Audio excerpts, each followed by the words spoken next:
In a world where a zombie apocalypse reigns supreme, supplies and weapons are the only things that matter to the survivors. Unlike the rest, our MC has everything he needs. Xiaoyang knew that the apocalypse was coming soon and prepared in advance. He built his fortress, stocked up on supplies, and gathered his friends to live comfortably in the midst of the apocalypse. But all the supplies would have run out soon if he hadn't received a system that gives him tasks to complete. By doing so, he receives loot boxes with valuable rewards, resources, and buffs that make him stronger. And it all started, as always, with betrayal. Inside an abandoned warehouse, our main character is hanging onto a thread.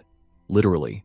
Below him are a bunch of zombies, ready to have their meal served fresh. Zhang Xiaoyang's shitty girlfriend calls him out and takes great joy in telling him that she has already killed all his friends. Poor Xiaoyang reflects on his life, realizing that he has made some serious mistakes and they've cost him his friends' lives. He deems himself at fault, shouting at the woman and promising her a painful death. But of course, an empty threat like that from the position he's in means nothing to this bitch, who clings to her sugar daddy and moans about getting her feelings hurt. The Fatso leader thinks it's time for them to see Xiaoyang tortured to death. To rub salt on the wound, he even thanks our boy for leaving behind all of his supplies, which will help sustain them for a few months without any worries. And well, our main character meets his doom as he falls into the cage of zombies. The freak shows immediately pounce on him, tearing apart his flesh, as he remains helpless, writhing in pain. Though Xiaoyang's screams reach the skies, he makes a final declaration with a vengeance. If he's given a second chance by Truck Kun, he's going to make it his life's goal to destroy both Kuijing and Li Shuxiang. The regression isekai gods apparently heard his wish because in the very next scene, Bro awakens in his past self. In front of him is Kuijing, giving us a nice view of her dump truck to redeem herself. Being the gold digger that she is, she shouts at our boy for not adding her name to his property. Xiaoyang exclusively ignores her yapping and processes the situation around him. He quickly realizes that he's regressed to a time just before the apocalypse sent the world to hell. A weight of guilt looms over him, as he recalls the painful betrayal he experienced at the hands of Kuijing, the fake hoe who graduated from the University of Yapology. The betrayal resulted in his family's inheritance getting squashed, as well as his wealth getting destroyed. Damn, I don't even think a zombie apocalypse was necessary. This woman is a walking apocalypse herself. Let's talk about the specifics of what happened. Just like your typical zombie outbreak story, humans suddenly became infected with a virus and began hunting each other down. Thanks to Xiaoyang's excellent connections and reliable friends, he was able to form a safe zone to help the survivors. Everything was proceeding smoothly, until one day, the apologist arrived to seek shelter. She pretended to be helpless and lost, and because of her pathetic state, our boy took pity on her and invited her in. That became his most regrettable mistake he ever made. Playing the nice guy cost him. She easily took advantage of the situation and invited her own group inside the safe zone. The fact that this same woman is standing a few feet apart from him and shouting at him to give him money is all you need to know about how insufferable she is. Our boy is giving her the look of death and wants to strangle her, but he knows that there's no point rushing things right now. However, he does shove her outside because she just won't shut up. The door slams shut on Kuijing's face, and her confusion is satisfying to see. The same dude who she treated as her slave all this time suddenly has the balls to kick her out without any issues. Back to his apartment, Xiaoyang quickly glances at the calendar, realizing that he's only got a month in preparation before the world-ending apocalypse rears its head on him. Suddenly, something strange happens as a system screen pops up, activating the apocalypse system. His objective is to own a piece of land and prepare a year's worth of supplies. Something tells me the system must be taking inspiration from Genghis Khan. Did I mention the reward? It's 10 points, which can be exclusively exchanged for rewards at the store. Seeing the happy expression on his face, you can tell how Xiaoyang's feeling. He's really glad to discover his fancy new system that can help him manage through the apocalypse. Inside the store, there are only 3 items for now: an enhancement potion, a survival kit, and a protagonist supply box, which I find interesting. Each of them can be exchanged for different point costs. Things are already going better for him than he anticipated, as Xiaoyang quickly remembers just how miserable he was during this point in his life. Because he wanted to gather every tiny penny for Kuijing's dowry, he skipped out on his meals and starved himself to save costs. Imagine doing all of that for a girl that still ends up betraying you.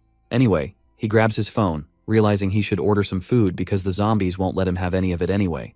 That same night, the scene cuts to him savoring at the sight of his dinner, personalizing his expensive takeout experience.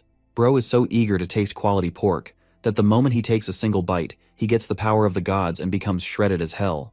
Just kidding, but that's definitely how it feels because of the amazing taste. So he starts munching down on the food like a Victorian child who hasn't eaten in days, and the next thing he knows is his phone blasting up.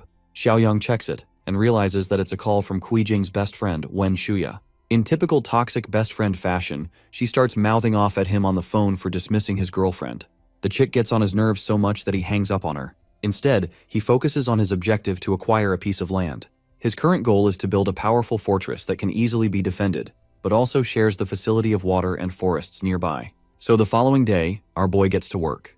He's making way inside a real estate company and talks to a property consultant to assist him with his request. She greets her customer, inquiring about his intentions to buy or rent a house. Before he could answer, their conversation is interrupted by Xiaoning's superior, who orders her to work on bottom-tier tasks instead of being at the front. This asshole is actually the company's sales manager, Ju. He shoves her aside and tells her to go work at the back, even though she was perfectly fine assisting a client. Manager Ju is a discriminating corporate douchebag who calls Xiaoyang a brokey from one look at his outfit. Our boy quickly defends himself, calling out the disrespectful manager's words. Instead of apologizing, the manager doubles down on his take, emphasizing that people like Xiaoyang can't even afford a toilet, and therefore shouldn't be taken seriously. Xiaoyang despises this guy's guts and promises to ruin his confidence with his next move. Bro whips out an American Express card and proudly declares that he's here to buy land. The fact that he's out here to buy land causes all of them to get startled and roaring in shock, realizing that they've struck gold with this customer. The consultant Xiaoning nicely tells him to come along, as she'll brief him properly with a detailed account. The whole thing gets under Manager Ju's nerves, who thinks that this kid is bragging without any money to back it up for it. In the next scene, Xiaoning presents him with a list of land options for him to purchase. But our boy's not here to look around from a list. Instead, he plans to speak his exact requirements so they can get something for him. First off, he wants the place to be near the mountains with a fresh and flowing water source. A proper transportation system should also be there. And lastly, he'd prefer a factory or a big house situated upon it.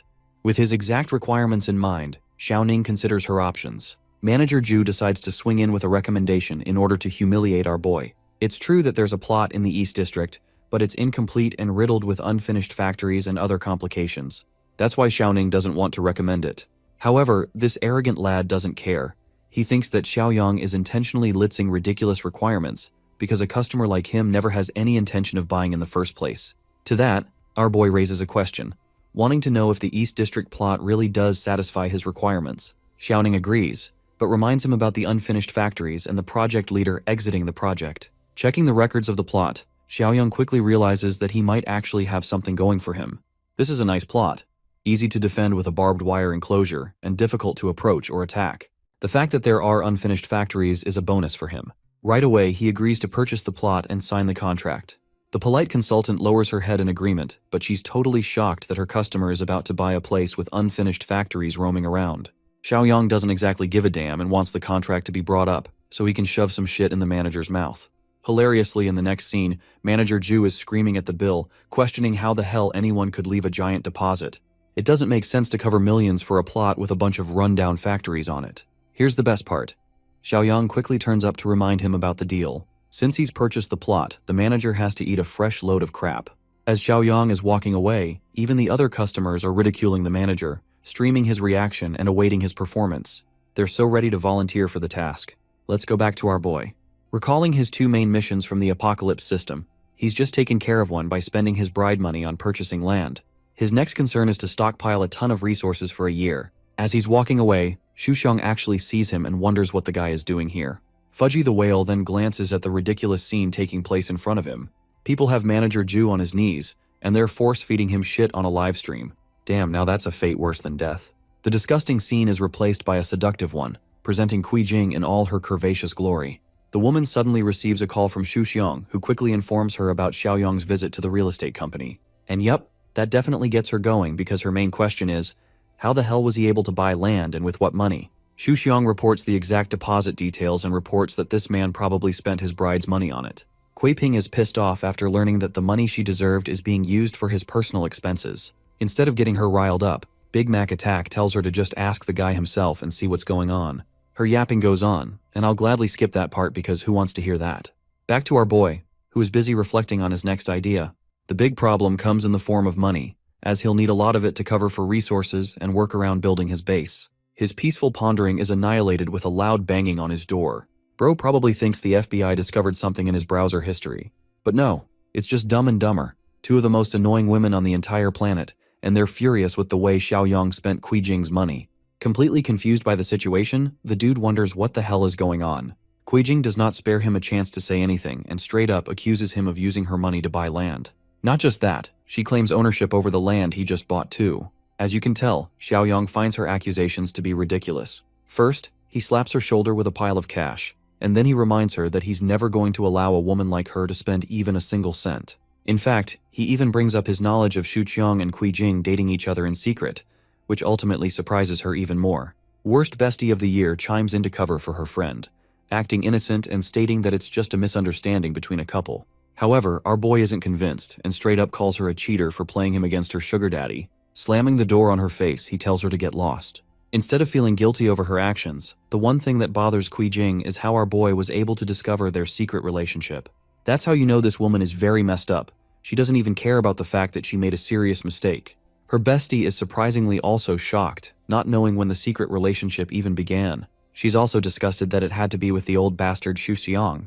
Even she understands that they've got no leverage against Xiaoyang anymore, so they'll have to return with another plan later on. Earlier I called this woman the worst bestie of the year, and you guys are about to know why. You see, she's a snake who has been waiting to shoot her shot. She's glad that the two of them are fighting, because she can sneak in and take Xiaoyang for herself. Anyway, let's not talk about those two horrible people and focus back to Xiaoyang, who came to visit the unfinished factory. The crew leader of the construction company explains that they'll have to renovate a number of things and install proper defense systems, and based on that, it'll take some time. Hilariously, with how many defense systems they're installing in place, even the construction crew member is like, "Are you about to fight God or something?" Our boy refuses to cooperate and simply orders the completion of the project within a month. The captain straight up tells him that it's not possible to end this in a month.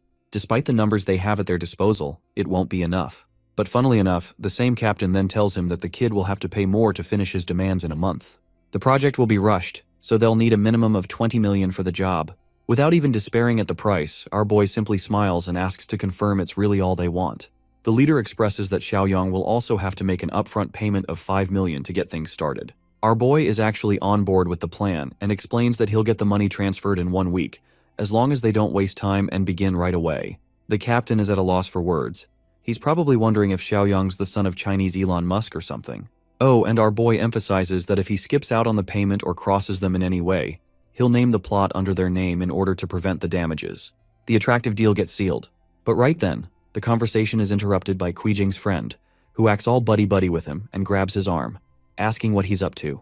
Already, our boy is pretty damn pissed off, knowing that in the previous life, this bitch was also involved in a scandal, and she helped Jing to steal his family's property. He eventually plans to deal with her in his own way, but for now, Xiaoyang how she ended up here. The girl refuses to answer and brightly questions if this is the plot he's been working on. She wonders if he's going to use it to build a villa on top of it. Done playing the nice guy, Xiaoyang frees himself and tells her that it's none of her business. This pisses the bitch off even more. She can't believe that he's acting so rude, even though her heart is racing for him out of love. Focusing back to his project, Xiaoyang tells the construction crew to expand some space for the gate. Feeling ignored, she frowns at her inability to capitalize on this golden opportunity. She knows that Jing's relationship is in shambles, but she can still play her cards and steal the land from our boy. I'm starting to feel convinced that our boy is a chick magnet for the worst women ever.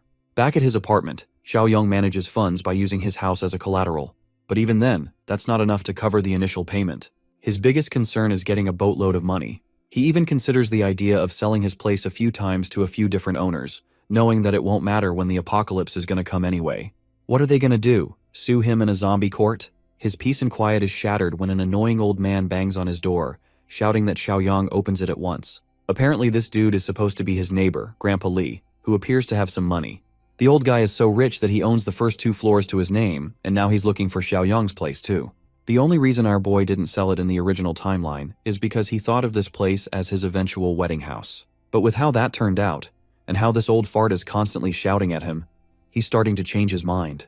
Grandpa Li scolds the kid for going out clubbing, even though Xiaoyang completely denies such false accusations. Instead of continuing the meaningless argument, our boy simply surrenders the house to the old geezer's name, finally making the leap to have it sold. This brightens the annoying geezer's mood, as he's astonished to hear those words coming out of the kid's mouth. Xiaoyang emphasizes that there's a condition attached to it. Since his new place won't be ready for another 6 months to come, he'll require an upfront payment of 5 million so that he can personally pay off his house loan. It's actually a pretty smart strategy if he repeats this a few more times with different buyers. Xiaoyang intends to shut the door on him if he declines, but at the last moment, the old geezer caves in and accepts the conditions. However, he wants a contract to be set up so neither parties experience any issues. Of course, something as simple as a contract never bothered our boy, especially when he knew this geezer would die after claiming the house. Anyway, things are looking good so far. He'll soon get access to 5 million from Grandpa Lee, and with the 3 million he pledged on his own, he now has 8 million to work with in total. Thanks to completing the first requirement, he can also now claim a reward for the mission. In the next scene, our boy is speedrunning the grocery stores. This man has become the Max Verstappen of a shopping trolley. Even the people around him are starting to question if the kid is mentally ill or some shit. Their reaction is solid, especially when you realize that Xiaoyang has like 7 different carts jam-packed with stuff inside. The people think that someone must have fooled him with the fear of an incoming apocalypse, forcing him to buy all that. Xiaoyang doesn't pay attention to these fools and ends up completing the second task. He assesses where he should be spending his points. Even though he could boost his stats, it would be more efficient to get the toolbox of the protagonist. Without any hesitation, he chooses it and spends all his points. The result is a beaming mystery box, which unveils a powerful space ring to store his items in a static dimension. Overall, our boy is pretty satisfied to get his hands on a legendary item. He also doesn't have to worry about his food going bad inside the static dimension anymore. If you guys think gathering 1 year's supplies was next, well, the system goes even further, and now demands him to gather 10 years of supplies to earn more points. Having caught attention from the store's manager, security arrives to take care of any lunatics causing a scene. Yang Tao is surprised to find Xiaoyang here of all places. To give a bit of a background check, Yang Tao used to be an annoying bully back in their school days.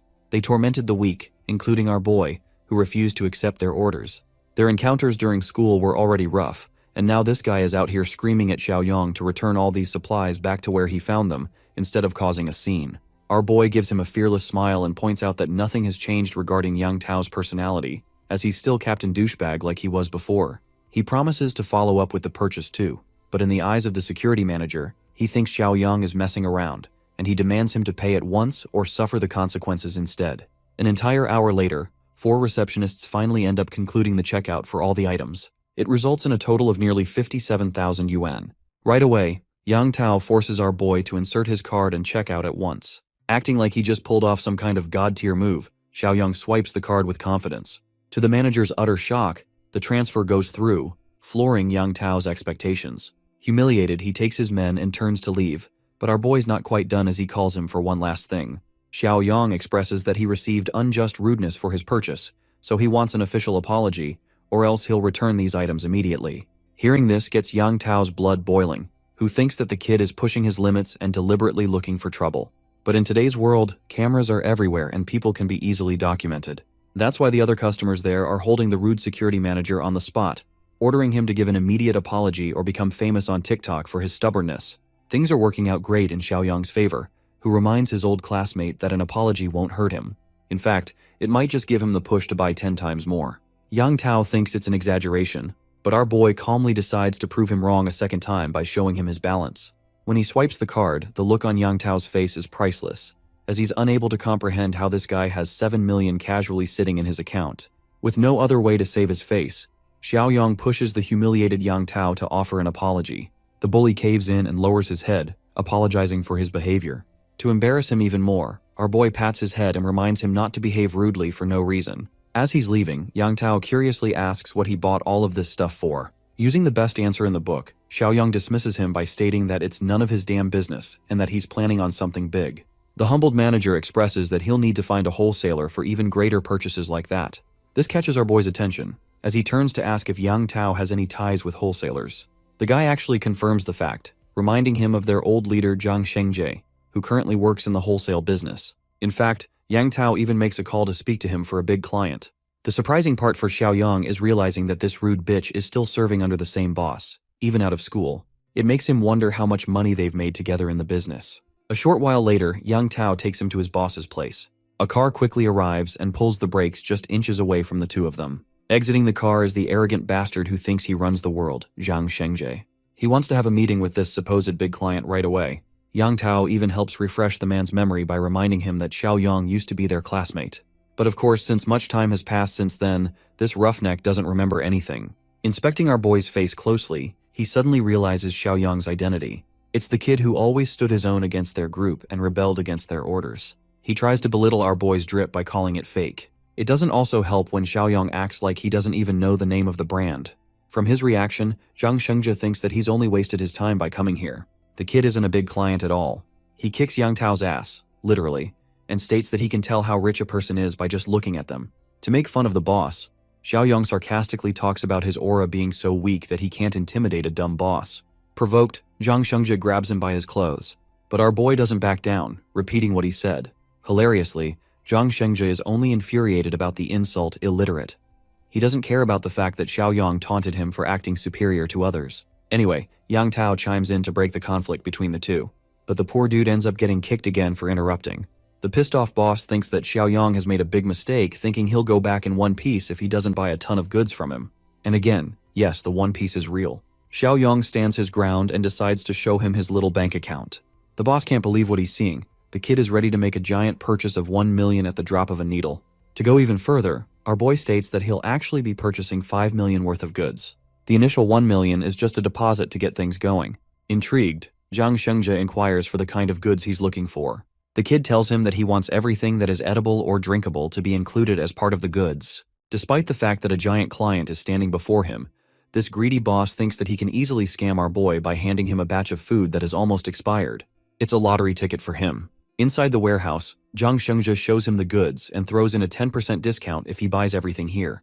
However, our boy is strictly concerned with the quality of the goods first, so he decides to check a bag of peanut sand, and quickly points out how most of the stuff here is nearing its expiry date, exposing the boss's greediness.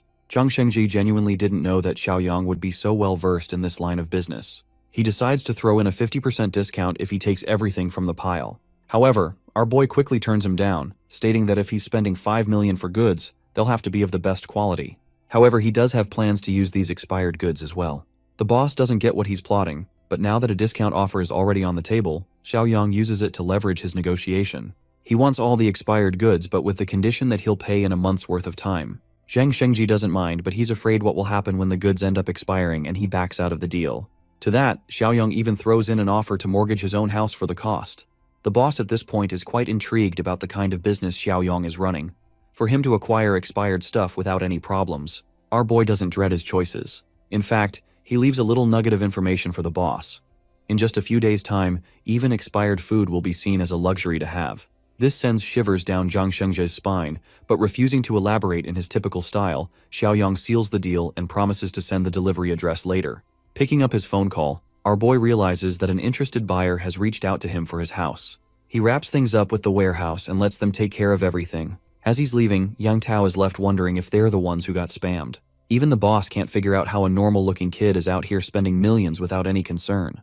In the next scene, the interested buyer actually makes a deposit of 400,000 for our boy's house. He also accepts the contractual condition that Xiaoyong will leave the house in 3 months. I think you guys can understand what he's doing here, right? He doesn't care about the consequences because the world will be plunged into chaos anyway. Xiaoyong is surprised by the old man's desperation, who didn't even inspect his house and sealed the deal anyway. He decides to ask for the old man's motivation, who explains that he's doing it for his granddaughter's sake, who has to transfer schools and requires a new place for it. They saw a nice-looking home and thought to make an offer. Scaring him, Xiaoyong wonders if he should raise the price now that he's heard of their desperation. This makes the poor guy shrink in fear. Maintaining his original price, Xiaoyong assures him that he won't do anything of the sort. They quickly sign the contract, and the deal is done. The old man is grateful for the boy's kindness, and promises not to disturb him any longer. However, this situation is devastating for our protagonist, who thinks that it's a shame that innocent people like this old man and his granddaughter won't even be able to survive the gruesome apocalypse. Deciding to extend one last piece of kindness, he stops the old man and requests an address of their current location. In the next scene, Xiaoyong's back to the construction side, checking on his plot. Of course, the first batch of funds is clear, but the captain is hoping for the second batch too now. Our boy assures him they'll get the money soon, and asks for an update on the construction phase. From the looks of it, 80% of it has already been completed. They've installed reliable doors and structures to ensure proper defense. The warehouse is also looking good. It's already cleaned up too. Having gained assurance from him, Xiaoyong signals Zhang Shengzhe to deliver all the goods immediately. Shortly after, the stuff arrives and it is carefully stocked in each pile. Just for the labor alone, the generous Xiaoyong is paying them 2,000 each for the task. While these guys are celebrating, our boy helps them categorize each pile efficiently, making sure the perishable items are stored without any inconvenience. By the evening, the sorting process is complete. Xiaoyong stares down at his magnum opus. At long last, he has officially stocked 10 years' worth of supplies, gaining 20 points on top of it. Once again, he inspects the system's store and realizes that another box has arrived in the list of options. The one good thing about the system is that he'll have access to these superpowers before the zombie apocalypse even hits the world. Spending 10 points, he purchases another mystery box, which unveils an ability known as the Mind's Eye. Its simple function is to detect hostility and ill intentions from other people, which is convenient when it comes to trusting people in the apocalypse. Replacing his earlier task is the new task, Armed to the Teeth. It requires him to get a shitload of weapons and stock up John Wick style, which is exactly what Xiaoyang had in mind. That same night, we turn to a darker side of society, the black market. Xiaoyang is navigating his way through the crowd, hearing people rambling about antique items. All of the terrible people are gathered here, including Big Mac Attack Xuqiang, who is currently arguing with a shop owner for a ridiculous price on a bracelet. Seeing him purchase fake bracelets at this market only assures our boy that Fatso is a scammer, and Jing can't even tell she's wearing fake jewelry. While searching around, Xiaoyang finally catches something worth his attention. He comes to a shop owner who is selling melee weapons. Xiaoyang is interested in buying the good stuff. The shop owner recommends a knife sharpener, or just a baton if he's looking for something stiff and not sharp. Xiaoyang counters that he requires something even harder than that. The only thing harder than a baton is Dwayne Johnson's bald head. Anyway, the shop owner thinks his customer is messing around without actually being interested in buying. To his utter shock, the same kid transfers 200,000 right in his account, assuring the guy that he's interested in buying.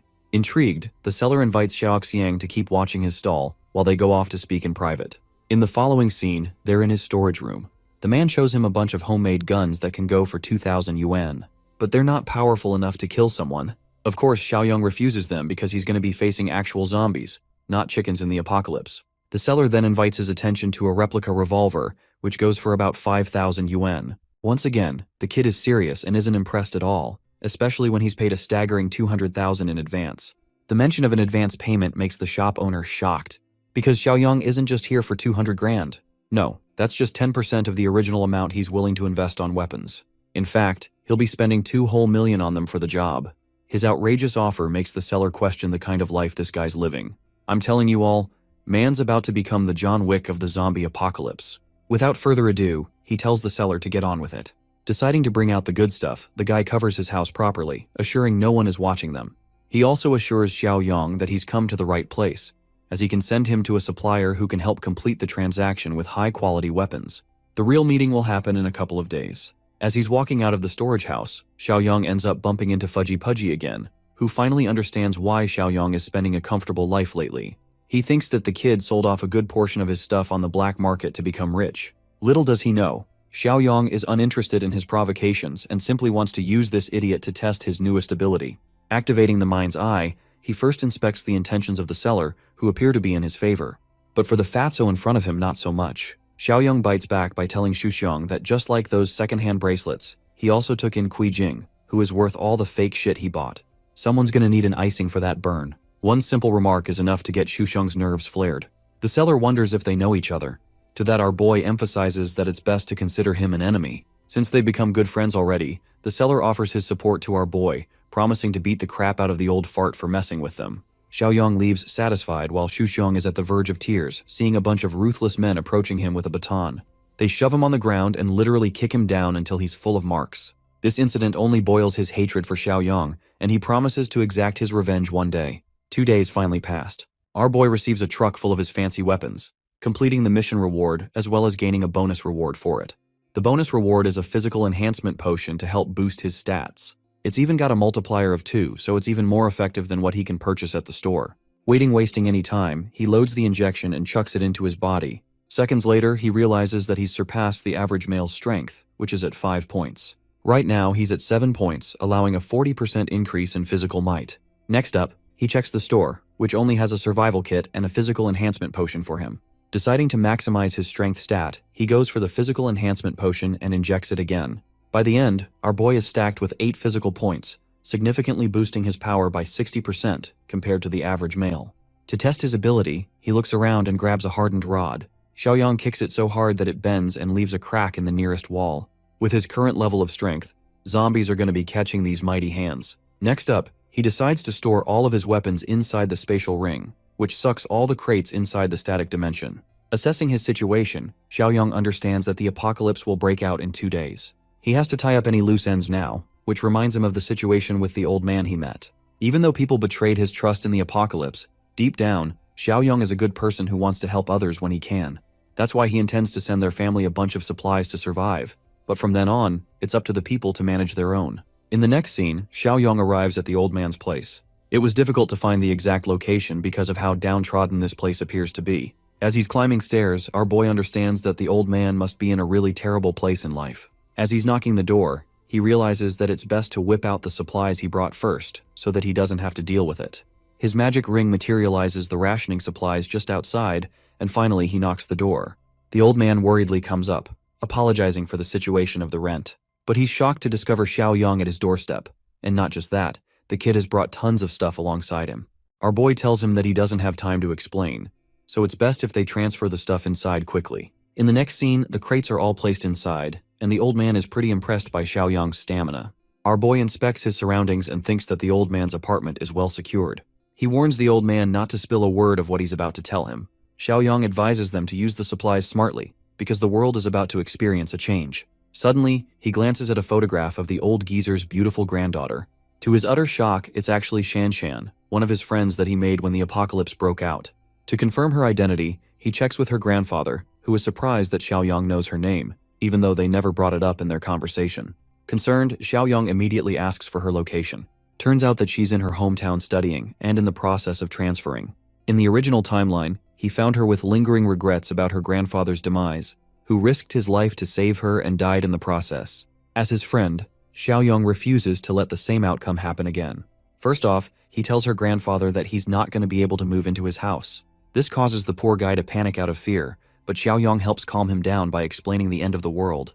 A zombie apocalypse will break out tomorrow and no place will be safe from now on. That's why he wants the old geezer to pick up his daughter from school, and then they'll decide where they should stay. This is too much for the old man to understand all at once.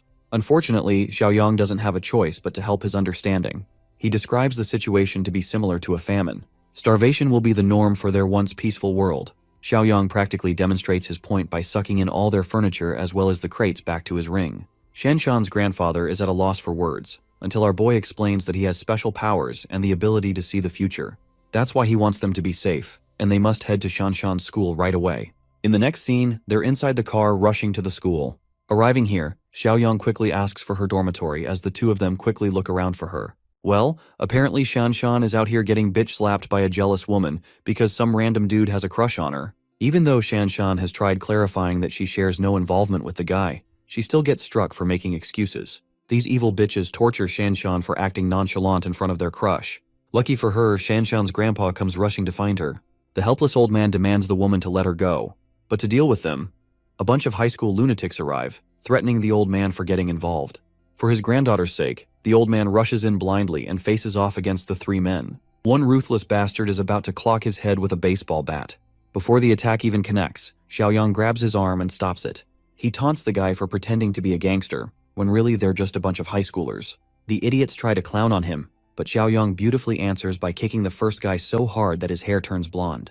Just one kick dropped him to the ground, making the other two idiots question if they're dealing with a trained professional. They stupidly try to surround him, thinking that's going to make a difference. Our boy gladly welcomes the attempt.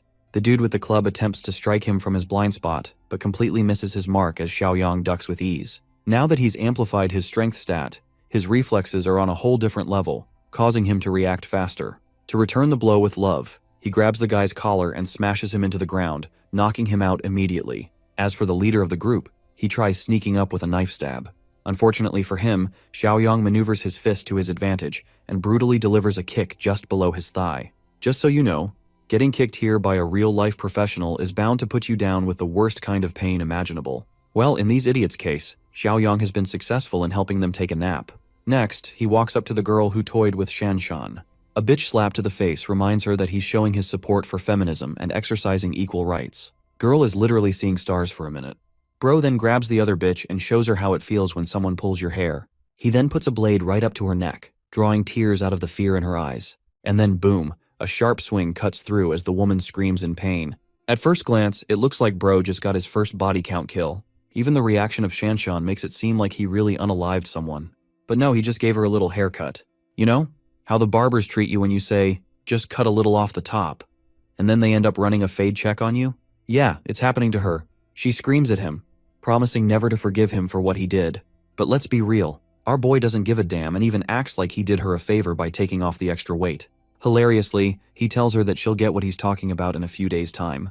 For now, he tells Shanshan that they're heading off. She doesn't know where, but she follows him anyway. As in the next scene, they're driving to their new location. Grandpa over here explains the situation to her, talking about how there's going to be a famine apocalypse. Shanshan is conflicted and thinks that her grandpa fooled himself by attending one of the scam calls again. He assures her that it wasn't a scam call. Seeing the two of them interact in such a way amuses our boy, who is glad that she's happy in this life. Xiaoyang signals her that he's the one who told her grandpa about everything. The Shanshan of this world has no idea who he even is. So he introduces himself properly again. She thanks her new brother for helping out with the bullies.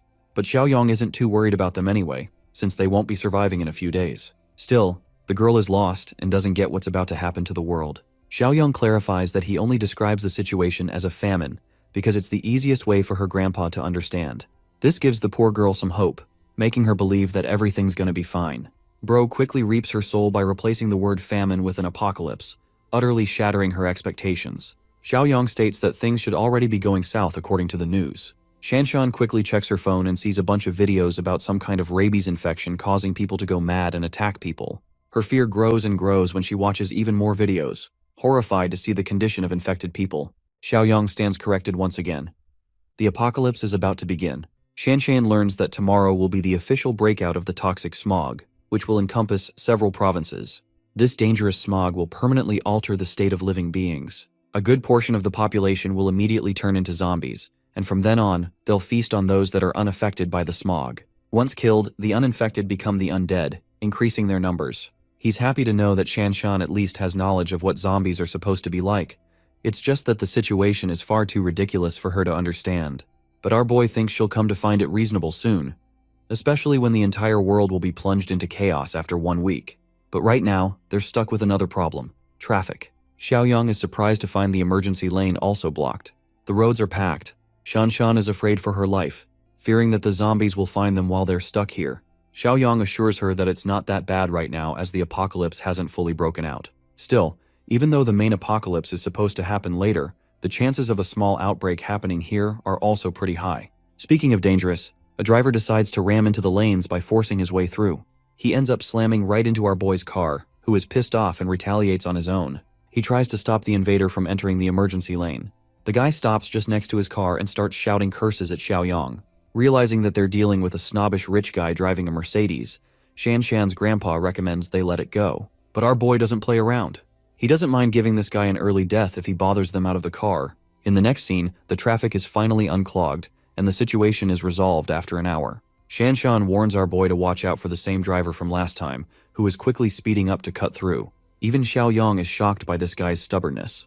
The dude quickly cuts ahead in order to mock them. Even Shanshan's grandpa thinks that this is unsafe and that they shouldn't stoop to his level. However, Xiaoyang has stopped giving a flying fuck to these kinds of people, knowing that the apocalypse is going to save him from any crimes anyway. What he ends up doing is ramming against the guy's car, causing it to spin over and crash on the side. The trust fund baby gets out of the car and immediately calls the traffic police to get Xiaoyang arrested. He's not the type of person to let someone go after they've wronged him. In the next scene, our heroes are back to the facility that Xiaoyang has been spending so much time on. Even Shanshan's grandpa is shocked that they'll be living here from now on. He assures them that starting tomorrow, their life will change permanently, so they better get some rest now. The following day, our boy is sunbathing and sees Shanshan also coming along. She's finally had a good night's sleep after a long time because of her classes. Xiaoyang is excited to show her around the fortress that he built. Walking her around, he explains how the walls are made of concrete.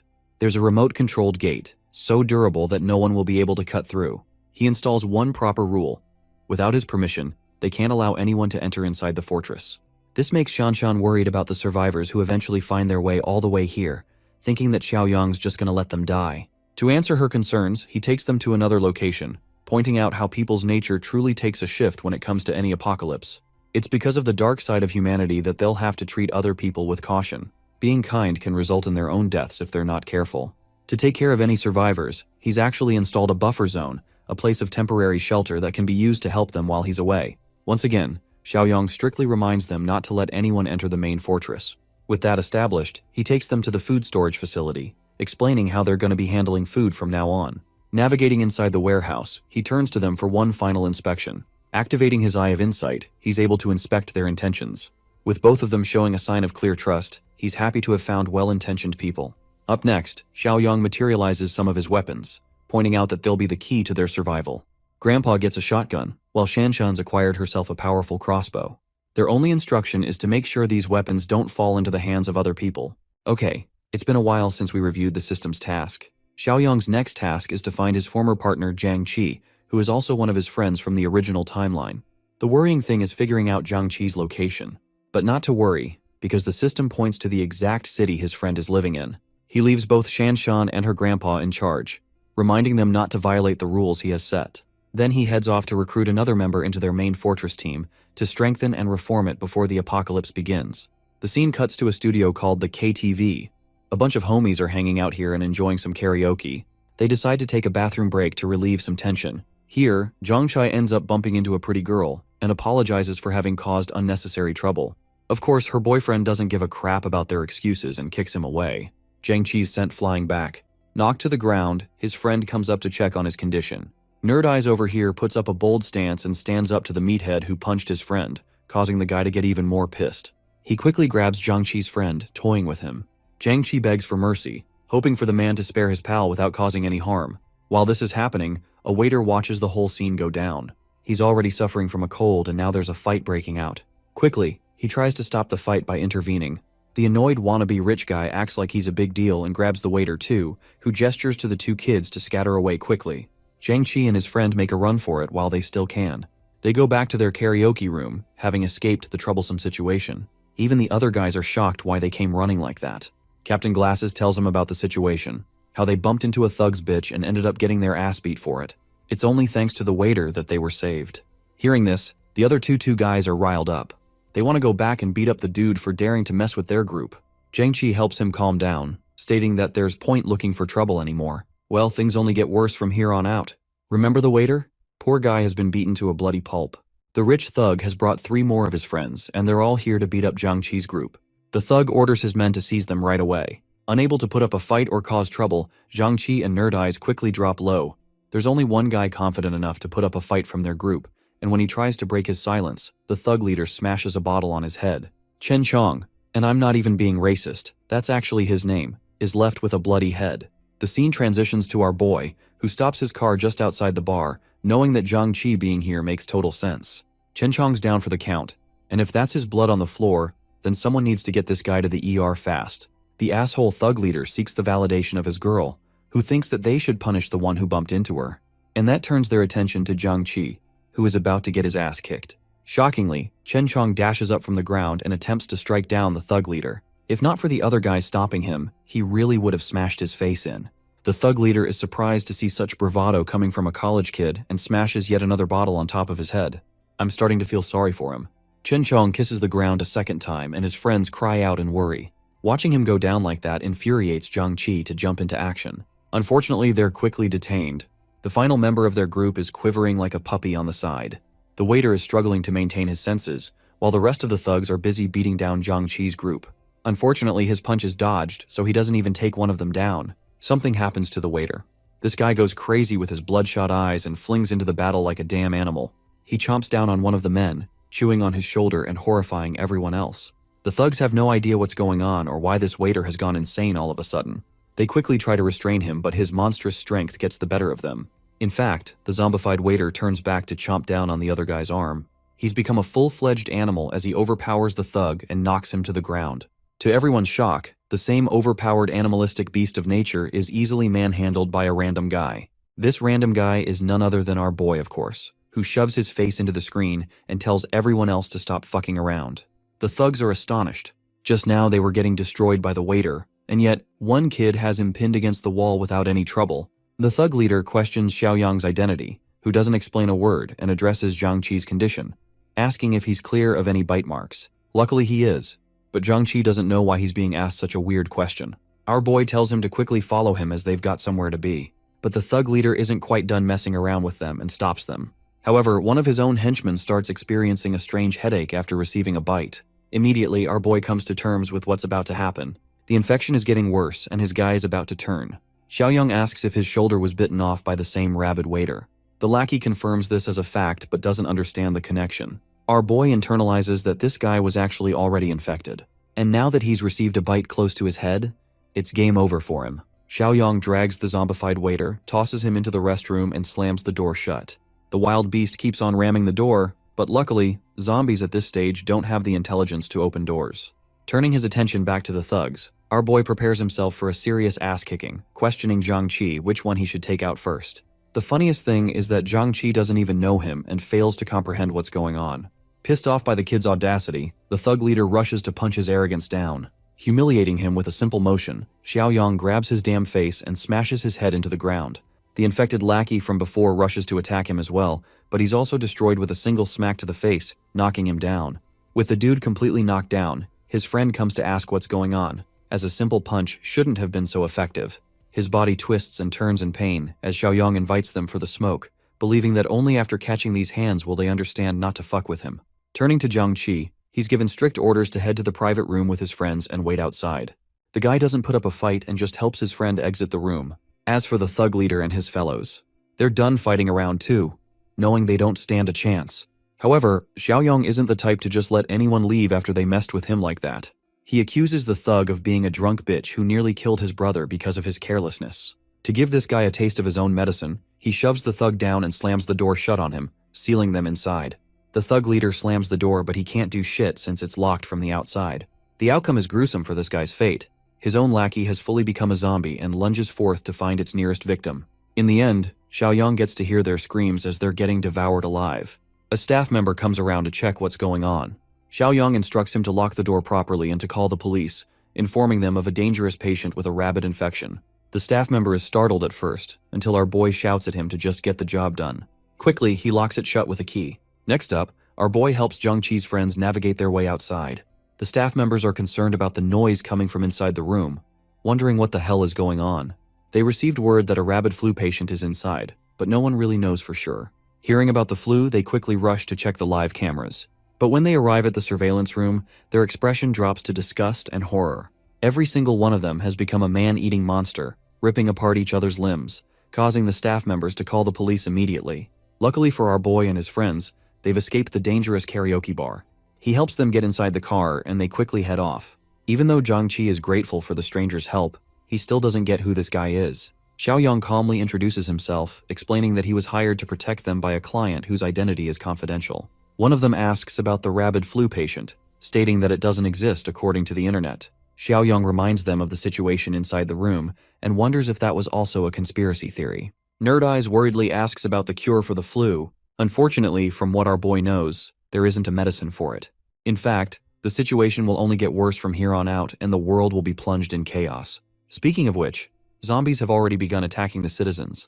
The infection is spreading like wildfire, but even as it is right now, it's just a local outbreak. Most of the infected are in an incubation period, soon to be awakened. Eventually, things will become even more chaotic, which is why Zhang Qi and his friends must strictly follow his instructions.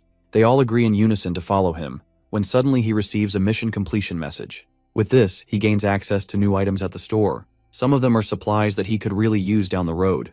However, the most interesting one is the post-apocalyptic cultivator box that doesn't seem to go away. Realizing that all three of these boxes seem promising, he plans to redeem them all back at the fortress. Aside from that, he still has to figure out a way to gain some trust. You see, in the original timeline, Zhang Qi's friends were slaughtered by zombies because one of the group members betrayed them. Among them, the man who ended up betraying them is hidden among the three friends. It's about to become a game of Among Us to find out who it is. It's been a while, so let's check out how Kuijing is doing. She appears to be deathly afraid of going to the supermarket because of the news, and wants the supplies to be delivered to her doorstep immediately.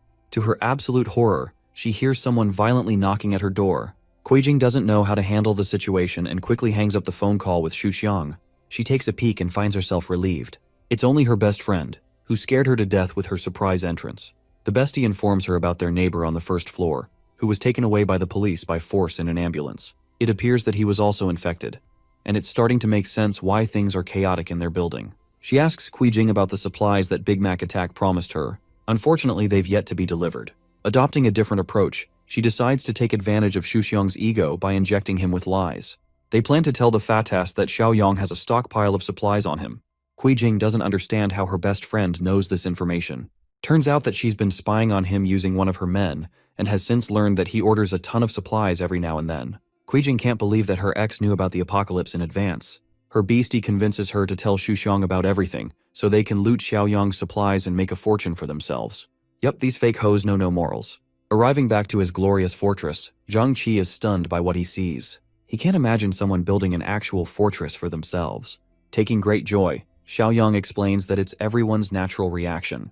Shanshan and her grandpa are glad to see him return home. He tells them not to worry as things are under control. In fact, he shares the spotlight on his new friends, Zhang Qi and his group. These guys will be joining them from now on. Of course, he also introduces Shanshan and her grandpa to them. They're happy to accept them all as long as they're chosen by Xiaoyang, who also goes on to instruct her grandpa to show these guys around and to help explain every rule. One of the group members raises a request, asking to be issued weapons for their own protection. Now this guy is already on the suspect list for Xiaoyang, who understands that Zhang Qi's group has a secret mole inside. Nerd Eyes tells Yiming to calm the heck down, as it's risky to ask for weapons when they haven't even earned trust. Xiaoyang promises to hand them weapons in a few days' time. But for now, they need to tend to the injured Chen Chong and nourish him back to health. Inside the fortress, each of them freshen up and change into new clothes. Yiming is actually annoyed by his friend's interference, believing that they would have acquired weapons by now if he hadn't intervened. The thing is, this guy thinks that they're being held as captives inside the facility, instead of being protected. However, Nerd Eyes reasons with him, explaining that Xiaoyang ended up saving their asses, so they can't really say that. They're curious about his background, as so far, they only know about a secret client hiring him to protect them. Yiming is a hard ass for absolutely no reason, and feels pissed off that they're not even treating Chen Chong because of the fear of a potential infection. Hilariously, the kid thinks that Xiaoyang's group is secretly trying to harvest their organs for personal benefit, and to prevent such a situation from happening, they need to make the first move. Nerd Eyes reminds him that if they end up being wrong, they'll be betraying him in the back for it. Yiming is obsessed with his approach and doesn't give a damn. In fact, he's drunk on power and wants to seize control of the fortress. He thinks it's a good idea to dismantle the young girl as well as the old geezer while Xiaoyang's away. With the way he's acting, Zhang Qi and his other friend are literally staring at him in disbelief. This guy's a freak show and they're only just realizing it. Yiming quickly acts like he's joking around and that he didn't mean a thing, relieving his friends of some tension. Four Eyes once again reminds him that if Xiaoyang really wanted their organs, he wouldn't be letting them roam so freely. Little do they know, Yiming is a slimy bitch and intends to act on his own anyway. He wants to take over the fortress, believing that ruthlessness is going to serve him well. In the next scene, Xiaoyang shares a meeting with Shanshan and her grandpa, who inform him that Chen Chong is resting in the infirmary for his condition. As per his instructions, they've made sure to lock everything for safety. Glad, our boy thanks them and suggests they get some rest as they'll have plenty of problems coming their way from tomorrow. One more thing, he advises them to be wary of Zhang Qi's other two friends, because he suspects that one of them might betray them. That night, our boy heads to the rationing warehouse. Here he checks out his system's store again. First up, he taps open the cultivator box. Then he spends money on the sugar, oil, and protein supply box. Finally, he takes control of the armed deterrence box. With all three purchased at once, he gains rewards in the form of 50 corn seeds and tons of other valuable food items. He even gets 1,500 rounds of ammunition so he doesn't run into problems later. The rewards are pretty damn impressive for what they're worth. With this huge pile, they'll give him a supreme advantage in the apocalypse to come. The following day, trouble finds our boy again. Remember the rich asshole who swore revenge against our boy? Well, he's shown up with his friends to break the place down. He orders all of his lackeys to smash the gate open. But it's honestly pathetic when you realize that despite their best efforts, they can't even dent the thick gate. The boss is infuriated, unable to believe the integrity of the door. Whipping out their best gear, they decide to use Molotovs, sending them flying inside. It doesn't take long for the flames to erupt chaos. With the Molotovs dropping inside, Shanshan and the rest of the group quickly attempt to put out the fire. With this situation, she gains even more conviction in Xiaoyang's words, who predicted that things will get more chaotic from here on out. But you know our boy, he doesn't like backing down at all. This man brought a rifle to deal with anyone who stood in his way. He goes up to the watchtower and checks out the identity of their assailants. Shanshan's grandpa is the first one to realize that it's the same rich bastard from the highway. His men also spot them from the watchtower. The snob roars at them, demanding that Xiaoyang come outside or else he'll burn the place down. Responding with a cool head, Xiaoyang warns them that they have about 5 minutes to fuck off. His repulsive response ignites even more anger from the men, who threaten to use 2 crates full of Molotovs to burn the fortress. Suddenly, the system tasks our boy with another mission. Grandpa doesn't know what to do and recommends a warning shot. By the way, The mission objective is to eliminate the threat that is attacking the fortress. Our boy thinks that a warning shot isn't gonna cut it, especially when they're dealing with scumbags who are directly committing a crime. Knowing that these guys have no morals or consideration for people like them, our boy takes aim and believes that he can't allow them to continue to threaten the lives of others. Saying so, Xiaoyong fires off a shot, eviscerating a guy's arm, causing him to cripple down and shout in pain. Xiaoyong actually wanted to aim for the guy's head, but because he hasn't used a gun in a while, it'll take some time to adjust his aim. Anyway, the fact that he took off the guy's arm is enough to eliminate the threat. They run off like scared little bitches even though they're the ones who came for a fight. Xiaoyong doesn't want to prolong the situation, and knows that these guys will just show up at his door tomorrow, so he shoots every last one of them mercilessly. The few who escape to the vehicle quickly assist their boss to get inside, who screams at his driver to step on the pedal. I'm telling you guys, this man is actually John Wick, and it's refreshing to see a main character that isn't stupid. Despite their best effort to escape using the car, Xiaoyong shoots them down using his automatic rifle. With the way he's handling the gun with extreme proficiency, it makes the old geezer question about the kid's background. Well, it's a miserable ending for these bad guys. Their car is wrecked, and they're all dead. They brought themselves to the Grim Reaper, and the Grim Reaper delivered. Next up, Xiaoyong tells Shanshan's grandpa to use the rest of their group to clean up the mess.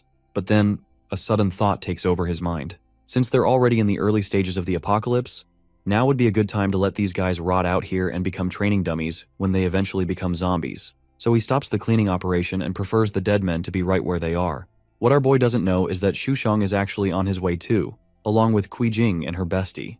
Kuijing is actually pretty annoyed by her friend's flirtatious behavior in front of the fat ass. At last, they finally arrived in front of the site. Kuijing intends to bring her bestie along, but suddenly she gets cold feet and doesn't want to come. She has to come along to act as a guide, or else they'll never know which factory is Xiaoyong's place. Refusing to come, Kuijing drags her outside by force, ignoring her whining. The two girls walk up to the place, while Shuxiong signals his team to get ready for the main event. When he gets the signal, he'll start the car, and then his team will join in on the operation. Back to the girls. The evil bestie over here wants to know why she was dragged along. Kuijing reminds her that both of them share the same nature, so she is wary of her intentions. The evil bestie gives a sloppy excuse, stating that she intentionally behaves this way so they can manipulate Xiaoyong easily. To their shock, they see a bunch of dead bodies on the ground. It doesn't take a genius to figure out that there's been a shootout. Both of them stand terrified. They think it's a good idea to go back, but then quickly realize that this party must have also been trying to steal Xiaoyong's supplies. This makes them wonder if Xiaoyong also died in the resulting shootout. They care little about what happened to him as long as his supplies are still around. At first, they ponder going back and using Shuxiang to move forward. However, Kuijing recommends they move forward and sneak their way inside. The girls walk up to the main gate, but it's so thick and tightly shut that there's no chance they'll get inside. This makes them wonder if Xiaoyong ended up surviving after all. From up the tower, Shanshan addresses them and questions their intentions. They both pretend to be associated with our boy, acting like they're his friends. Shanshan quickly informs Xiaoyong about the situation, causing Kuijing to get even more frustrated, because she thinks he's found himself a new chick. Her friend reminds her that they're not supposed to show delicate feelings here, especially when they're dealing with armed individuals. Kuijing is actually fully confident in Shuxiang's ability to handle them, because he's brought guns of his own. The only problem is getting past the door, because everything else will be a piece of cake after that. Xiaoyong comes along to take a look for himself, and wonders what Kuijing and Wen Shuya are doing here. Right away, he uses his eye of insight to inspect their intentions. On the outside, these bitches are acting all cute, but he senses distrust and malevolent intentions from them. They act like they're worried about him, but our boy laughs at their sorry attempt for a joke. Not just that, he blatantly shares his knowledge of the Fatas Shuqiang also hiding nearby along with his lackeys. Both of these hoes have a surprised Pikachu expression, not knowing how the hell he was able to know. He doesn't even show them mercy and starts firing off a warning shot. Kuijing and Wen Shuya can't believe that he's actually going to such lengths. The evil bestie maintains a cool head and reminds Kuijing to stay calm, because they're dealing with someone with a gun. But of course, our boy doesn't want to kill the two of them right away. That would be too easy for the likes of them. Suddenly, one of the bodies of the dead men turns into a full-fledged zombie. But not just that, the rest of them are turning too. The same rabid flu they saw on the news is miraculously bringing the dead back to life. This is the moment of ultimate satisfaction for our boy, who wants these two bitches to suffer the ultimate demise at the hands of bloodthirsty zombies. Kuijing and Wen Shuya make a run for it, trying their best to escape the prowling murder machines. They pace their way back to Shuxiang, who has no idea what's going on. That's until he sees a zombie horde rushing after them. Both of these women are reduced to the brink of tears, begging the fatso to become their savior. Xu Xiang didn't expect to run into the infected patients in the middle of nowhere. It causes a change of plans as he alerts his men to pull back. He doesn't even save the two women and completely disregards them. Kuijing is literally too angry to die. The scheming bitch throws her purse at her own best friend, causing Wen Shuya to trip on her feet and fall to the ground. Defenseless with nowhere to go, the zombies make quick work of her, tearing apart her flesh and enjoying their meal. While she's being torn apart, Wen Shuya curses Kuijing, swearing that she'll face an ugly death when her time comes. Making her own escape, the crazy bitch runs away, thinking she did the right thing. Witnessing such a horrific scene, Xiaoyang achieves system points for eliminating another threat, while Shanshan watches in horror. He also gains access to another mission to kill the lingering zombies around the base. Shanshan can't believe that the infection is so potent that it causes the dead to return back to life. With this, the apocalypse has officially begun. Xiaoyang tells her that mutations will run rampant, and the people who are infected will turn into zombies even after death. Sensing that he needs to update his team, he calls for an immediate meeting. In the next scene, they're all sat, discussing what to do next. Xiaoyang instructs everyone to stay vigilant and lock everything down completely, making sure that their bodies adapt to the source of the infection. If their bodies can healthily adapt, they'll be at less risk of a sudden mutation. Even then, Zhang Qi is worried sick for his injured friend. Chen Chong is still resting in the infirmary, and unfortunately for him, his infection is slowly taking over him. The city's up in flames. Chaos is ensuing outside and ravaging the world.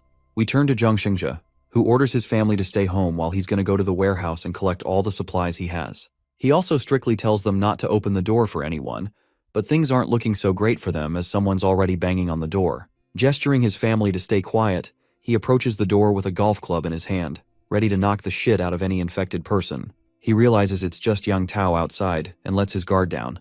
That ends up being his ultimate mistake, because Yang Tao has brought his friends to beat the shit out of his boss. They kick him down as he demands to be let go of. Even though the boss showed consideration to Yang Tao all these years, his own lackey ended up betraying him in the end.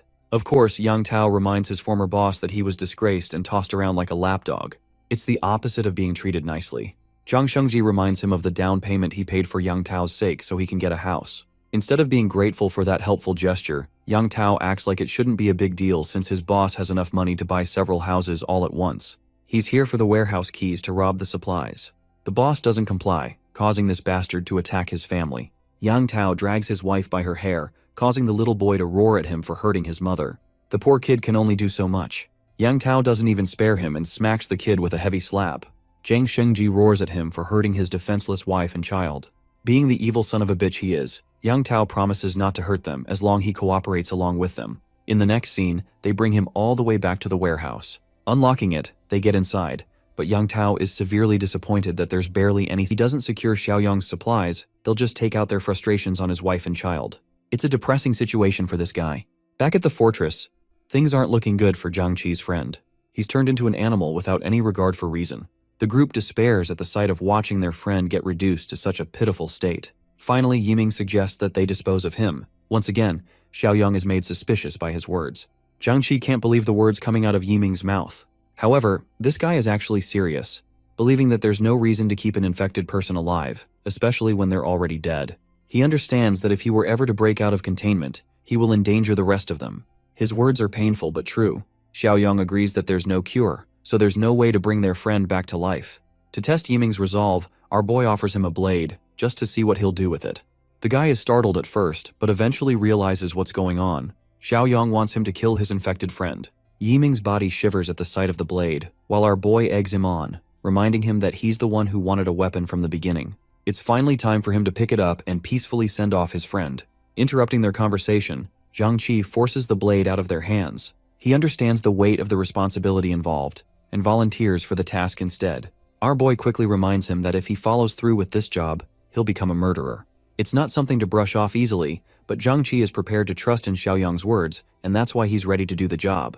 Seeing his confidence, he allows Zhang Qi to make his move. In the very next scene, he loads the blade and is seconds away from slashing his face.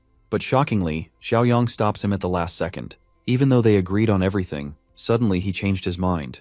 Turns out that Chen Chong's condition is special, which is why Xiaoyang doesn't want to end his life as he's still got some use for him. It's actually because the system alerted him about a rare mutation in his case. Now alone in the room, our boy checks his state. Chen Chong is a savage beast as he is right now. But Xiaoyang is fearless. This man goes up to his face and reminds him that he's still got one last job to do. The following day, a car crashes straight into a pole. It's actually the boss, who appears to have such shitty luck today that he can't even drive properly. Thankfully, he's pretty close to the fortress, so the distance can be traversed by foot. However, things get a lot more complicated when an ugly zombie attacks him. Unfortunately, the boss ends up getting bitten on his arm. He shoves the mad beast back down and runs back to his car. Grabbing a metal pipe, this man literally knocks the sonic rings out of the zombie's head. He doesn't even stop there, continuing to smash the creature's head until it is reduced to a pile of blood. Well, he wasted far too much time on one zombie as others are also gaining up on him. With his compromised condition, he keeps walking in the direction of the fortress. Speaking of which, our boy's got his crew locked and loaded.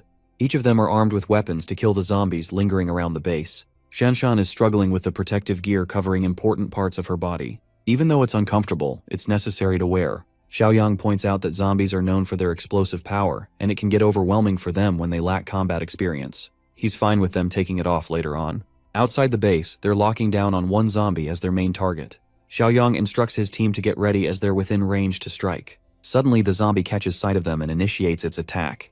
As it bursts towards our boy, Xiaoyang reminds his team of the instructions he fed them earlier. Everyone is tasked to cover for each other and maintain good distance. He quickly dodges the zombie's lunge and shows them a visual demonstration of how to create an opening after avoiding an attack.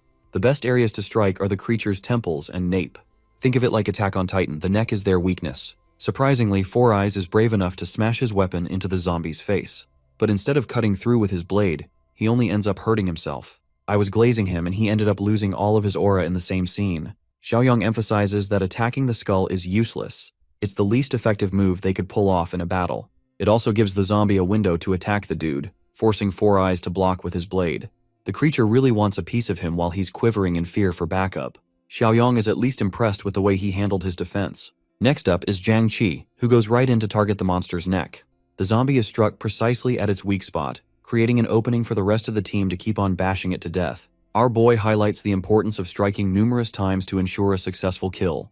Jiang Qi looks back to ask how they're doing, to which our boy replies that they should know the answer themselves. However, a zombie is rushing to attack him from his blind side, causing Jiang Qi to shout and alert him. The mindless beast is inches away from biting his shoulder. But even then, Xiaoyang quickly turns back and grabs him by the head, displaying no signs of fear in his approach. Once again, he uses this as a lesson to teach them the importance of keeping an eye on their surroundings. The rest of them are amazed by his incredible reflexes and quick thinking abilities. Okay, let's go and see what the boss is doing. Boss is over here regretting his life's choices, as he spots a bunch of vehicles stopped right outside the fortress. This makes him wonder if Xiaoyang has already been killed by another party. Suddenly, he hears a bunch of people talking to each other. He recognizes one of the voices as Xiaoyang's and slowly draws near to see what's going on. Spying on the group from behind a car, he can't believe what he's seeing. Xiaoyang and his team are hunting down zombies without much struggle. Unbeknownst to this unlucky guy, Wen Shuya's zombified corpse crawls out from under the car and grabs his leg. This bitch really doesn't know how to die. She causes him to trip and fall. Left completely defenseless, the boss braces himself as the zombie hastens to feast on him.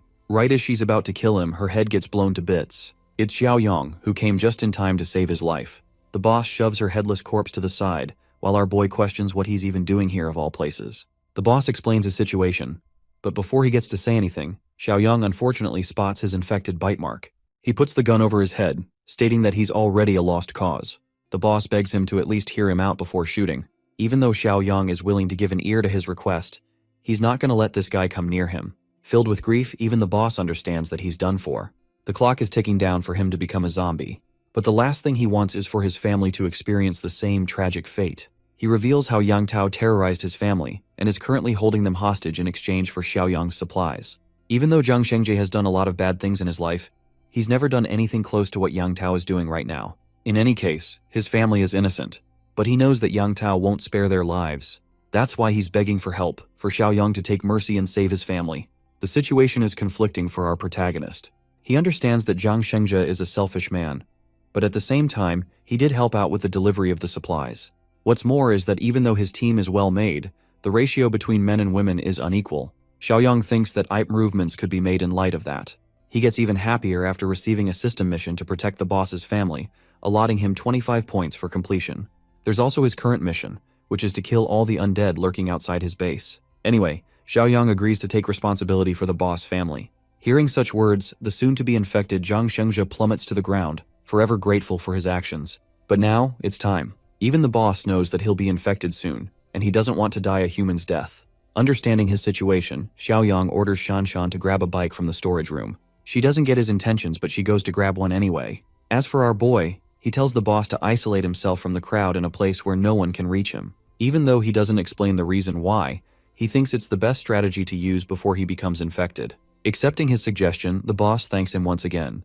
In the next scene, we can see Zhang Shengjie racing off on his bike. He's slowly turning into an infected, and his final thoughts before turning into one are those of his family. With him gone, Xiaoyang turns to the pile of zombies that they've all killed. Pouring gasoline on top of their corpses, he decides to burn all of them to ashes. The team has officially conducted a proper training session. Xiaoyang has become confident in their ability to fend off a bunch of isolated zombies without any problems, as long as they work together. However, with their current skill, they'll be unable to take on a small horde or even a zombie wave. That's going to need some time to adapt to.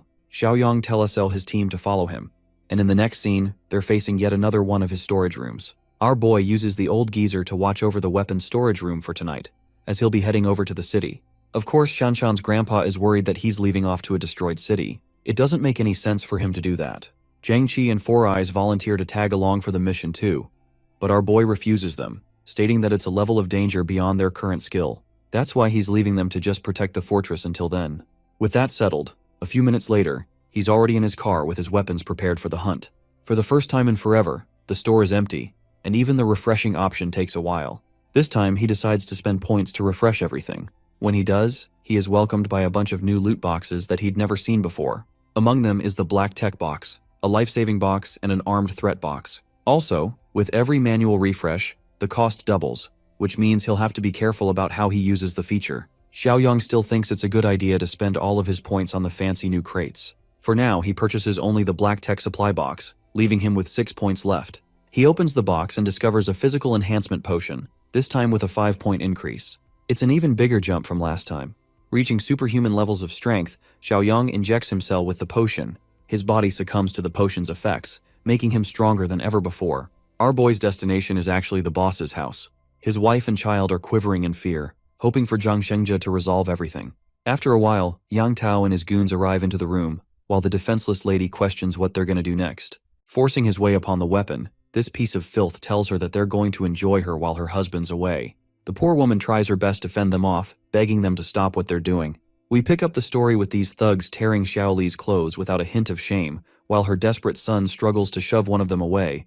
Right at that moment, the guy with the ponytail, known as Li, shows up, asking what all the noise is about. One of the goons answers, saying they're about to have some fun, and invites Li to join in.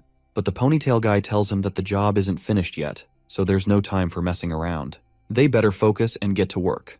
The goon gets annoyed and asks why it's a problem, since they've done this kind of thing many times before. The ponytail guy gets pissed off to see this horny gorilla not catching the gist of the situation. He reminds the goon that he's messing with Zhang Shengjie's wife and kid. He warns the goon that if she can't handle it and tries to kill herself, Zhang Shengjie will have nothing left to lose. He'll come after them all, and nobody's getting out of that alive. He gives the horny gorilla some hope, saying that once they deal with her husband, they'll come back and work her to the bone, not letting her rest for a single day. The horny gorilla calls Li party pooper for ruining the mood, but he decides to take the advice anyway. With that, the goons start walking out of the room. One of them shoots her a creepy look, telling her to wait for her turn. The mother and son are left helpless, with nothing to do but cry. As night falls, the zombies start to roam the streets, and in these desolate roads, our boy is cruising in his car. He's deep in thought, reflecting on his recent gains. With 13 points in stamina, he's now got more than twice the strength of an average person, and his reaction time and control have improved significantly. He's zooming through the cluttered streets, drifting his car around corners, feeling the rush of adrenaline with every turn. The entire place is crawling with zombies, so our boy decides it's time to get out of the car. The city center is ahead, and driving would attract too much attention, so it's time to go on foot. Just then, he hears roars. He turns around and sees 2 zombies charging at him. But our guy isn't fazed. He dashes to avoid the direct hit, locks his shoulder into one of the monsters, and throws it hard enough to knock over another zombie. Quickly, he summons his sword and charges at them once again, going full throttle. With one swing, both zombies lose their heads in an instant. These zombies have become nothing more than punching bags for our boy to test his newfound strength and reflexes. He's amazed at how easily he's overpowering them now. There's no doubt in his mind that he's gained more than twice the physical strength of an average person. On top of that, his instincts have sharpened, and with his enhanced hearing, he can tell that the place he's looking for is only about 800 meters away. Meanwhile, a group of zombies is relentlessly banging their heads against the window door of a grocery store. Inside, the survivors are doing their best to fortify the front gate, piling heavy objects in front to keep it secure, hoping it'll hold long enough for them to figure out a way out.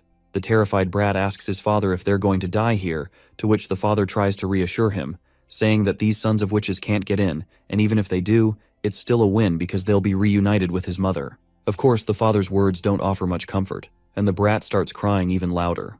The officer gets annoyed and can't believe what the father just said without thinking it through. He's irritated by the brainless nonsense this father told his son. But the sassy father shoots back, saying if he had enough brain cells to think before speaking, he would have been a property manager by now.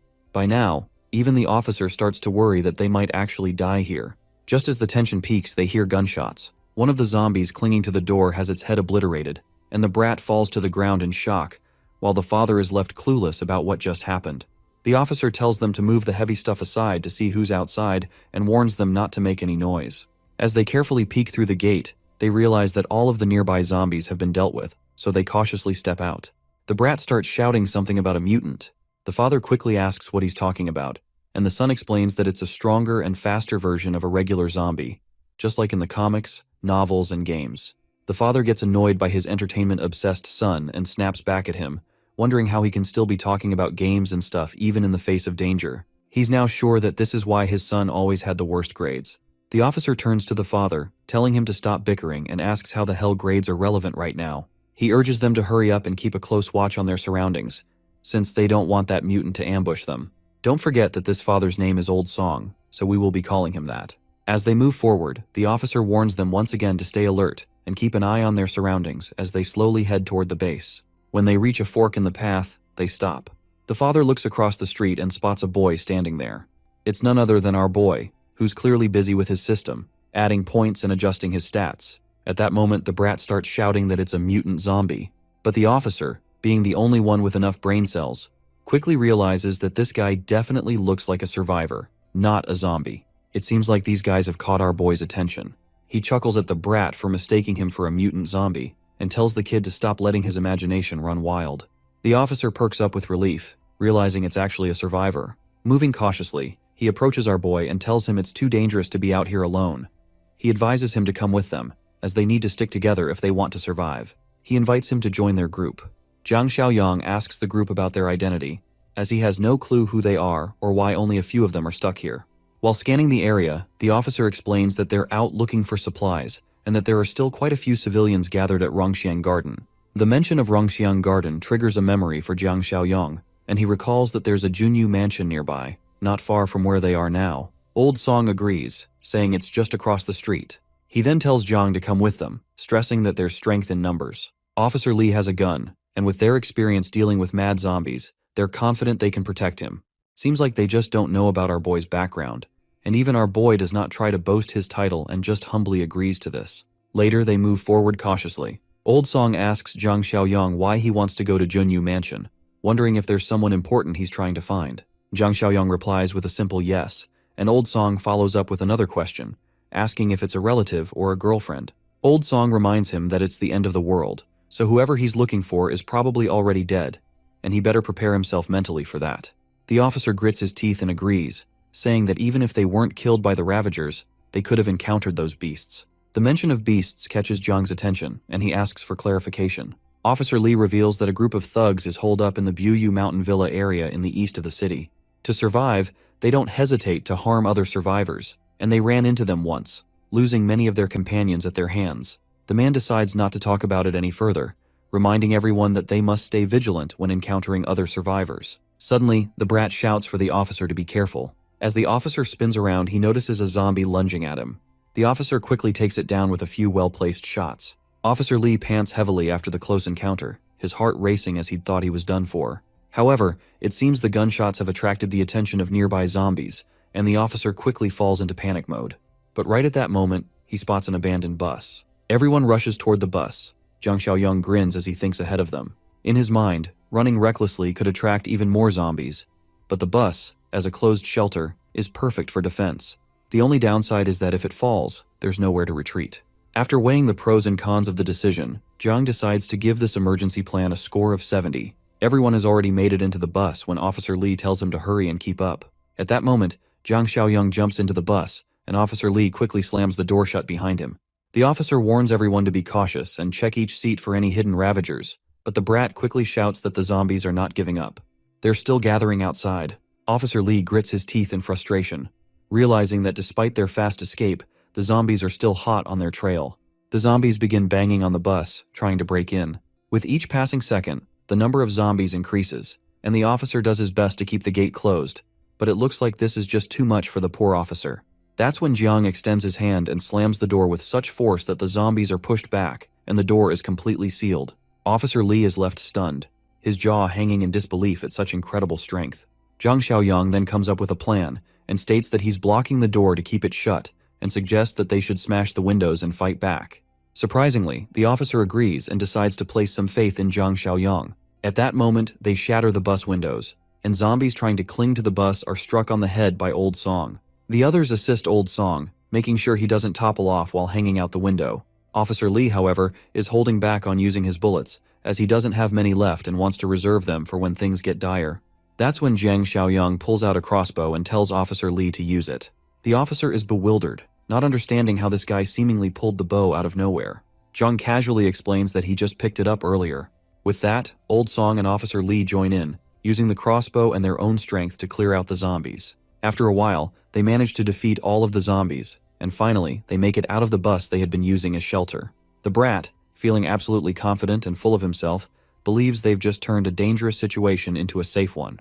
He's convinced this can't be a coincidence, and that they must be the children of fate in this apocalypse. My guy then tells everyone to stay cautious and not make the same careless mistakes again. Meanwhile, back at the fort, everyone is hoping that things go smoothly for Jiang Xiaoyang. Lu Yiming decides to keep watch that night. The glasses guy asks why he's suddenly so enthusiastic, and Lu Yiming, annoyed by the teasing, tells him to stop talking nonsense. He reminds him that he had always been sincere with his duties. The fatty quickly gets humbled by his friend's reaction, and asks why Lu Yiming is getting so worked up over a bit of banter. Regardless, Uncle Sheng decides that since Lu Yiming is taking charge bravely, everyone else should head back to their rooms and rest, so they can make the most of Yiming's help. Uncle Sheng then advises Lu Yiming to wake everyone up immediately if anything happens. As the night deepens, Lu Yiming sits idly, reflecting on how late it's gotten. Knowing that everyone must have already gone to sleep, he decides to get back to the main goal he's focused on, wanting to settle things before our boy returns. Meanwhile, the old man sleeps soundly with the key of the weapon room lying near his pillow. The old man doesn't even notice when Lu Yiming quietly opens the door to enter. As Lu Yiming approaches the old man's bed, he reaches out to grab the key. But to his surprise, the old man proves to be more alert than expected, waking up just before Lu Yiming can grab it. The old man asks what the hell he is doing, but before he can get any more words out, he receives a solid punch to the face from Lu Yiming. With the key now in hand, Lu Yiming runs as fast as he can, while the old man calls after him, demanding the key back. The commotion wakes others up, and the old man quickly reports to everyone that Lu Yiming has taken the key to the weapons room. They all run as fast as they can to catch that bastard, but the idiot throws a bunch of stuff in the way while running. Everyone chasing him stops right there. It's pretty hilarious though, because they could easily jump over these obstacles, but they just stand there like game characters refusing to enter a restricted area. Lu Yiming notices the nursery room on his way and figures he might as well go all the way since he's already doing this. He heads into the room where Chen Chong the zombie is lying on the bed, strapped down. As he tries to approach, the zombie suddenly retaliates with its free hand. Li Yuming is taken aback because the second hand was supposed to be tied down, and he wonders if they made the straps too loose when they bound this freak. This actually makes him even happier though, because it saves him the trouble of untying the zombie. Meanwhile, the others finally make it past the obstacles, and what they find in the corridor is far from pleasant. They're frustrated that Li Yuming went out of his way just to let Chen Chong out of the infirmary. The old man is regretting not realizing sooner that Li Yuming was such a snake. But Shanshan tells him there's no point in regretting now, they need to focus on what to do next. Since all their weapons are locked in the warehouse, they should start by making sure that this zombie gets locked back in the infirmary. Uncle Sheng decides to use the method Jiang Xiaoyang taught them earlier, stay careful and avoid letting the monster bite. With that in mind, they start walking toward the zombie. Zhang Qi quickly grabs the bastard by the neck, while the other two help hold its hands down. The old man contributes highest out of all, pointing towards the infirmary and telling them to drag the zombie back. With a countdown of 3, they push the zombie back into the infirmary and lock the door as securely as they can. Once the zombie is locked inside, one of them wonders if it's just him, or if restraining the zombie wasn't as hard as expected. Everyone else shares the same thought. But the old man reminds them that they've wasted so much time here, that little brat must have gotten all the weapons by now. Right at that moment, Li Yuming shows up and questions the old man's audacity to call him a little brat. Sadly for everyone, the bastard finally has a gun in his hands. However, he seems annoyed by the fact that the storeroom only had one weapon, but he figures this one will be enough to deal with all of them. After he takes care of everyone, he'll take his sweet time searching for the other weapons. Li Yuming points his gun at them, ordering them to move back into the room. Jiang Qi tries to reason with the bastard, reminding him that it was Jiang Xiaoyang who saved everyone and gave them a chance to live. But Li Yuming reminds them that our boy always acts high and mighty. Saving their lives doesn't mean they have to serve him like slaves for the rest of their days. The old man also calls this bastard an ungrateful sucker. Meanwhile, inside the infirmary, Chen Chong seems to have his own plans, and it looks like he's about to intervene in the heated argument. But before anything can happen, the scene transitions to Rongxiang Garden, where Officer Li is giving precise directions to our boy, telling him how to reach Jinyu Mansion. He warns that the layout of the residential area is complicated, making it easy for zombies to hide, so he needs to be extra careful. Officer Li tells Jiang Xiaoyang that once he finds the people he's looking for, he should return to Rongxiang Garden to meet everyone. He advises Jiang to take the side gate of the community, not the main gate, for safety. Jiang thanks him and says he'll keep that in mind. As he begins walking his way towards his next destination, Old Song suggests helping him out, since he helped them fend off those zombies and saved their lives. But Officer Li reminds him that they have no idea what the situation is like inside Jinyu Mansion. If they accidentally walk into a horde of zombies, everyone will be dead in no time. Zero Song asks why they're letting Jiang walk into what seems like certain death. Officer Li replies that he's already warned Jiang as much as he could, so all he can do now is feel pity for him. He adds, though, that they shouldn't overlook the skills Jiang has. He's clearly capable. Meanwhile, outside, the area is crawling with zombies, and inside, the goons who are taking Zhang Sheng's family hostage are getting annoyed to see that Zhang Sheng has not come back. The other thug doesn't care and says he's held his frustration in long enough, so tonight he's letting it all out on his wife, otherwise he won't be able to sleep. Seems like these idiots are just waiting for a dead man to return. One of them, though, seems smart enough to realize that Jiang might be dead since he went out alone. The other disgusting thug adds that when they clap her, they'll make sure to tie her up so she won't have a chance to kill herself. They have no idea when things might go south, so they decide to make the most of the time they have left. Meanwhile, the lady trembles, hearing the goons plotting against her. Ponytail finally gives his friends the green light to go, but he tells them to be careful and not let anything happen to the woman, especially not while doing anything naughty. Suddenly, Ponytail notices something unusual outside. As we peek outside, we see that all the zombies have mysteriously dropped dead. While this reason may be unknown to that bastard, we know exactly what's going on. Ponytail decides to take a look outside, wondering if it could be a rescue team. But before he can go any further, his life chapter ends right there. As he steps outside, he's met with a dagger slash that cuts his throat clean off, and his head rolls over the ground. Meanwhile, the other thugs in the room are ready to claim their prize. They look absolutely thrilled and aroused as they start undoing their belts. They yank her son away from her and slap her hard across the face for yelling. They throw the kid aside, but the little brat has some courage and is willing to fight with everything he's got. However, they kick him out, not wanting any more trouble, and slam the door shut behind him, leaving the poor kid outside. At that moment, the headless body of Ponytail collapses to the ground, leaving the kid frozen in shock. But what stuns him even more is the silhouette standing over the doorway. But there is nothing to fear about because it's our boy, Zhang Xiaoyang. Jiang looks at the kid and asks if Zhang Shengji is his father. The boy stutters for a moment before managing to respond. Meanwhile, inside the room, the thugs have already started tearing the woman's clothes as she struggles to cover her up. One of them, cocky and smug, slaps her hard across the face, demanding her to scream out loud as they harass her. But the woman stays silent as she does not want her son to hear her suffer. Eventually, the thug just decides to go over her and then let his other buddies have their turns. But before he could do anything, the door slams open. One of the thugs thinks it must be the brat who kicked the door open, but before he can react, his head is cleanly sliced off, and he goes silent instantly. His friend, clueless about what just happened, asks why he's standing there like a fool and tells him to just kick the brat out. But what his friend doesn't know is that the guy has already lost his head and promptly collapses to the ground. The others are completely confused, not understanding what's going on. At that moment, Zhang Xiaoyang grabs one of them and slams him hard against the wall. The thug, who had been happily undoing his belt, stutters, asking Zhang's identity. But Zhang doesn't bother with an answer. Instead, he delivers a solid kick to the thug's face, knocking him out cold and finishing him for good. The scene transitions back to the fort, where Li Yuming is holding his gun against everyone. He tells them one last time to move, or he will shoot. The old man tells the others to just do as this bastard says and move to the room. However, Shanshan decides against this idea. The old man, though, insists she follow his orders since Li Yuming has the gun, but reassures her that he'll think of something later. Li Yuming just smirks disgustingly and reminds them that there's nothing to figure out. He threatens them, saying they haven't seen his ruthlessness and decisiveness yet, and that he will definitely establish his dominance. He decides to take the old man down first, since he's the one yapping the most. The other two standing behind the old man try to talk him out of it, but just as they're speaking, they hear a sound. Suddenly, the lock on the infirmary door begins to move, and with a loud swing, the door opens. To everyone's shock, it's Chen Chong, who had somehow used the key to free itself. They find it ridiculous that Chen Chong managed to unlock the door himself in his berserk state. It's clear that Chen Chong has a bone to pick with Li Yuming, and he locks his deadly glare onto the bastard. Li Yuming quickly points his gun, determined not to let a monster who can open gates at will live. He pulls the trigger, but to his despair, the gun jams, and he realizes he's about to get screwed. Before he can react, the monster lunges at him, tearing him apart and killing the bastard who's kept everyone on edge for the past few chapters. Not only does Chen Chong take out Li Yuming, but he also drags his lifeless body toward the infirmary. No one knows what's happening, and all they can do is watch in complete disbelief. Chen Chong, on the other hand, grabs the key to the infirmary door, tosses it aside, and he locks himself in, leaving everyone standing there bewildered. Meanwhile, Zhang Xiaoyang is done taking down the thugs and finally frees the wife. He then calls the kid over to him, but the protective mother holds her son close, asking Jiang what he plans to do with him. Jiang doesn't bother explaining and simply tells the kid to come over. The kid finally decides to trust him, assuring his mother it'll be all right. When he reaches Jiang, our boy hands him a dagger and tells him to kill these bastards.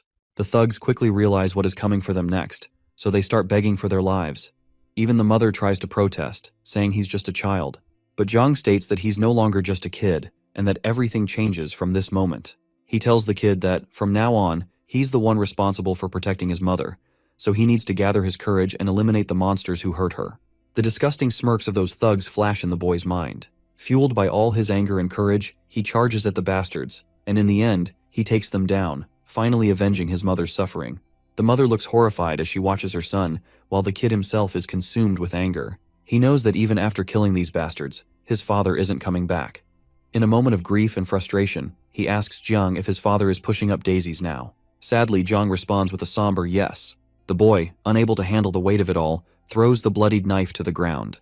He rushes toward his mother and hugs her as tightly as he can, seeking comfort in her embrace. The mother, desperate to keep her son safe, pleads with Jiang to take him with him, offering to do anything he wants in exchange for her son's safety. But the boy, determined to stay by her side, says he wants to protect her. But Jiang invites both of them to come with him. He reveals that he had promised Jiang Shengzhe that he would keep them safe. With that assurance, the mother and son follow Jiang closely, walking past the dead bodies of the defeated thugs. The kid looks scared to see those bodies, and he is even more scared about the monster who killed these guys. Jiang, with his usual calm, replies that it was he who took down all of them. By the way, let's not forget that this kid's name is Shuai and his mother's name is Shaoli. Suddenly, Jiang gestures for them to stop, sensing some suspicious sounds nearby. He turns to Shaoli and asks if she knows where Building 8 in Banyan Garden is. The mother responds by reminding him that it's the same direction he is currently facing, and asks him why he's asking about it. The scene then shifts to Building 8, where a group of looters stands outside, demanding supplies from everyone inside. They assure the residents that they will spare them if they surrender their resources. Inside, our team is hiding in the apartments, debating whether they should give in. Officer Lee quickly shoots down the idea, saying that the looters are animals who won't keep their word and will kill everyone except the women. The thugs outside continue shouting, giving everyone just 10 minutes to cooperate or risk being killed. Inside, one of the women thinks about going outside to beg the looters to spare them, but the other protests, refusing to become a plaything for those animals. But the gorilla silences both of them, telling them not to worry. He assures them they aren't planning to surrender and tells them to guard the hallway, confident that the looters won't be able to get past them. Meanwhile, the gang leader of looters outside smirks to himself, thinking about how well armed they are. His lackey, however, knows their strength isn't enough to force their way in, as the leader of the survivors inside is armed. Not to mention they are hiding, making it even harder to force their way inside. But the leader just smiles as he says they don't need to force their way through.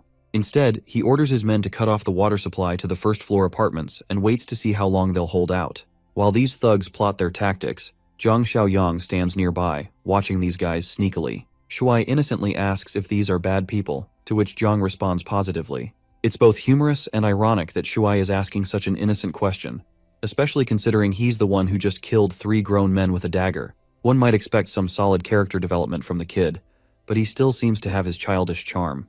Jiang then reminds Shuai that these are the same kinds of people who bullied his mother, and that's why they need to be dealt with. Meanwhile, Officer Lee tells everyone to guard the stairs and stay hidden, as he plans to check out what these guys downstairs are up to. Officer Lai then walks over to the window and sneaks a peek outside, noticing that all 7 of them are armed, with 3 of them packing guns. But then, a loud bang echoes through the air, catching Officer Lee off guard. The rest of the group is just as confused, not knowing what's going on. As we know though, these guys are getting ripped apart by bullets from Zhang Xiaoyang, and one of their men goes down. The others are left clueless about who just took them out. That's when Officer Lee spots Zhang Xiaoyang, gun in hand, making his way forward. My guy starts doing open fire, and one of the goons takes a direct headshot.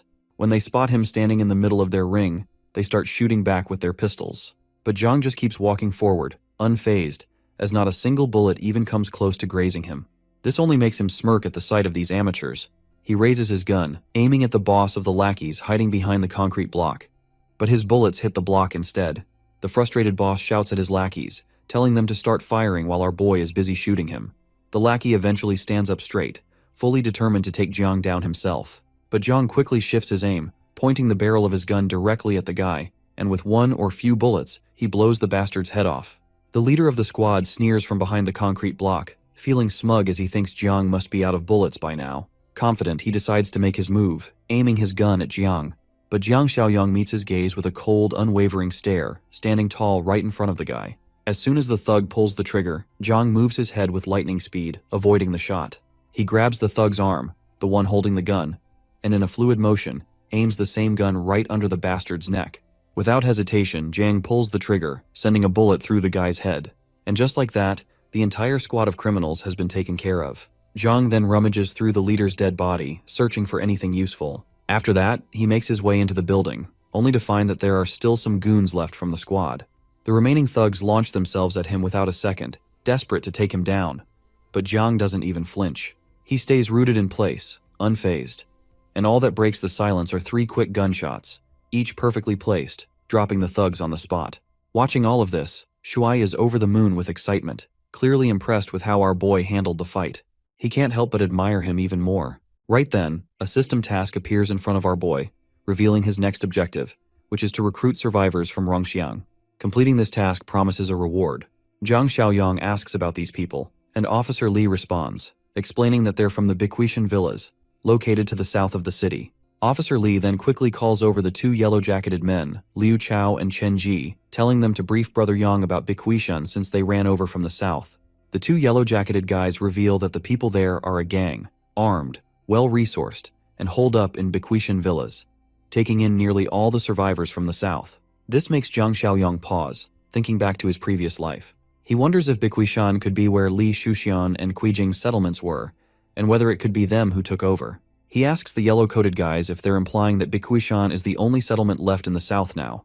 The yellow-coated man replies that it wasn't always the case, but the gang had weapons, and the smaller settlements couldn't defend themselves. As they took over each place, they killed half the population, and then abducted the young and pretty women, and anyone who was willing to be complicit. Zhang Xiaoyang is certain about who is behind this, and when Officer Lee hears his confident declaration, he asks what he means by it. Jiang replies that the 3 guys they just took down each had handguns, and he tells them to hold on to them and check for extra magazines, because there's probably more of them out there. He also gives them his rifle and tells Officer Lee to keep it, and he'll leave them 5 magazines. Hong explains that the Biquishan crew won't let this go, and with these weapons, 10 or so men should not be an issue now. He tells them to hold out here for a couple of days while he reorganizes back home and then comes back to deal with that shitty crew. One of the men standing there is shocked and asks if Zhang is seriously planning to take on Biquishan.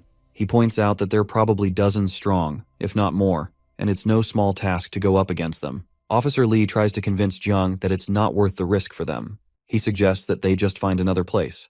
Our boy reassures Officer Lee not to worry about it, because he already has some beef with the Biquishan crew. Besides, in a few days, he plans to return with a bigger vehicle to evacuate everyone to the east of the city, near the old Tea Leaf City.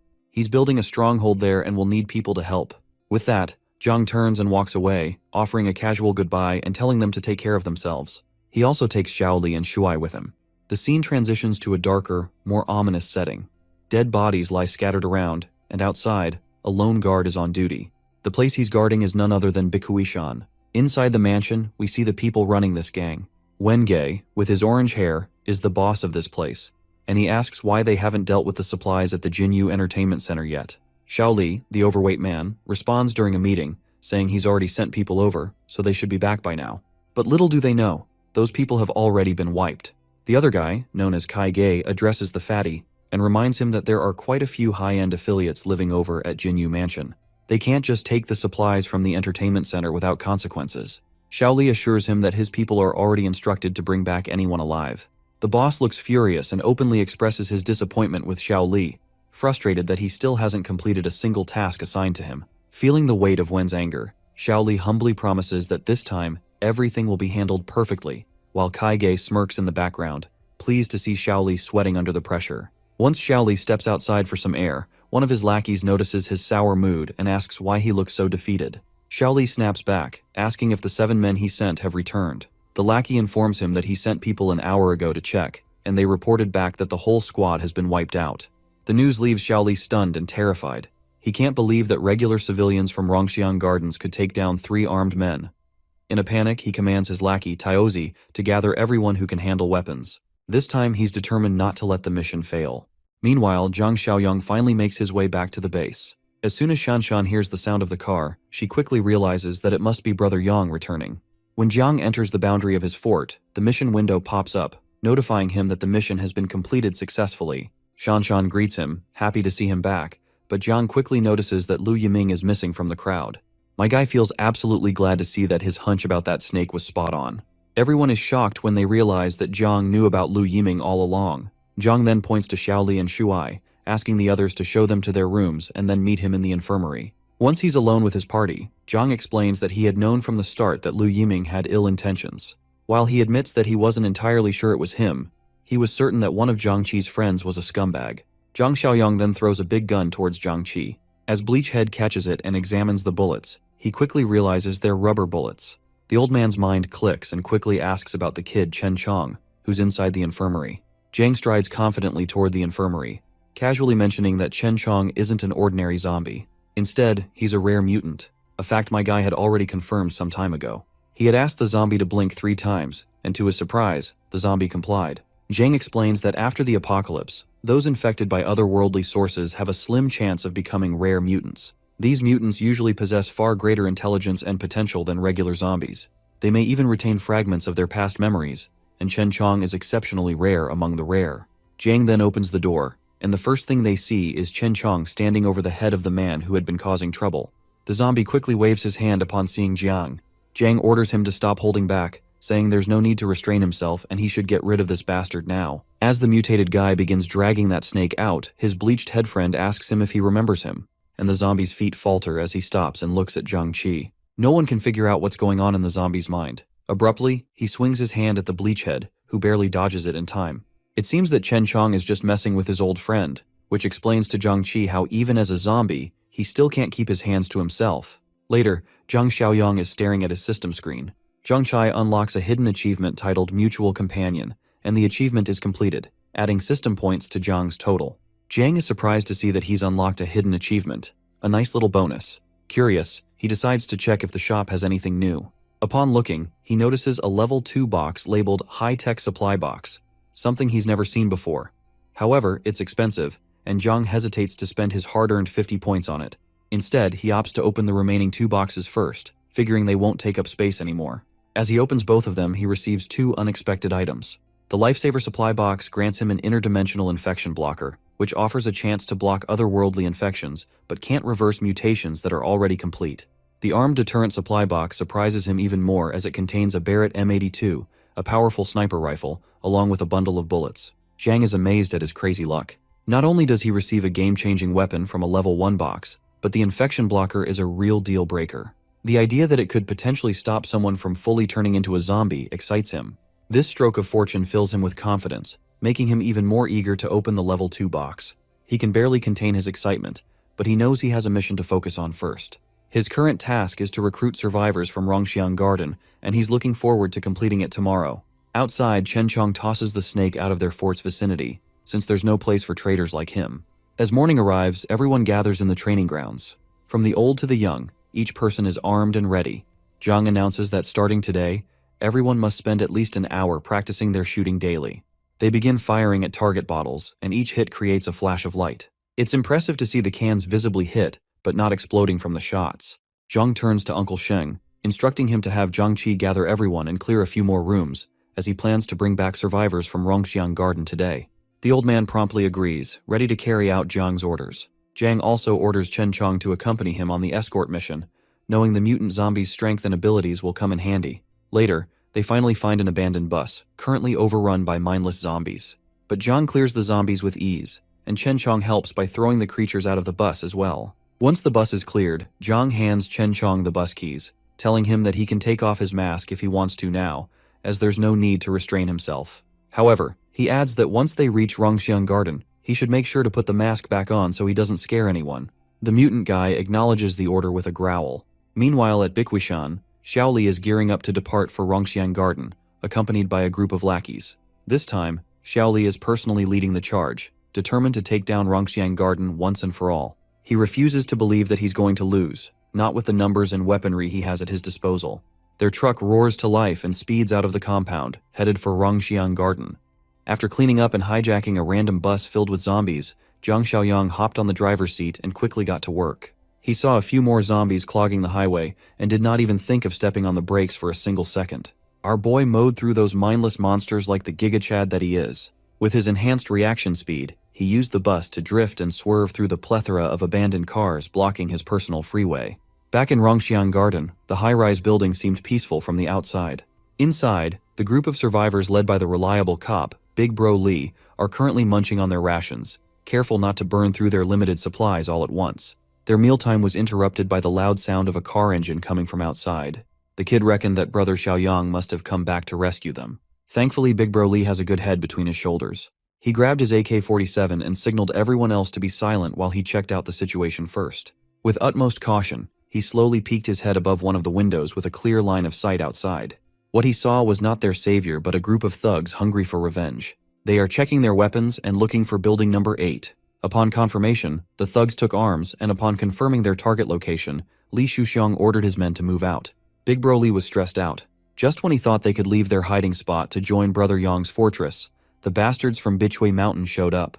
Old Song raised his pilfered pistol, ready to face the scumbags who just can't learn their lesson. Now that they have a few guns distributed among the group, the survivors have gained quite a bit of confidence. Big Bro Lee yelled at the fake tough civilians to not get cocky. Right outside is a whole battalion that outnumbers and outguns them by a mile. He reminded everyone to stick to the plan, and as he headed to the rooftop, he set up an ambush. Outside, the Bichui Mountain Battalion gauged if they had reached the optimal distance to terrify the survivors holed up in the building. Led by Li Shuxiang, they collectively raised their scoped weapons, carefully aiming at the numerous windows of building number 8. Old Song peeked through the window and immediately screamed at everyone inside to be careful and take cover. The silent morning was interrupted by the sound of automatic weapons firing wildly into the high-rise. Every window within range was shattered, pushing Old Song back deeper. After the first wave of warning shots, Shuxiang ordered one of his lackeys to hand over the megaphone. While he negotiates a deal, the others must keep aiming and wrecking the windows with the intent of shooting anyone who dares to show their face. Shuxiang arrogantly spoke to the mic, demanding the attention of the survivors hiding inside. Before he could put another threat or another word in, the lackey right beside him got his skull pierced and his brains scrambled by a bullet. The thugs froze in fear. They were not expecting to be targeted by hidden snipers at all. The next thing you know, another bastard fell to his ass after receiving a clean shot to the leg. Up on building number 8's rooftop, the muzzle of the AK-47 spreads the smell of gunpowder in the air while the thugs scramble to find cover. Big Bro Lee has posted up in an optimal spot with a clear vision of the enemies. Bichui Mountain never could have anticipated that the survivors would have long-range automatic weapons in stock. Shuxiang blamed the intel they received for the fact that the survivors only had one pistol. Even if they pilfered the weapons of the 7 idiots that died last time, there should only be 4 pea-shooters. The panicked thugs turned to their boss for their next move, afraid of getting picked off by the unseen threat. The simple answer was to retreat. You see, these bastards are not exactly the sharpest tools in the shed. They took that order literally and scattered like headless chickens running out of cover instead of waiting for the signal to run together. As you would expect, running in the open streets with a deadly sniper is a recipe for disaster. The cop on the rooftop was as ruthless as he was accurate with that AK. Shuxiang berated his dumbass lackeys for running to their deaths. He counted down to 3, and the remaining bastards retreated as if their lives depended on them. That's because it did. While his lackeys skedaddled in a panic, Boss Lee remained hidden in his cover wall. It did not take the sniper on the roof to adjust his aim and kill off the retreating thugs one by one, racking up headshots and body shots one after another. From the beginning, Boss Lee's strategy was to use his men as fodder until the sniper ran out of ammo so he could safely run back to his car. A certified scumbag move.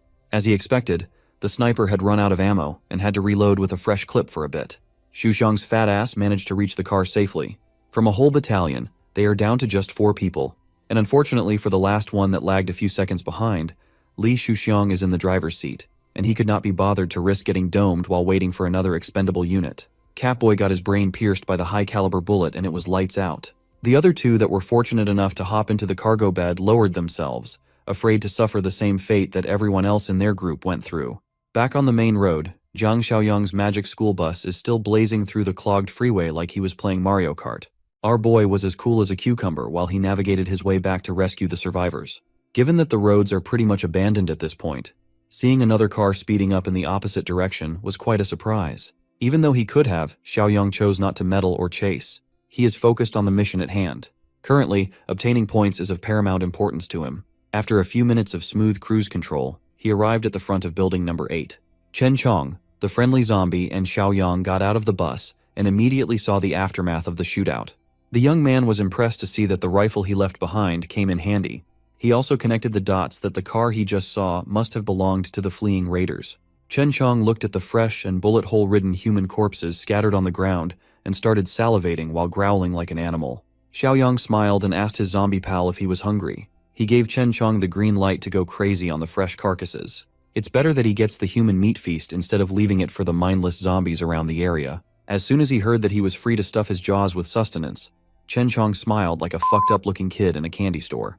Xiaoyang lets this boy run free as long as he meets him under Building 8 after the feast. Chen Chong did not waste a second and bit on the sinewy neck meat of the nearest dead thug. He savored the taste of blood and flesh touching his tongue. As soon as he swallowed, an invigorating feeling spread across his body. Meanwhile, Jiang Xiaoyang strolled through the bloody battlefield as if he were taking a leisurely walk in the park. Based on the efficient method the thugs were dealt with, he was impressed with how decisive Li Hongli was when it comes to killing.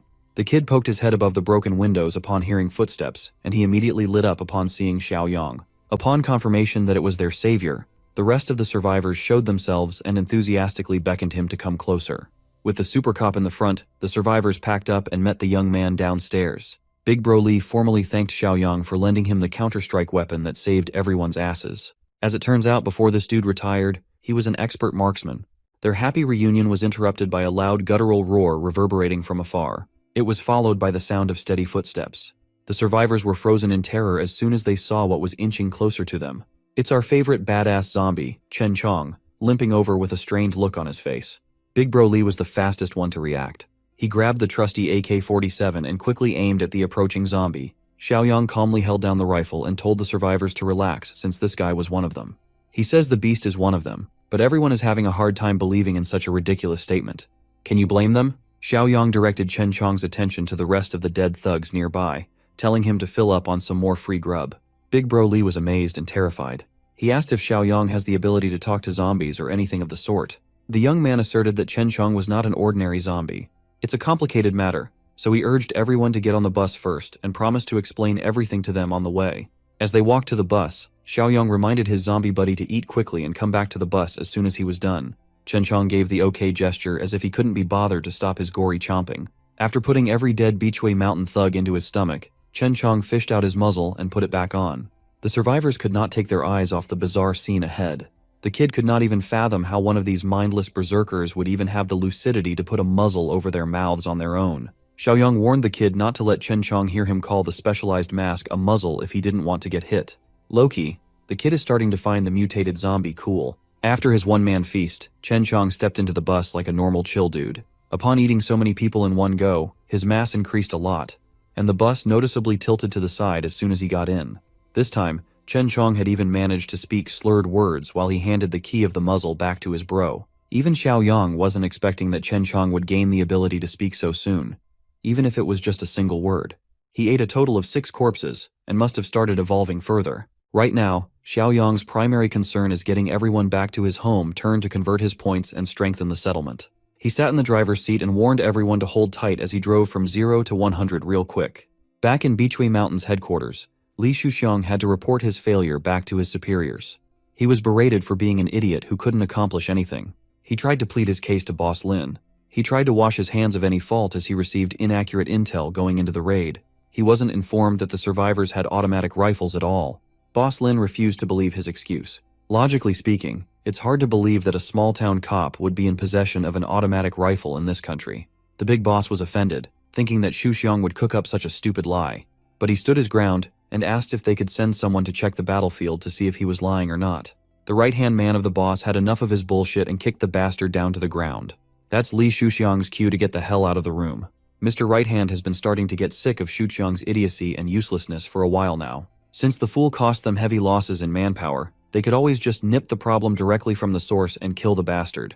Another Beachui Mountain executive, Boss Shu, called out the right-hand man's real reason for resenting Li Shuxiang. This perv right here has been eyeing Shuxiang's girl for a while now. The pervy fox proposed that they share the bastard's girl amongst themselves to think of her as shared property. Boss Lin smiled. He seemed on board with that idea, but insisted that they do not have to rush. They have to find the perfect opportunity first. Unbeknownst to the corrupt thugs, Li Shuxiang never left. He was just listening in to their disgusting conversation from the entrance. He gritted his teeth in anger. Bro really needs to snake his way out of this one. A few hours later, he went back to his lavish house and threw a childish tantrum. Out of frustration for his own incompetence, he wrecked his own place like a dumbass. His girl came out to check on him, trying to console the fat bastard. Li Shuxiang simply told her to start packing as they have to leave this place as soon as they can. She asked where they would go, and he couldn't give a straight answer. The only thing certain is that this place won't be safe anymore, and they need to plan ahead. Boss Li called his assistant Qingzi, and the loyal lackey ran in like a good boy. He ordered Qingzi to gather all their remaining men as they prepared to depart at midnight. His girl could sense that something was obviously wrong, and she did not like it at all. Anyways, back to the people that actually matter. Xiaoyang pulled up to his compound, parking the big bus into one of their many indoor parking areas. The survivors from building number 8 hopped out of the vehicle and marveled at the sheer scale of Xiaoyang's doomsday fortress. With them safe and sound, the survivor recruitment mission has been completed. He was tasked to rescue 5 of them, but he managed to bring back 8. Apart from the 25-point reward, he was given another 5 points as bonus, pushing his total to 66. Xiaoyang turned to his zombie buddy and informed him that tomorrow night, they were going on a 2-man mission to the southern district. Big Bro Li overheard the human-zombie conversation and curiously asked what was in the southern district. The young man simply told him that he had to go take care of some unresolved cross-time grudges with the people at Beachui Mountain Villa. By nightfall, Xiaoyang locked himself in his room while eyeing the level 2 high-tech supply crate worth 50 points, which he now has enough points to purchase. Without hesitation, he clicked the item's logo, excited to find out what was inside his first level 2 crate.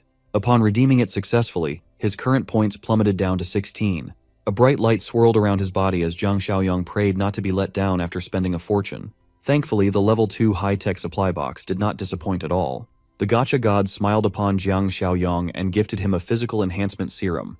This big-ass syringe contains a miracle drug that can boost his physical prowess by 20 points. Without hesitation, he jabbed that thing right into his veins and let the contents flow through his bloodstream. It was a lot more painful than he expected. Right now, he's at 33 points in physical stats. That would be equivalent to over 6 times the strength of an average man. It did not just improve his raw brute strength. It also enhanced his senses. He sensed a mosquito buzzing around his room and reflexively grabbed the little bug by its stinger. His enhanced hand-eye coordination would surely come in handy when it comes to combat. He let go of his death grip, and the mosquito flew out of the room. It's safe to say that Xiaoyang was deeply satisfied with his reward. By sunset, he made his usual patrol with Brother Chong around the base. In one of the open yards, he found Li Hongli leading the marksmanship practice for those interested. After this round, Xiaoyang headed south of the city. Before going, he just wanted to formally ask the old cop to take over the marksmanship training for the others, since he's probably their best sniper. Old Li confidently accepted the job, eager to contribute to his specialty. With that taken care of, Xiaoyang walked, and Brother Chong limped their way to the bus. While that public bus goes way above the speed at which it should be driving, something else is brewing at the enemy camp. That was good for nothing, gangster. Li Shuxiang had arranged for all his men to flee upon sensing the knife inching closer to his back. Unfortunately for him, the escape plan was not as foolproof as he thought it would be. The big bosses of Beachui Mountain Villa pulled up to his driveway, blocking his exits. Inside the lead car was the ringleaders with the addition of a very familiar bitchy figure. With a mocking smile and a gun in his hand, Boss Dong Shu confronted Boss Lee as to why he was leaving in the dead of the night. Like an expert liar, Boss Lee crafted an excuse on the spot. According to him, he just gathered his boys to head for Rongxiang Garden under the cover of darkness to finish what they started.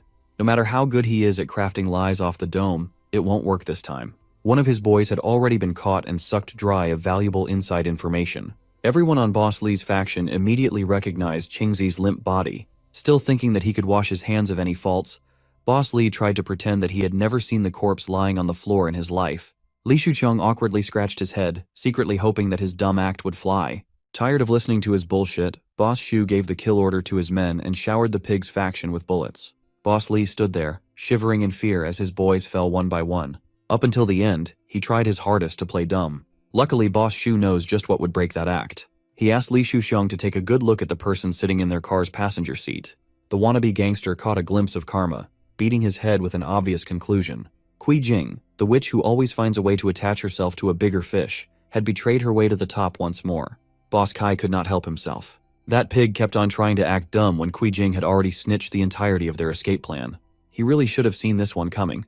That girl latched onto him after making Xiaoyang's life miserable. It's common sense to think that she would do it again. Finally, Boss Kai turned to Boss Zhang for the last order. Boss Zhang casually and wordlessly gave the go-ahead for Li Shuqiang's execution. The method they chose was a barbaric one. They tied a noose around the fatty's neck and had one of their strongest men pulling until Li Shuqiang's final defiant breath. It was a painful and miserable way to go. Once the last bit of life escaped his mortal body, he was left to hang at the gates of his own mansion. Under the cover of the night, a bright blue bus pulled over nearby. Zhang Xiaoyang and brother Chong sneakily closed in on their target on foot. When they arrived at the entrance, they quickly realized that they were a little too late. Tonight, they were supposed to finish off Li Shuqiang, but someone got to him first. This bastard deserves what he got, but Shuqiang regretted not being able to do it with his own hands. He grabbed a pebble from the ground, sent it flying towards the rope, and cut the carcass loose. Given the tragic ending of this scumbag, Xiaoyang feels a bit motivated to dish out some entertaining revenge. Back in the Bichui Mountain Villa's base camp, unpleasant sounds can be heard from the top floor. Kui Jing thought she could just jump ship and be accepted by a bigger criminal like she previously did. Well, she was dead wrong, and her snitching landed her in the den of devious sadists. Boss Zhang only views her warm body as a reward to be used. The pair of deviant bosses passed her around. These people are absolutely disgusting. Thankfully, justice is just a few steps away. Boss Kai looked out of the penthouse window and was taken aback by the sight of his guards dead on the floor. What followed was some loud-ass knocks on his door. Those sounds were just a distraction. The real threat made use of the highest window as his entrance. With a knife in hand, Xiaoyang looked like the Grim Reaper. He made Boss Kai feel the cold blade against his neck. One tiny movement could end it all. Without giving the bastard a chance to spew any more nonsense, he slit that throat and made Kai choke on his own blood. That is one down, more to go. Boss Zhang was flabbergasted. One moment he was shooting poison out of his crotch. The next, his partner in crime was dead on the floor. Kui Jing, on the other hand, immediately recognized Zhang Xiaoyang. Without wasting another second, he sent the knife flying, accurately tracking the naked dipshit. Boss Zhang died with his willy out and his neck sliced open. As soon as his body hit the floor, Kui Jing screamed bloody murder. Thankfully, Kui Jing was not delusional enough to think that Xiaoyang came by to save her. On the contrary, she only felt more dread at the sight of him. Xiaoyang shot her a mocking glare and headed for the door. He slowly opened the locks, wondering what that scum Li Shuqiang would think if he saw her in such a state. As soon as the door was opened, the mutated fatty entered. The wannabe gangster is gone. He's just a mindless flesh-eating beast now. He went straight for Kui Jing's neck, savoring her flesh, bite after bite. The witch tried to plead for help, but her pathetic words fell on deaf ears.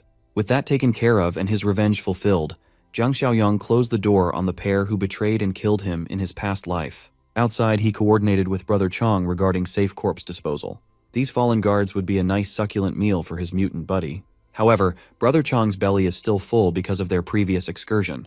Tonight, he can only eat one corpse at most. Still, that's better than nothing. While Brother Chong indulges, Xiaoyang's enhanced hearing causes him to pick up some intriguing sounds from afar. In a building just outside of Bichui Mountain Villa, a group of scared survivors has been gathered against their will. Looking over them was a fearsome chef and a creepy goon. The goon picked up a little girl, choosing her soft and tender meat to be their next dish. The chef scoffed at the goon and turned down the little girl. She's just way too skinny. He wanted the plump little boy hugging his mother in fear instead. The chef dragged the kid while the mom pleaded. Tired of dealing with these pesky survivors, the chef overpowered the lady with a single swing. Mom cried her heart out and begged for her son to be spared. That's the only thing she could do. She turned to the other survivors to help, but her pleading fell on deaf ears. These people were just glad that they weren't picked. Suddenly, gunshots interrupted the kitchen. 3 massive holes appeared on the entrance. The building guards immediately pulled their guns out. As far as they know, only the bosses have high-caliber weapons. Thankfully, the sound of gunfire spared the boy from a cruel fate for now. The bullet-hole-ridden door creaked open, and the guards prepared to unload their bullets. A few seconds later, there were still no signs of movement. Growing impatient, the chef ordered one of the guards to go out and check. The armed guard carefully inched his way into the door. As soon as he reached the kill zone, Brother Chong grabbed that bitch by the neck. Without exposing himself, he already took out one of the armed goons. Based on the color of that arm, the guards immediately assumed that some zombies must have broken in. Without hesitation, they made it rain, wasting their bullets while hitting absolutely nothing.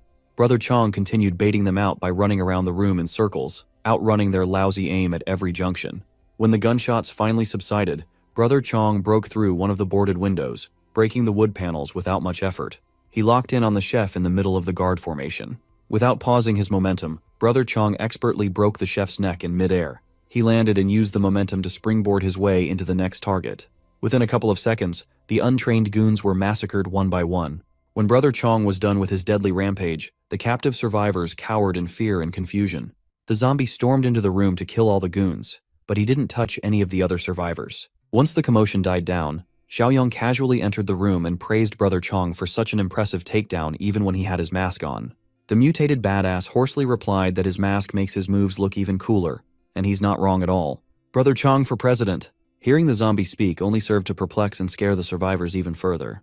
Kids hugged their mothers tighter, and everyone made sure to keep their distance from the odd mutant. Xiaoyong broke the uncomfortable silence by assuring everyone that Brother Chong won't harm anyone. The little girl refused to believe his words. She had seen super monsters like this one kill without hesitation before. That bit of information certainly piqued Xiaoyong's interest. He carefully approached the little girl and asked what she meant. She mentioned super monsters. The girl's mother answered that they had come across another unusual mutant at Decor City in the eastern part of town. Xiaoyong thought it would take at least another month or 2 before other unusual mutants appear. To make matters worse, Decor City is not that far from their base camp in Old Tea Leaf Town. He gave Brother Chong a heads up about the possibility of another rare mutant nearby. You see, depending on the individual, mutants can retain varying levels of sanity and memory. That makes them more efficient and fearsome than a typical zombie. However, unstable mutations usually result in heightened violence. Hearing the route that he could be heading down made Brother Chong worried for his future. Sensing his concern, Xiaoyong assured his mutant buddy that he's one of the lucky ones who managed to retain his reason. Besides, with Xiaoyong around, he won't lose his sanity. Xiaoyong turned to the survivors to ask if there were more survivors in the villa area. As far as they know, a few are locked up in the sales office and the basement. Since it was the nearest one, they headed for the basement to check for other survivors. When Xiaoyong opened the steel door, the smell of blood assaulted his nose. Everybody recoiled at the bloody sight hiding behind that cursed door. This must be where those Beachui Mountain Villa bastards store the people they slaughter for meat. Now it makes sense why there are no other gathering spots in this part of the city. Still, the rate at which they kill people doesn't make sense. Well, some of the survivors saw the goons regularly transport unknown quantities of meat out of the city. Xiaoyong could make a rough estimate of the kill count based on the leftover corpses down in the basement.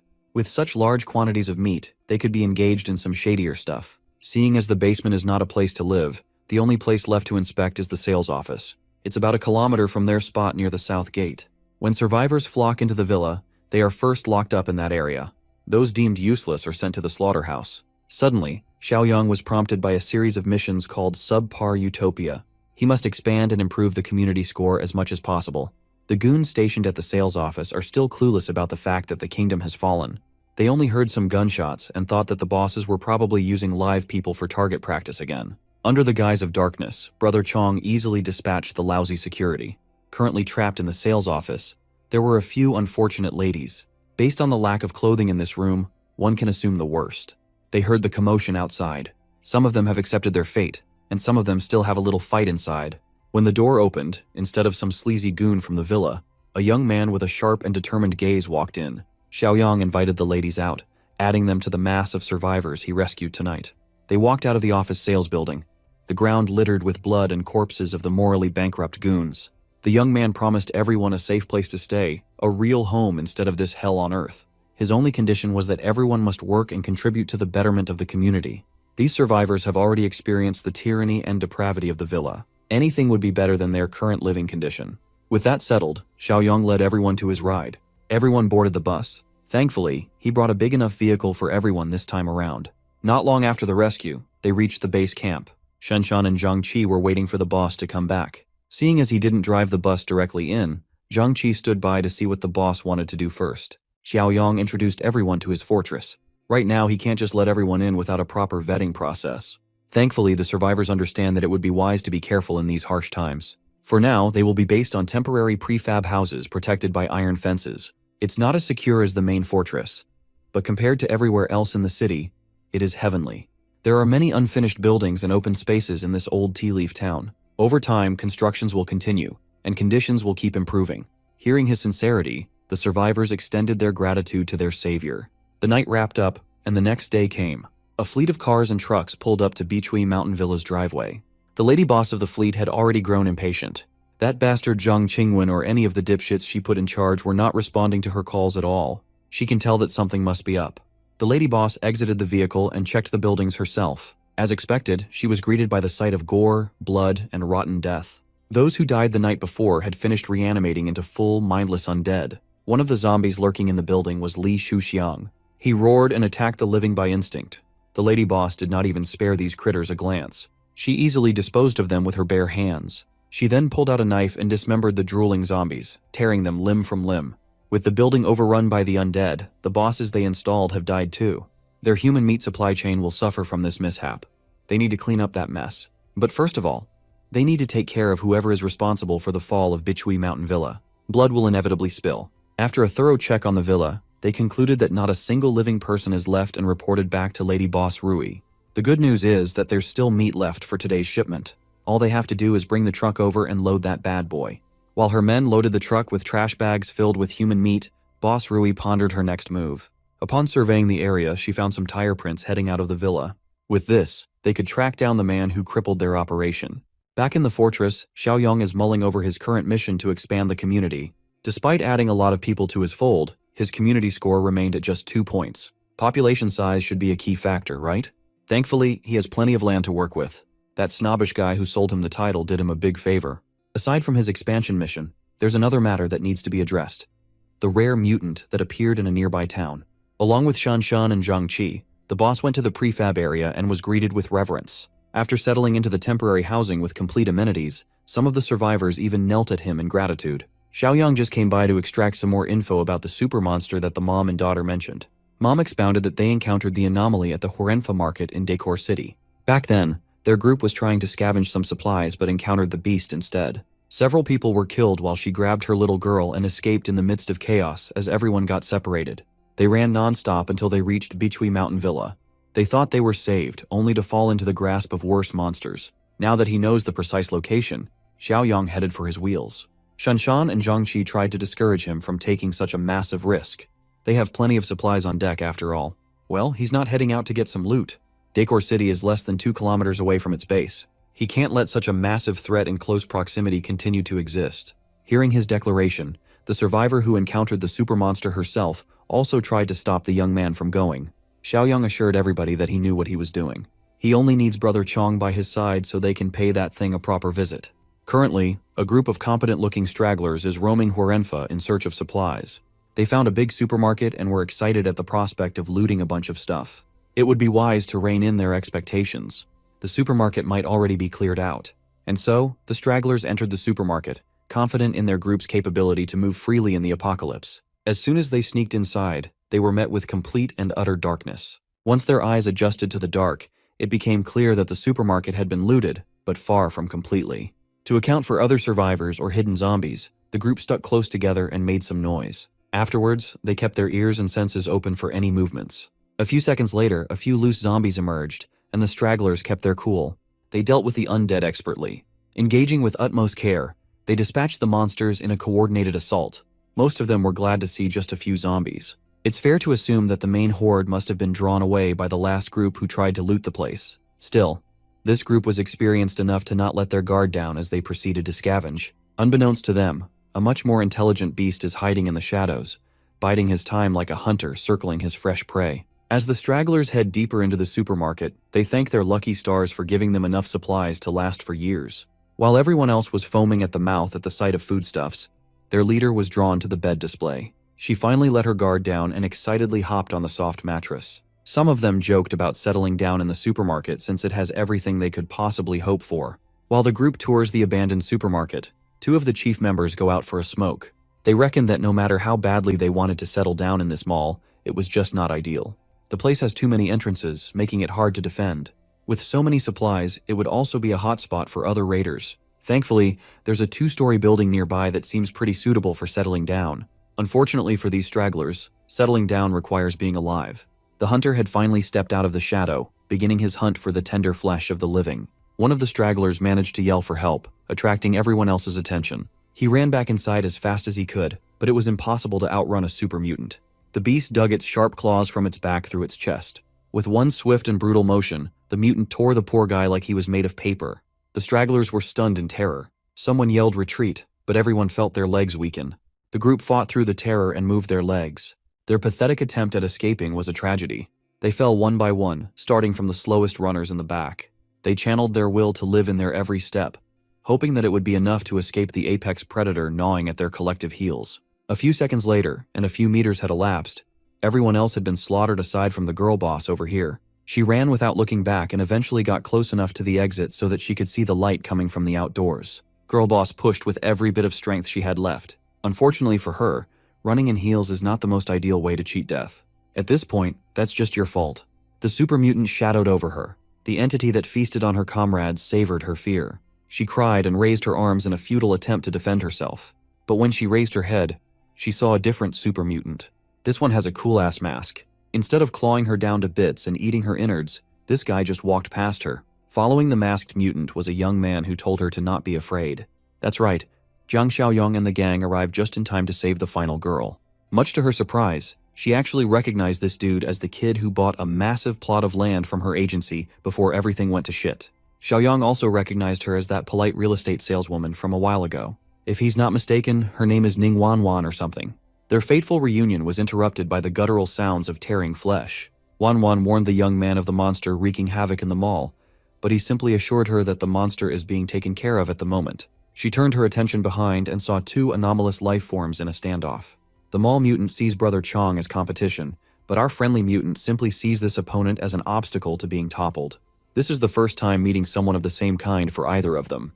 They were both thrilled to test how they would compare against a fellow mutated freak. Mall mutant struck with his unnaturally long claws, missing Brother Chong's crotch by just a few inches. He wonders if eating a fellow freak would speed up his evolution or something. While Mall mutant laughs, Brother Chong unleashes a roaring strike. The force behind that fist was so powerful and hefty that it planted Mall mutant's head deep into the tiled floor. Now the freak was forced to stop messing around and take the masked mutant seriously. Brother Chong raised his foot above the monster's head. In this case, kicking while someone is down would be completely acceptable. Unfortunately, the naked freak was fast enough to respond and jump out of the attack's way. With that same perverse laugh, Mall mutant thanked the humans that served as fuel to his gas tank, continuously accumulating and growing stronger day by day. Brother Chong's senses alarmed him of the incoming threat. The mall mutant jumped face to face against him, looking more savage and vicious than ever. The 2 exchanged dozens of blows in the blink of an eye. Zhang Qi is starting to get worried that Brother Chong is losing ground for the first time ever. Xiao Yang, on the other hand, was glad that they took this trip. If they had left this mall mutant to hunt for a bit longer, it might have grown to become completely unstoppable. To tip the odds in their favor, the young man stepped in and manifested a fucking AK-47 out of thin air. He casually asked Brother Chong to hold the beast down for just 1 second so they could finally wrap up. As usual, the ever-reliable super mutant did as he was told and focused on keeping the mall mutant from using its speed. The sound of gunfire echoed all over the mall. A singular bullet pierced through the monster's forehead, cracking its skull and turning what was left of its brain into mush. Nevertheless, a single gunshot to the head is not enough to put an end to the super mutant's terror. Still, that shot managed to hurt the beast. Now he's completely shifting targets to the young man with the gun. Jiangqi could not believe his eyes. He had never encountered a life form that stayed alive after a clean headshot. If a single bullet won't do, why not add one more? And then some more? And then just put that thing in full auto to do its magic. With high-caliber bullets chunking the mall mutant, the beast looked like rotten green cheese. When it finally fell, it shivered as the last bits of life left its body. Xiaoyang proposed that Brother Chong should try eating the super mutant. Who knows? Maybe it'll provide a hefty power-up. Much to the young man's surprise, Removing a dangerous element such as this beast also counted toward improving his community score and advancing his current mission. Since they're in a relatively untouched supermarket, they might as well pick up a few things. They can't leave empty-handed now, can they? This is where Xiaoyang's storage ability comes in handy. There's no need for hauling truckloads of supplies, he can just suck it all up and transport it in a separate dimension. It's a little crass, but instead of letting the straggler bodies turn into zombies, they might as well give Brother Chong some dessert after munching on his main course. While Xiaoyang was away, some rats were trying to play. Boss Rui and a few of her subordinates have set off to follow the tire tracks and scout the enemy. From afar, they carefully assess the stronghold's capacity and capabilities. Boss Rui's loyal hand evaluated that the fortress has a decent number of people, but they are poorly armed. Their only advantage is that sturdy warehouse. If that's all they have, it's a mystery how they took down Zhang Qingwen, Lin Guangkai, and the entire Bichui Mountain Villa. Boss Rui reckoned that the rats must have used sneaky tactics. They must have lured a horde of zombies in or something. Filled with arrogance, Boss Rui is already thanking the heavens for spoon-feeding her some juicy prey and a new base. For now, they must head back, regroup, and gather all their weapons and people before striking when the fortress expects it the least. The scouts turned around and drove off. Opposite their route, Xiaoyang's group is heading back. Zheng Qi tells Wanwan that their base camp not only has mattresses but also hot water for proper showers. It's not every day you see other cars on the highway nowadays. The group tensed up as they prepared their weapons. Two cars heading in the opposite direction, none of them slowed down, but for a split second, Zhang Xiaoyang and Boss Rui's aura checked each other. A new mission has been initiated. For Villain Nemesis Volume 1, Xiaoyang must resist the invasion to be rewarded 50 points. He immediately had a gut feeling that the invaders must be those people suspiciously driving around the area. To confirm, he sought Shanshan in the watchtower to ask about any sussy activities around their perimeter. As far as the young woman was aware, there was a car that passed by in the distance, but did not get close enough to ring any alarms. That's enough confirmation for Xiaoyang to act. So, he called for Uncle Sheng and Old Li to gather everyone for an important announcement. Meanwhile, the southern suburb coal plant business is running smoothly. With the help of a choppy radio broadcast, a group of survivors found themselves trekking towards the plant. The broadcast claims that this is a safe zone where a settlement is seeking manpower for development. The group of survivors were vigilant. If they survived this long, they must be capable. Finally, they spotted a car driving towards their destination. The car pulled up. Boss Rui and her goons, fresh from their scouting mission, welcomed the survivors lured in by the optimistic radio broadcast. As soon as the survivors saw her assets, all common sense left the room.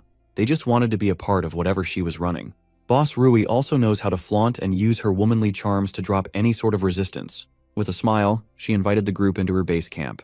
While they were walking towards the coal plant, the survivors exchanged a knowing, perverted look. They were escorted into the camp and were wide-eyed at how spacious and tidy everything looked.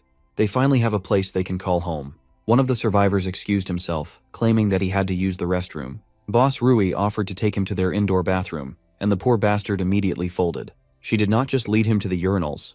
Boss Rui stayed over while the guy peed. Her eyes lingered on the package the whole time, seemingly scanning the goods. Seeing this as an invitation, the survivor asked Boss Rui to stop being shy and sample the product if she wanted. He bragged that he was super strong, but all it took was one lightning-fast step and a stab for his lewd words to stop coming. Boss Rui was efficient with her kill. The poor bastard never saw it coming. Initially, she was actually interested in including him in her group if he was a good catch, but after seeing what he was packing, killing was a no-brainer. Imagine dying to have a little pecker. Outside, her underlings have also taken care of business. Every single survivor that was lured by the radio broadcast bled like a pig. Back in the fortress, everybody had heeded Zhang Xiaoyang's call, gathering to discuss the upcoming war. Old Li asked who would be dumb enough to be targeting them. Well, right now, the enemy is unknown, and they could face an attack at any moment. To prepare, Zhang Qi and Brother Chong must stick to the boss to clear out the unfinished building southeast. They have to temporarily stash the refugees there. If they stay in the temporary housing area, they will be exposed during an attack. Shanshan and a few others volunteered to join in. Even the twins, who looked nothing alike, were in. Swept up by the air in the room, even Lil Shuai volunteered to join, much to the annoyance of his mother, of course. Eager to contribute, Ning Wanwan also offered to help with the clearing operation. While they venture out, Uncle Sheng and Old Li will hold the fort and guard the base. Everybody else will gear up. And so, with Xiaoyang leading the charge, a small army was formed to mow down any obstacles to the upcoming war. Upon entering the southeast building, all hell broke loose as the army picked and popped every zombie in the vicinity. It was an intense hunt, one that would develop their killer instincts for what was to come. After the first wave, Xiaoyang signaled for a break and a check on everyone's condition. Once more, he warned them that the coming days would be turbulent. For now, they will settle inside the southeast building for thorough clearing. When the refugees were invited in, they voiced their willingness to help in the fight. The more he thinks about it, the more Xiaoyang thinks that an increase in their fighting numbers would be good. So, he promised to send over some handguns and bullets later in the day. When the enemy attacks, the southeast building and the fortress will coordinate through walkie-talkies. Back in the coal plant, Boss Rui is overseeing their discreet cannibalistic operation. Her number 2, who looks like a Full Metal Alchemist character, and number 3 are just eager to get their share of the new meat. Boss Rui is still pissed off by the fact that Beechway Mountain got wiped out. From now on, they would have to find food for themselves. Of course, number 2 and number 3 were not happy to hear that. Thankfully, they already know who to visit for a payback in the east suburb. Tomorrow morning, Boss Rui and number 2 will lead a team to wipe those normies out. Back in the fortress, the operation halted for the night, and Zhang Xiaoyang was free to check on the system. With 46 points in the bank to spend, he's eager to check on the new daily crates. Opening the store, he was surprised to see a level 2 awakening power supply crate worth 25 points. There's also a level 2 farming crate and a level 1 sugar, oil, and protein crate. Just the 2 level 2 crates would cost him 40 altogether, but he's willing to splurge a little. Upon opening the most expensive crate he's ever bought, he was granted the Overload skill. It allows him to boost his physical stats by 25%. After the boost ends, he will enter a weakened state. With his already astounding physical strength, a 25% boost would push him to the realm of superhuman. He would essentially be capable of unleashing strength 8 times greater than an average Joe. Xiaoyang is just itching to try this new ability out on someone or something. The night passed quietly, and a not-so-quiet day started. A whole fleet of cars, trucks, and bikes embarked from the southern suburb coal plant, heading to the east. For one last time, Boss Rui reiterated the attack strategy to her boys. First, they will drive through and kill the exposed refugees outside. Once number 2 goes in to break the door, everyone will come in with their modded vehicles as cover for suppressive fire. Speaking of number 2, this starving weirdo can't even be bothered to put on a shirt. While the enemy inches closer, the fortress is on high alert. Old Lee took his position at the highest elevation. It has a worse view than the watchtower, but he'd be invisible from below. Xiaoyang put him up here because Old Lee worked as a sniper for a few years before becoming a cop. Old Lee scratched his head and corrected him. He was just a temporary fill-in sniper for a few months. Nevertheless, he was good enough to consistently hit his mark within 500 meters as long as the wind played along. That would be good enough to play a crucial role in battle. You see, Xiaoyang tasked Zhang Qi to bring something incredibly heavy up to the rooftop. The young man eagerly opened the heavy crate where a pristine Barrett sniper rifle was cozily stashed. Old Lee was taken aback. How can a young man even get his hands on something like this? Refusing to answer, Xiaoyang explained that they only have 10 rounds in total, so it must be used sparingly. Old Lee took the big-ass gun, feeling its literal weight and the heavy responsibility that comes with it. Everyone else is ready and posted up in their respective positions. According to Xiaoyang, the enemy might appear at any moment today. Shanshan, keeping her eye peeled at the top of the watchtower, spotted something unusual and quickly relayed the info to everyone. Looking through his scope, Old Lee confirmed that a fleet of enemies was coming in hot. Back in the modded car, Boss Rui's goons were puzzled at the disappearance of the refugees outside the wall. Instead of stopping and observing before going in, Boss Rui ordered his boys to put the pedal to the metal and push without stopping. They're close enough to be spotted. Stopping now would just kill their momentum. And so, the fleet charged forward, aiming to take cover by the wall. As soon as enemies entered their effective range, Shanshan gave everyone permission to open fire. Everybody spread around the wall, pulled out their blickies and AKs, and rained hellfire on the intruders. The foolish coal plant people did not account for such heavy firepower. Instantly, bullets pierced through windshields and flesh. This was supposed to be a surprise attack, but they were the ones who were startled. Boss Rui refused to believe that her brilliant plan was exposed so early. It was too late to pull out now. She had to throw caution to the wind and ordered her goons to keep charging while most of them dropped like flies. For what it's worth, it was somewhat effective. They reached the bottom of the wall with some troops still alive. The important thing is getting number 2 and his gigantic automatic saw close enough to the gates. When he was met with the stubborn door, number 2 hacked and slashed his way through the thick metal. Shanshan relayed the presence of this anomaly, trying to break their door to everyone in the vicinity. The people in the watchtower raised their rifles and put their trigger fingers to work. To make sure that number 2 could do his job, Boss Rui and her goons returned fire with their pea shooters and submachine guns. Under heavy fire, the inexperienced bunch up in the watchtower were effectively pushed away. Even Fatty Xiaokai was hit in the shoulder. Thankfully, it doesn't look lethal. The enemies have decent firepower and aim. It would be extremely difficult to suppress them a bit longer. Some of the oldies tried to rally the young guns. They just have to hold their ground. They have enough ammo for a dragged-out war, but that won't be the case for long. The automatic saw is about to cut through the main gate. Once the gate is broken, they would be at a disadvantage. Thankfully, the calm and collected boss has a plan to deal with what comes after the breach. Xiaoyang quietly exited the fortress, hiding his presence. Then, the madman ran outside like he was bulletproof or something. Boss Rui's faction had already burned through half of their ammo supply, and number 2 had yet to punch through. He needs just a few more seconds to break the entrance open. The sound of the gate being breached exploded. Shanshan and the Watchtower group quickly descended to provide support below. Meanwhile, Boss Rui is smiling deviously. It was rough, but she's finally in. Now it's time to see how these rookies handle the terror of an evolver strengthened by human meat. Using number 2 as a moving cover, she ordered her boys to follow and stay close behind. The anomaly ditched his automatic saw and muscled his way to make the opening bigger. With a clear sightline of the enemies, Xiaoyang gave Old Li a heads up for his time to shine. Controlling his heartbeat and breaths, Li Hongli locked in on the big guy. Once that big-ass head came into view, Old Li's crosshairs snapped like he had an aimbot. Number 2 roared. He sounded more beastly than human. The survivors who laid eyes on the monstrosity would agree. As soon as that beast breached the gate, they were demoralized. They tried their hardest to deter the charge, but the bastard had impenetrable skin. Their measly bullets were ineffective. Number 2 barged in and tanked the rain of lead without needing a Kevlar vest. No matter what the caliber, it just bounced off to the side, leaving a meager mark. Even those marks were quick to vanish with number 2's unfair regenerative abilities. Boss Rui was quite pleased with the reaction to her hulking shield. She reckoned that this bunch must be seeing the power of an evolver for the first time in their lives. Finally, the go signal was relayed to Li Hongli at the rooftop. He has supreme confidence in his aim and his destructive bullets. The Barrett buckled at the strength of its shot. One press of a trigger was all it took to erase the monster's head out of existence, turning its face into a mush of blood and brains. Number 2, who was seemingly invincible, fell to his death. Boss Rui and the goons were flabbergasted. The big guy was their only form of cover. Who would have expected that this little community could get their hands on weapons of this caliber? With the biggest deterrent out of the picture, Xiaoyang finally made his grand entrance, flanking the intruders with his trusty AK-47. He started open firing, waking up the enemies from their shock. It was like shooting fish in a barrel for the young man. Boss Rui was well aware that they were in this precarious situation solely due to her miscalculation. She underestimated the enemy, and now they must pay the ultimate price. Still, a woman like her refused to go down without a fight. With a submachine gun in hand, she fired back while bolting towards the exit. With gritted teeth, she desperately tried to fall back. Upon seeing Xiaoyang's killer eyes, she finally recognized him as the kid they passed by in the car the day before. To make sure that she gets out of this shit show alive, she grabbed one of her goons. Without as much as blinking her eyes, she used that poor bastard as a human shield.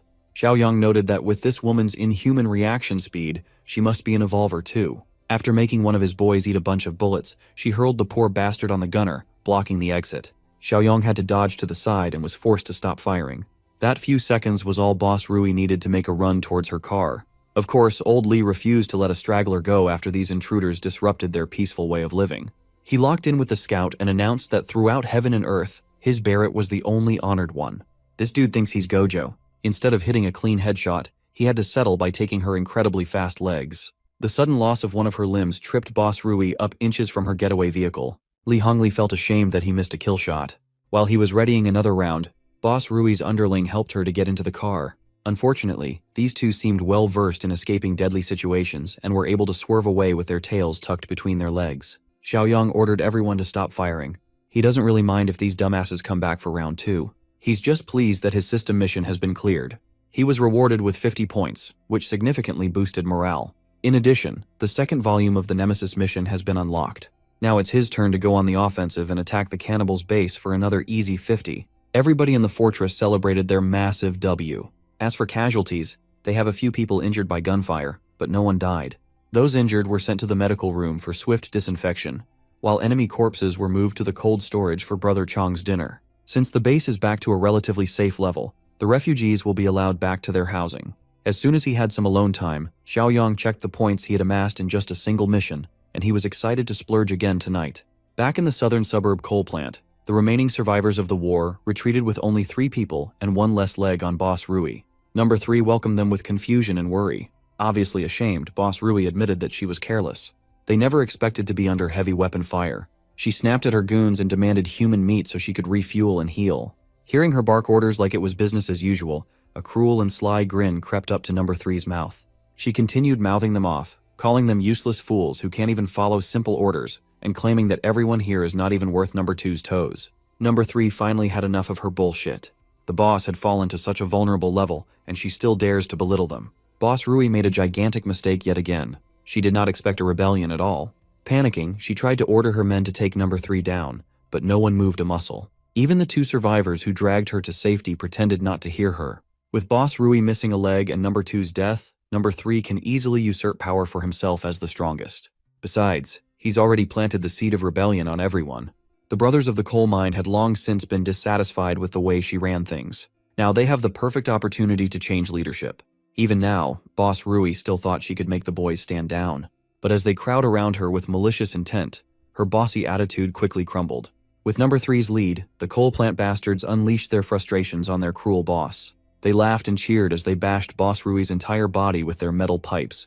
They jeered at her miserable groans and screams. Since she's still an evolver with an inhuman body, this torture went on for a long time. When she finally croaked, number 3 could not stop smiling while he wiped her blood off his hands. One of the goons called him Boss 3, and he nearly pummeled that guy to death. From now on, he won't tolerate goons who won't call him by his new title, Big Boss. Well, the boys are wondering about their next move as a group. With the witch and number 2 out of the picture, the coal plant's combat strength has been greatly reduced. Everyone's biggest fear is not the Eastern Fortress but the one they call the Tentacle Man.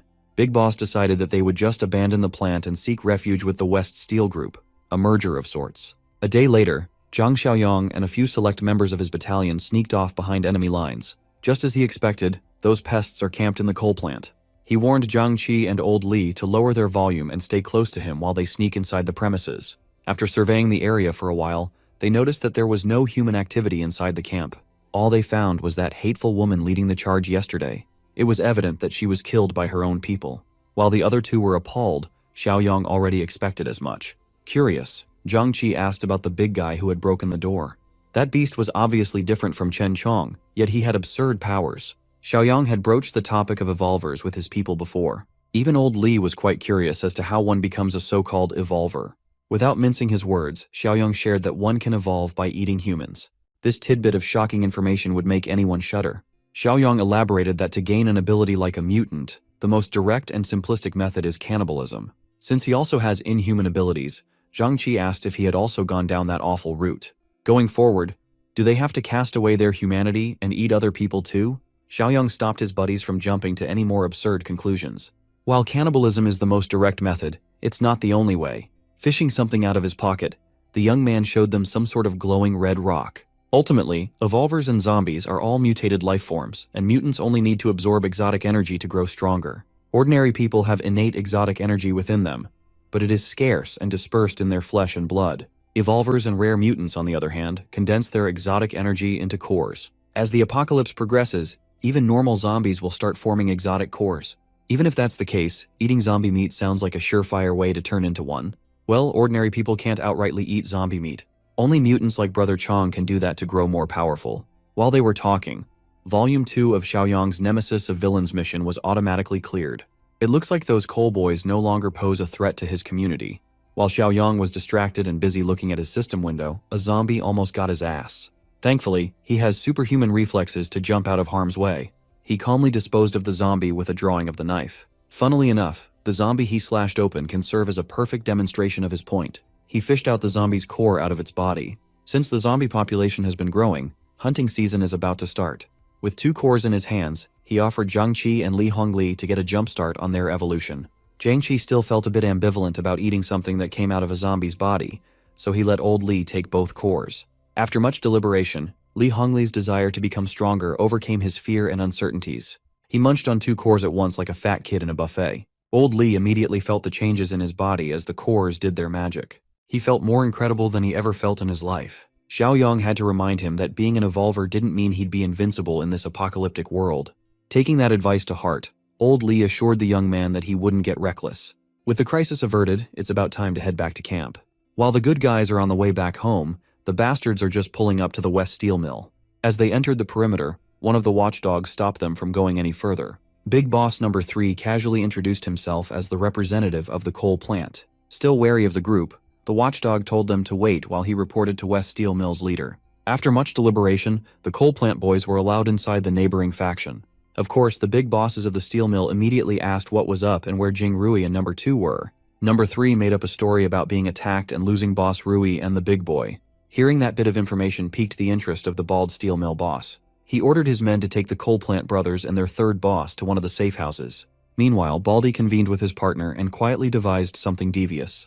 Number 3 and his goons were stashed away in the so-called safe house. Even now, he's still correcting his men about his new title. He was so focused on such trivial things that he did not notice how sketchy this whole situation they put themselves in was. One of the boys pointed out that they were likely not in some sort of safe house. If you look around, they are surrounded by iron bars and locked doors. It's basically a prison. Before they could figure out what was really happening, the watchdog from outside barged into the room. He sternly asked everyone to come outside. When they were granted an audience to speak to the steel mill bosses again, it looked like the entire plant was present. Number 3 carefully chose his words and asked what was happening. The lady boss immediately deduced that Number 3 did something underhanded and betrayed Boss Rui and that the crime must be punished. Number 3 quickly tried to dispel Boss Peng and Boss Ling's accusations, but it was way too late for that. Boss Ling is not buying the excuse for misunderstanding. So, she called her watchdog Li Cheng over to share some information. This guy went to the coal plant and saw Li Jingrui dead in the cold, hard ground of the courtyard while Number 2 was missing. There were no signs of struggle in that place. The most reasonable explanation is a betrayal that went grim, killing the former boss. Even with all the facts laid down, Number 3 still chose to deny the allegations. In this new world, solid evidence is no longer a thing. You could get punished for anything and everything without proper trial. Honestly, the West Steel Mill would have wiped out these coal boys if it weren't for Boss Rui's abilities. With her out of the picture, Number 3 basically entered the den of hungry lions. One of the goons desperately tried to plead for mercy, even offering information just for a chance to be saved. Boss Ling let the goon talk, wholly disinterested in whatever the guy might offer. The snitching goon gave her intel regarding the settlement in the east, ripe with supplies where the boss and Number 2 were defeated. When asked if the settlement compares to the steel mill in strength, the goon estimated that it would be about equal. Baldy and Boss Ling can't just brush aside a real threat nearby. The snitch added that those Eastern Fortress people don't know how to become evolvers yet, and not a single person has evolved. Li Cheng listened intently to the snitch and was quite puzzled at the mention of evolvers. Baldy Peng is having a hard time believing that Jing Rui would lose to a bunch of normies, so the snitch explains that they had heavy weapons, the kind that could kill someone like Number 2 in one shot. Boss Ling was quite pleased that they gained a bunch of useful intel. Still, she is ruthless, and is not in the business of rewarding rats. When she passed down the kill order, the coal plant brothers' blood ran cold. They screamed and begged for mercy until none of their voices could be heard. The last bit of the coal plant faction was wiped out. Baldy Peng is quite worried now that they know about the eastern threat nearby.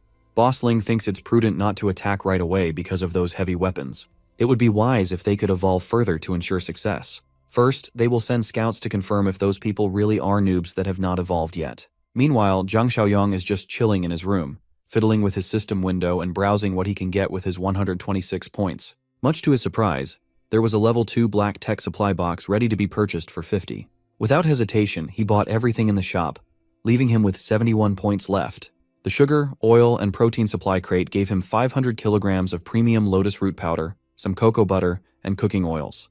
But the real steal was the plus 20 physical enhancement serum from the black tech box. His fiddling was interrupted by a knock. Shanshan entered the room to inform him that they caught a suspicious person lurking around the perimeter. Xiaoyang got off his ass and moved to check things out. Zhang Qi and Old Li apprehended the sussy man, and he kept on insisting that he was not an enemy. He just wanted to talk to the fortress leader. Once Xiaoyang arrived, Mr. Seuss finally opened his mouth. He politely introduced himself as Xu Axing from West Wind Steel Mill. At the mention of that place, Uncle Song was alerted. As far as he knows, West Wind is in the southwest. It's one of the largest steel mills in the area, and just like the coal plant, it has become a survivor settlement. That spot is about 3 kilometers from the coal plant. If it's that far, then why would Mr. Seuss here go all the way to the fortress? Xu Axing puffed his chest and asserted that in this chaotic world, survivors should stick together. So, his leader sent him to find more settlements for recruitment purposes. Xiao Kai refused to bite on such an obvious lie. This man has been lurking around in circles and drawing a map. When the map was pulled out of his pocket, Xu Axing smiled awkwardly. Just to make sure that he's not being played, Xiaoyang activated his mind's eye. Seeing through Xu Axing's soul, it's obvious that this dude is looking at him with disdain. You see, our boy is not soft. He pulled out a gun and shoved it at Axing's forehead without batting an eye. At this point, everybody knows how things work in the apocalypse. It's disrespectful that this guy thought he was an idiot. If Xiaoyang does not hear the truth, Mr. Seuss can kiss his brains goodbye. Seeing the young man's dead serious gaze, Axing gulped. Still, he doubled down and insisted that he was not lying. His faction is just trying to be cautious. Xiaoyang pulled Zhang Qi aside and asked if Axing had seen Brother Chong before. Thankfully, he hasn't. So Xiaoyong ordered his men to let Mr. Seuss go and let him walk on his merry way. In addition, the young man even returned the hand-drawn map. Xu Axing was overjoyed, thinking that his phenomenal acting worked. He bolted out of that walled fortress before the boss changed his mind. As he watched the obvious scout run, a sly smile crept up on Xiaoyong's mouth. He's already calculating how many system points he would get from that West Wind steel mill or whatever. From that fateful day, 5 quick and peaceful months have passed. In the West Steel plant, anxiety about their people disappearing one by one is plaguing everybody's mind. They know the culprit, but they can't do anything about it. That tentacle monster is active again, and they don't know how to respond. Some of the garbage boys heard a sound from their trash pile and were mortified. Before one of the garbage boys could report back to the mill, he met his bloody end at the tip of a sharp blade. That watchdog from before, Li Cheng, overheard the screams for help coming from the trash heap. The one garbage boy who managed to escape with his life reported the killing of his buddy to Li Cheng, blaming the tentacle monster. Mentions of that beast must always be taken seriously. This time around, it's attacking in broad daylight without warning. So Li Cheng grabbed his gun, told civilians to hide, and called evolvers with escape abilities to follow him. When they arrived in the trash heap, they immediately spotted a suspicious figure. Choosing to be cautious, Li Cheng warned his men not to engage and just escape when they're spotted. Upon closer inspection, he finally figured that the monster they had been fearing was not there. Looking at the ground, there were some track marks. Maybe the monster caught his prey and just ran off. Ever since Bichui Mountain and Southern Coal Plant were deleted, the number of disappearances continued to increase. Before, the monster would shop around different settlements. Now the steel mill is its only hunting ground.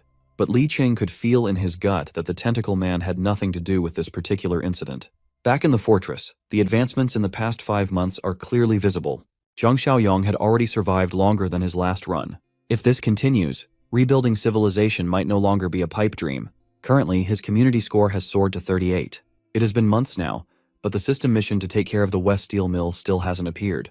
In those months, the rest of his inner circle was hard at work. Seeing that Shanshan and the boys are back from their outside mission, Xiaoyong flexed his superhuman abilities a little bit and jumped from the top of the wall and into the ground. Jiangxi reported that the hunting operation was a success. With their current strength, there's no way someone could fight or track them.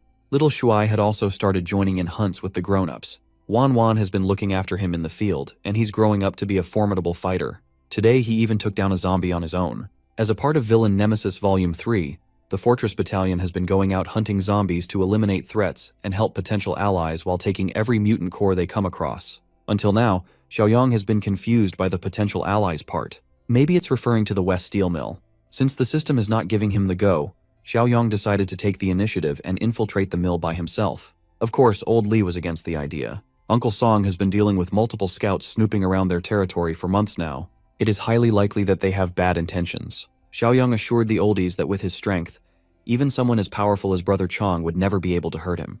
Besides, they might as well find out whether those people are friends or foes now. Uncle Sheng, Old Li, and everyone in his inner circle will be in charge of the fortress and the nearby town housing refugees. Well, the fortress will be fine, but everyone is just worried about their leader. Without this young man, the settlement will crumble. Back in the steel mill, Li Cheng has returned from his sweep of the trash heap. He just wanted to talk to the bosses, but he was barred by some guards from entering. Li Cheng snapped and grabbed the guard by the throat, lifting him up in the air. When he realized that his temper got the best of him, he snapped out and regained control. He put the guard down and immediately apologized. Truthfully, Li Cheng is getting worried about his constant outbursts as of late. Over the past few months, he's been losing control of his emotions. When the bosses heard his voice, they granted Li Cheng permission to enter. Li Cheng cautiously entered the boss's room and found the absolutely shredded muscle, Mommy, Boss Ling, alone in her office. Li Cheng proposed a different theory that would explain the recent surge of disappearances in their area. After carefully examining a recent crime scene, he found a woman's footprints. What he's saying is that they might be attributing the deaths and disappearances to the tentacle man when there's a different killer on the loose. Boss Ling did not shut his theory down right away, but advised him to keep a lid on it for a while. One tentacle man already has the entire settlement terrified. They can't afford to increase the people's anxiety to the point of being too afraid to even step outside. Li Chen tried to oppose the boss, but seeing her face zooming so close to him, he folded and blushed like a schoolboy. He awkwardly excused himself, bidding Boss Ling goodbye. Li Cheng is a strong man, but when it comes to his boss, he just can't seem to think straight. Out of a different room from Boss Ling's office, a voice mocking her for being careless rang. She snapped back that she would gladly hand the job to someone else if her methods were criticized. The voice in the other room belongs to Baldy Peng, who is currently chopping up the corpse of that garbage boy from earlier. These days Ling does the killing and Baldy does the cleanup. They throw the heads of their victims away and eat the body's meat. Meanwhile, our boy is busy slaying zombies, cleaning up the streets one undead at a time. Now that he's nearing his destination, he needs to keep a lower profile. He pulled out a pair of scissors from his dimensional storage and did the most diabolical thing. This dude started cutting his own hair with his eyes closed. Then, he grabbed a bunch of dirt from the ground and smeared that thing all over his face. Just for finishing touches, he even brought out the ultimate disguise tool, a pair of glasses. For someone who deliberately tried to look crappy, he was not half bad at all. When he walked close enough to the vicinity of the steel mill, one of the patrolling guards took notice. Of course, a stranger wandering around the perimeter is subject to hostility, but he greeted the aggression with a smile. He claimed to notice signs of human activity from afar, acting as though he was just glad to see other survivors. Upon figuring that he must be a lone survivor, the patrolling guard changed his tune to that of excitement. First, the guard asked him how he managed to survive the deadly lands for so long. Xiaoyang spun a story about how he was a part of some 10-people settlement that was eventually overrun by a brutal zombie horde. Every one of his comrades died, leaving him a sole survivor. When asked about his strength, he gladly shared that he's quite a bit powerful. After surviving multiple zombie attacks, he's gained a lot of experience dealing with the undead. Of course, the guard was just probing if he was an evolver or not. Since he did not mention anything regarding evolution, the patrol guard gladly welcomed him into the mill. On the way, the guard explained that Xiaoyang would undergo a test that he must pass first. Just from this initial interaction, the young man could easily deduce that this steel plant is a den of snakes. As they neared the door to the mill, Li Cheng took notice of the stranger being led inside. The patrol guard fumbled and claimed that he was just taking the lone survivor to somewhere secluded for a security search. Li Cheng is a no-nonsense kind of guy. If they're doing a body search, it's better to just do it right here and right now. So Li Cheng took over and asked the stranger to hand all weapons over before going inside. Xiaoyang pushed back a little, claiming that he was a bit reluctant to go unarmed into unknown territory. Li Cheng understands that people can be foul in the apocalypse, so being cautious is a good thing. However, it's the protocol for outsiders to either be disarmed or kicked out. Keeping up with his reluctant act, Xiaoyang handed his blade over.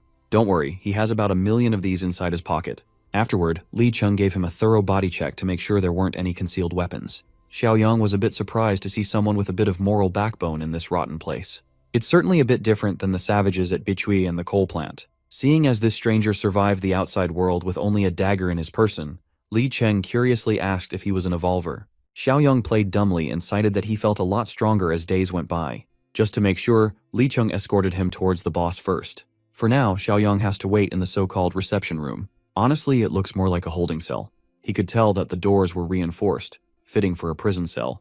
A few minutes later, Boss Ping opened the cell and cautiously walked his bald-ass head inside to ask the stranger his name. Xiaoyang stumbled on his words and introduced himself as Jiang Ye. That is awfully close to Kanye, my guy. Baldy Ping just came over to confirm if this Jiang Ye fellow truly was an evolver. The fastest way to do that is to measure his physical capabilities. So, Baldy Ping launched a hatchet flying to his face. Jiang Ye casually moved his head away from the hatchet's trajectory, letting it crash into the wall. For a split second, he considered retaliating, but by the calculating look, this bald bastard was just testing him. So, he continued playing the role of a normal survivor and yelled at Baldy Peng for almost splitting his head open. Peng laughed heartily. That slick dodge pretty much confirms that the new guy is a capable evolver. If he had not, he would have died right then and there. In that case, his death would not even count as a loss. Since they are both evolvers, Baldy Peng prodded him on the method he used to become one. He implied that he knew about the cannibalism path, and Baldy Peng warned him about keeping a tight lid on the method. Only a few people in the camp know the secret, and they don't want that kind of knowledge to spread among the shitters. If Baldy Peng catches a whiff of a leak, he will know who to kill. To demonstrate how easy that would be, he charged and motioned to crush Jiang Ye's neck with his bare hands. It's a good thing this was an empty threat. If this bald fuck tried to bum rush him with a weapon, he would have fought back. It could have been really bloody. Still, killing this baldy now would make it hard to get his whole 80 points as a reward for the mission. Peng was quite impressed that Jiang Ye reacted fast enough to draw a weapon. While the kid has above-average skills, Baldy claimed that he's on an entirely different level, so thoughts of opposing him should just be buried deep. After their tryst inside the holding cell, Baldy Peng ordered his underlings to treat the Jiang Ye fellow with respect. Give him a change of clothes and wash up before a follow-up meeting with the rest. After he washed up, the clean and dapper Jiang Ye was brought to the meeting room with the other evolvers. Baldy Peng introduced Huang Ling as his co-lead, while Li Cheng and Huang Bin were the two settlement officers. The latter, Huang Bin, will be in charge of showing the newcomer the ropes. Boss Ling praised Jiang Ye's luck in finding the strongest settlement in the area. Here, survival is no longer a concern. Still, to eat well, one must contribute their value to the group.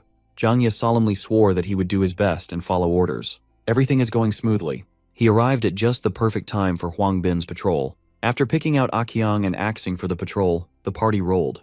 Aqiang was quite displeased to see that the new kid was assigned to their group. Since Zhang Ye knows the secret of evolvers, he can only be assigned to this troop.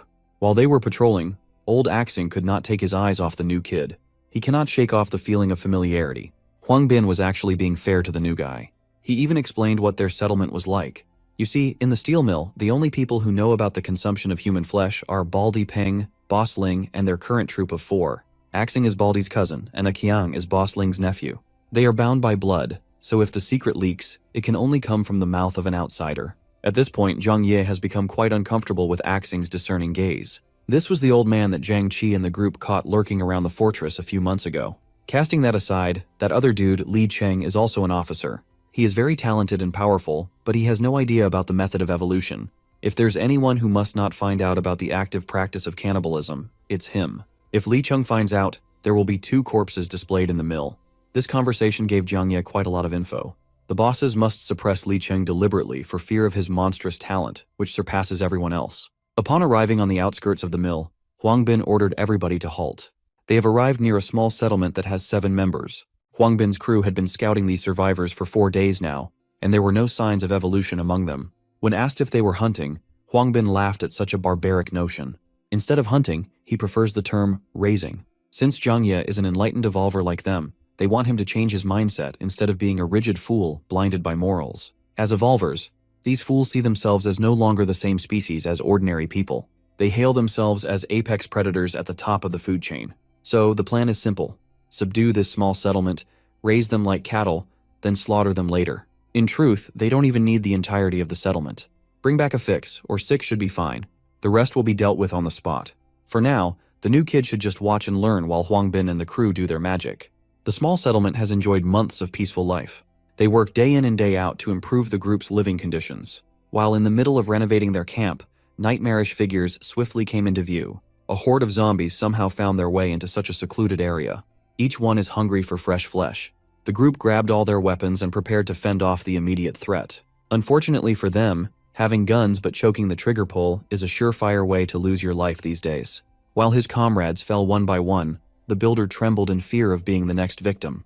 Meanwhile, Zhang Ye and his new troop just stood on the sidelines, watching and listening to the dying screams of agony. Huang Bin justified this method as necessary, considering the limited resources. They simply can't afford to bring in more alive mouths to feed. Now that the zombie horde had trimmed the number of survivors by a bit, the time had come for Huang Bin's crew to do their thing. A woman cried and screamed bloody murder as the grotesque monsters bared their fangs near her.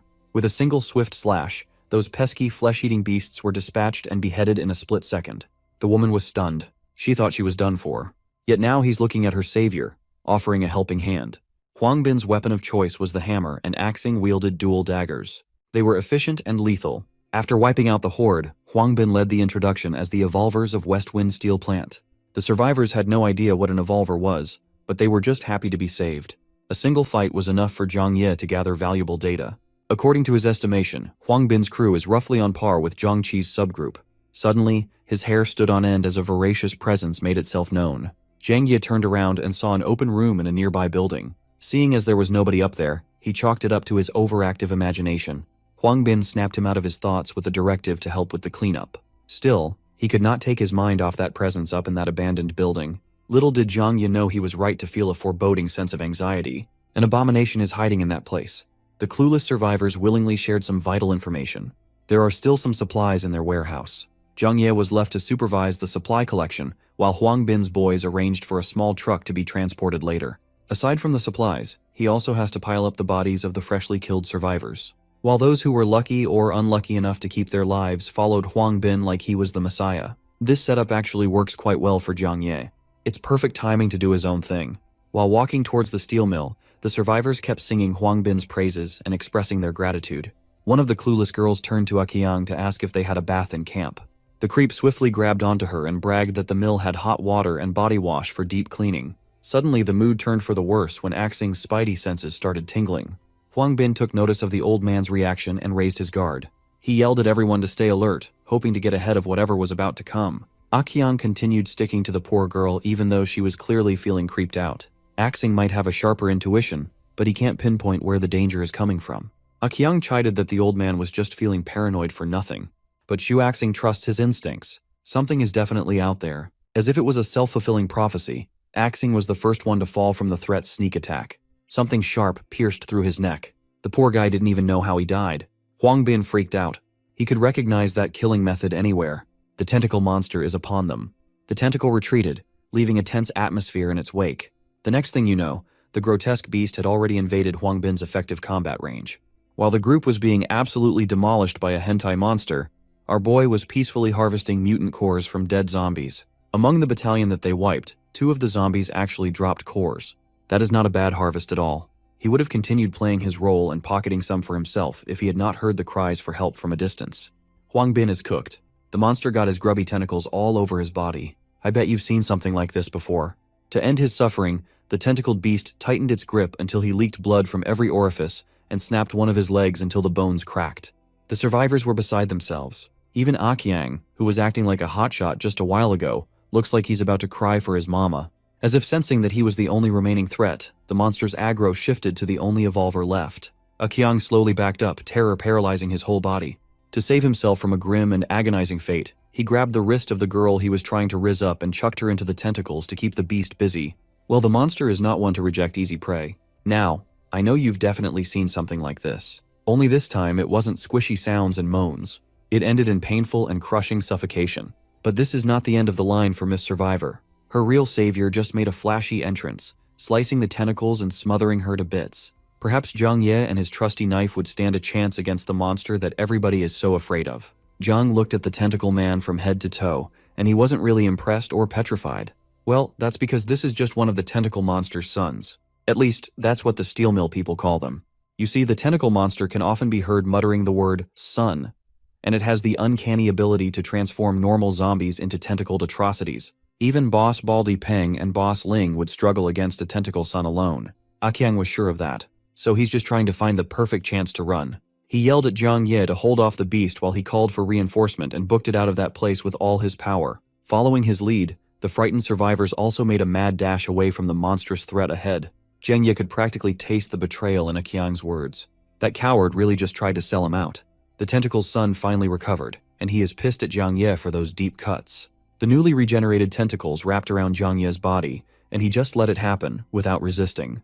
He's actually quite fascinated at the concept of some evolved mutant siring sons. He has the right to aura farm and acts nonchalantly simply because he has the strength to back it up.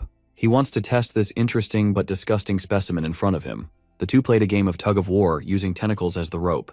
It popped into Zhang Ye's head that he'd never been in a situation where he could use the ability he had awakened a few months before. Today might be a good time for some limit testing.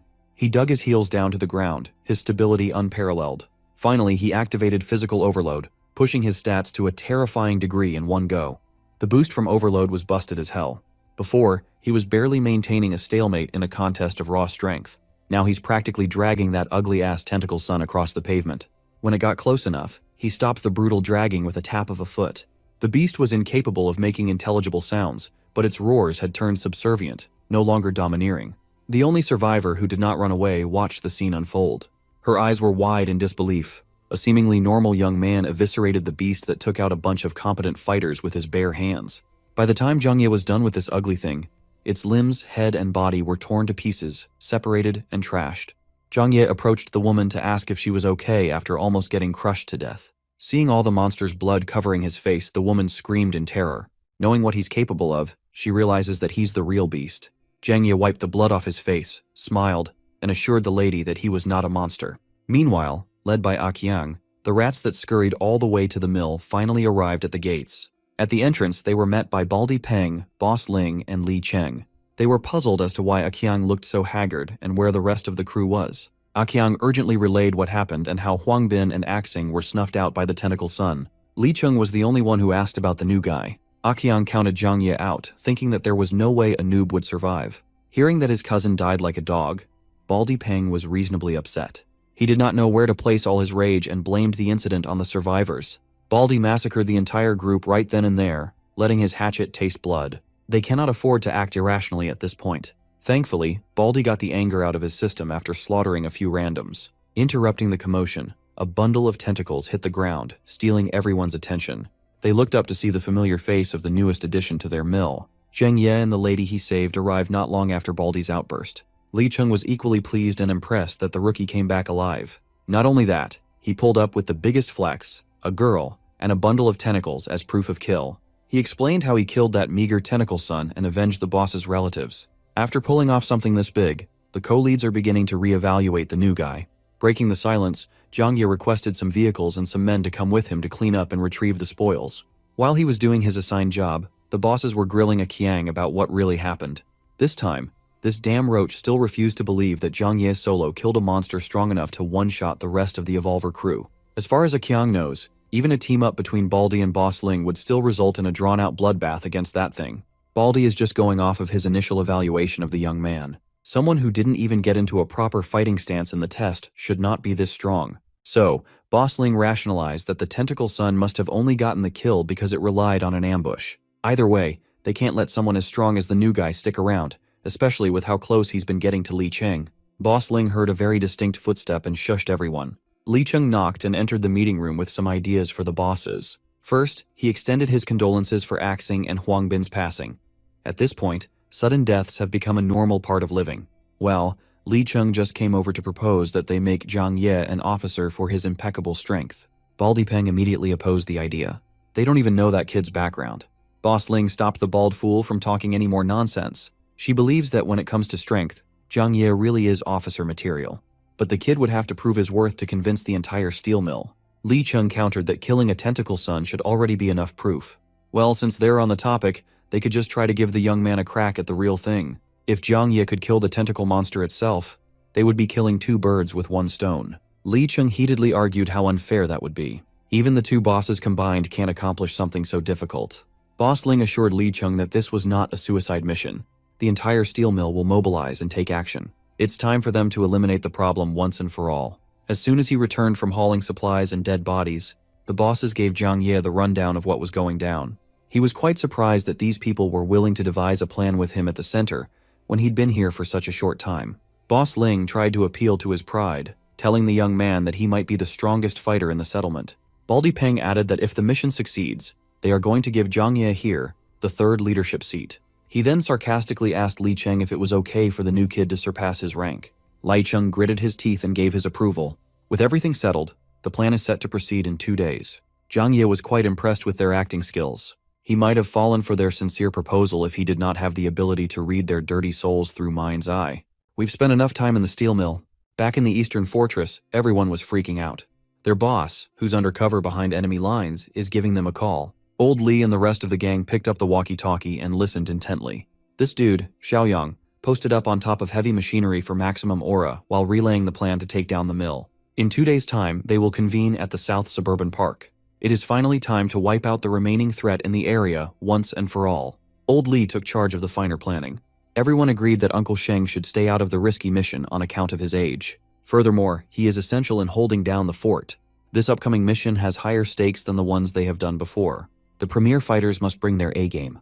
Brother Chong, Shanshan, Zhang Qi, and everybody in that crew are going to be crucial. In the corner of the room, little Shuai asserted that he wanted to come and fight too.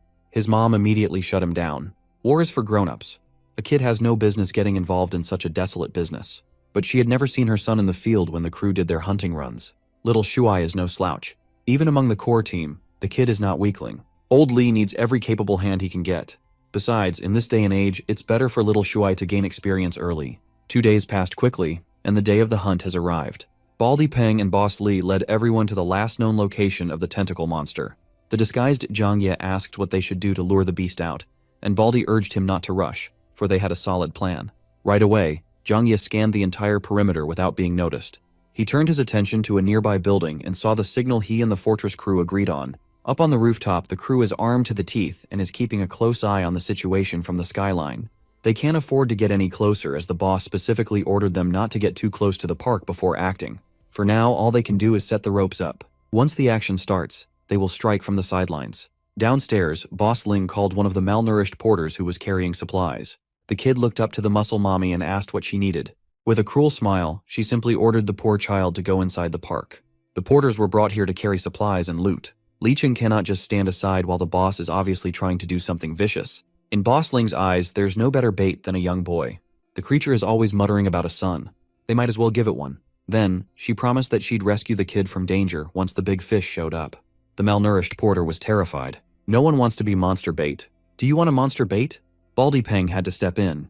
He grabbed the kid by the collar and threatened to commit a bald-on-bald crime if the kid pussies out.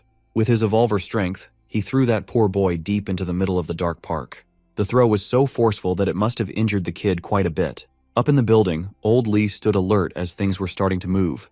He finally gave the signal for everyone to scale the building using the ropes. In the middle of the park, the malnourished boy stood up and stumbled while calling for help.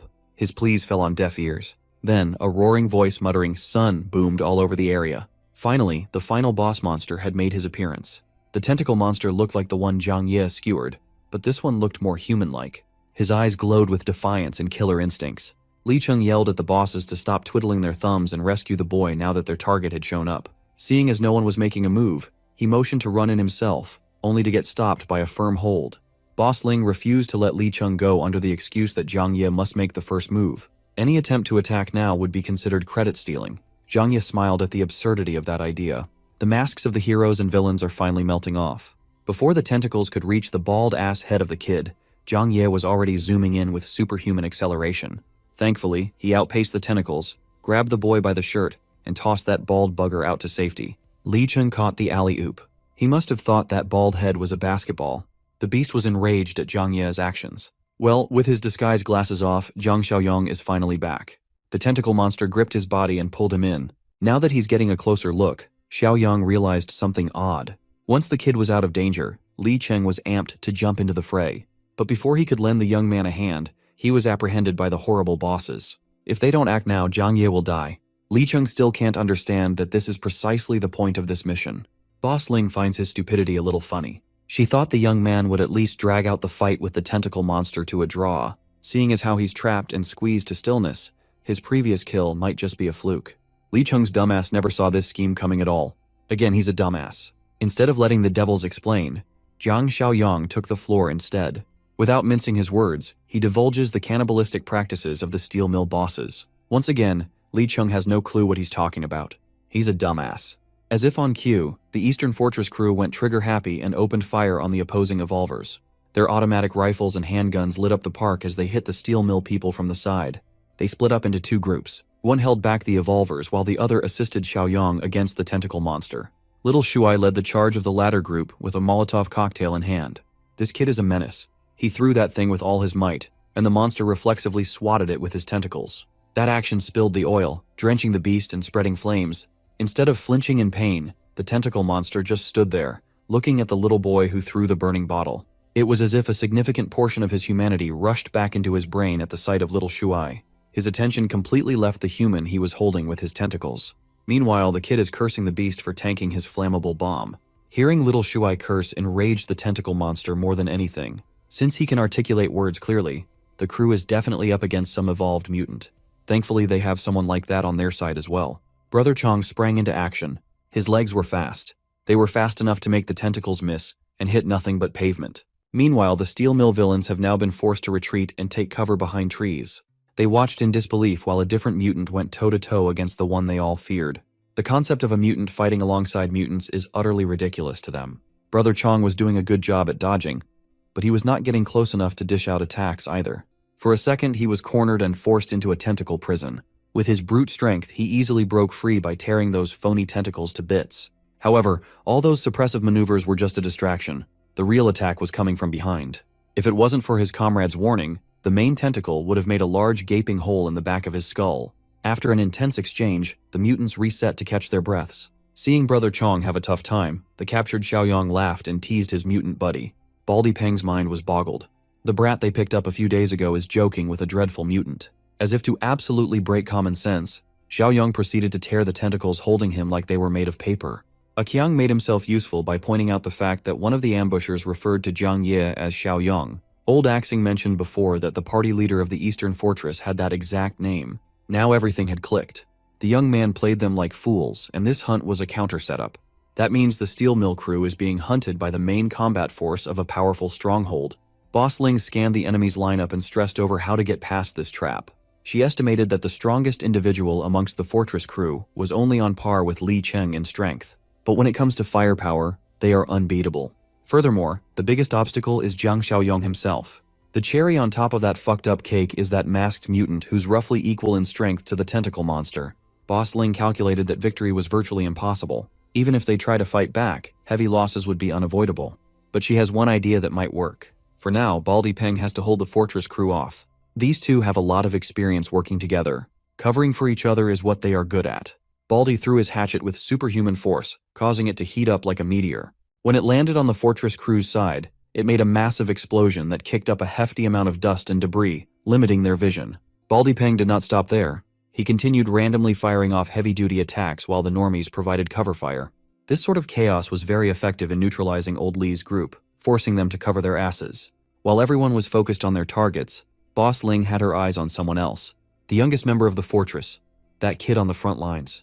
Xiao Kai was the only one who noticed the incoming threat and used his hefty body to shield the boy. He tried to raise his guard up to his head, but the muscle mommy's long legs were way too fast. Fatty Kai was sent stumbling away. He was not a match for an elite evolver. Finally, Boss Ling's diabolical plan is within grasp, and the central piece is one grab away. She snatched little Shuai by his little collar, alerting everybody else. I know she's horrible, but can I go next? This is the worst scenario. Little Shuai does not want to be a burden to everyone as a hostage. He tried his hardest to break out of Muscle Mommy's grasp to no avail. To stop him from squirming and trying to escape, Boss Ling delivered a solid punch to his face. The one most affected by this act of violence was none other than the tentacle monster. He yelled for his son as his rage brewed. Brother Chong took this moment of distraction as an opportunity to close the distance and get into an attacking position. While he was perching on the tentacle monster's shoulders, he felt something odd. The beast was ignoring him. Xiaoyong told Brother Chong to just let go of the big guy. This instruction only served to confuse the mutant even further. Well, Xiaoyong could see that the monster was ready to risk his life for something very important. Right now, getting in his way would not be smart. With hands wringing little Shua's neck, Boss Ling hissed at the fortress crew and threatened to make the boys head roll if they didn't put their weapons down. The ever-so-noble Li Hongli pleaded to change places with the kid. Seeing how shaken and desperate the fortress crew was, Boss Ling felt great about her hostage targeting. If anything happens to little Shuai, how the hell are they supposed to face his mom back in camp? Boss Ling repeated herself. All she needs is a complete surrender of weapons and for the ambushers to move back at least 100 meters away from her boys. Old Li chose to play it safely and lowered his gun, advising everyone to do the same. They have no leverage. Muscle Mommy is not done barking orders yet. Next, she wants the masked mutant to take out the tentacle monster once and for all. She was so high on her newfound authority that she failed to notice the incoming attack. The tentacle monster homed in on her position like a heat-seeking missile, forcing the boss to let the hostage go and jump away to safety. A few of the trash goons just happened to be on the tentacle's way. They were rightfully eviscerated. Baldy Peng watched in horror as another one of his evolver men was reduced to a bloody pulp. Boss Ling was under the impression that the masked mutant was pinning the main threat down. When she looked up at Jiang Xiaoyong, the young man was just smiling at her with glee. Beside him was the aberrant mutant, and they were just standing around, barely paying attention to the fight. Li Hongli yelled at little Shuai to make a run for it, but the tentacles had already surrounded him. Xiaoyong assured everybody that there was no need to freak out. Little Shuai is in safe hands, well, more like safe tentacles. Of course, no one had a clue about what he was talking about. All they can see is a little boy caught and grabbed by the deadly tentacle monster. But it was different somehow. This time, the beast was handling the little boy with care and softness, while he called the kid, son. Xiaoyong chimed in, bragging about keeping his word to keep Zhang Shengji's wife and son alive and well. Yep, we've met this grotesque monster that everyone's been dreading before.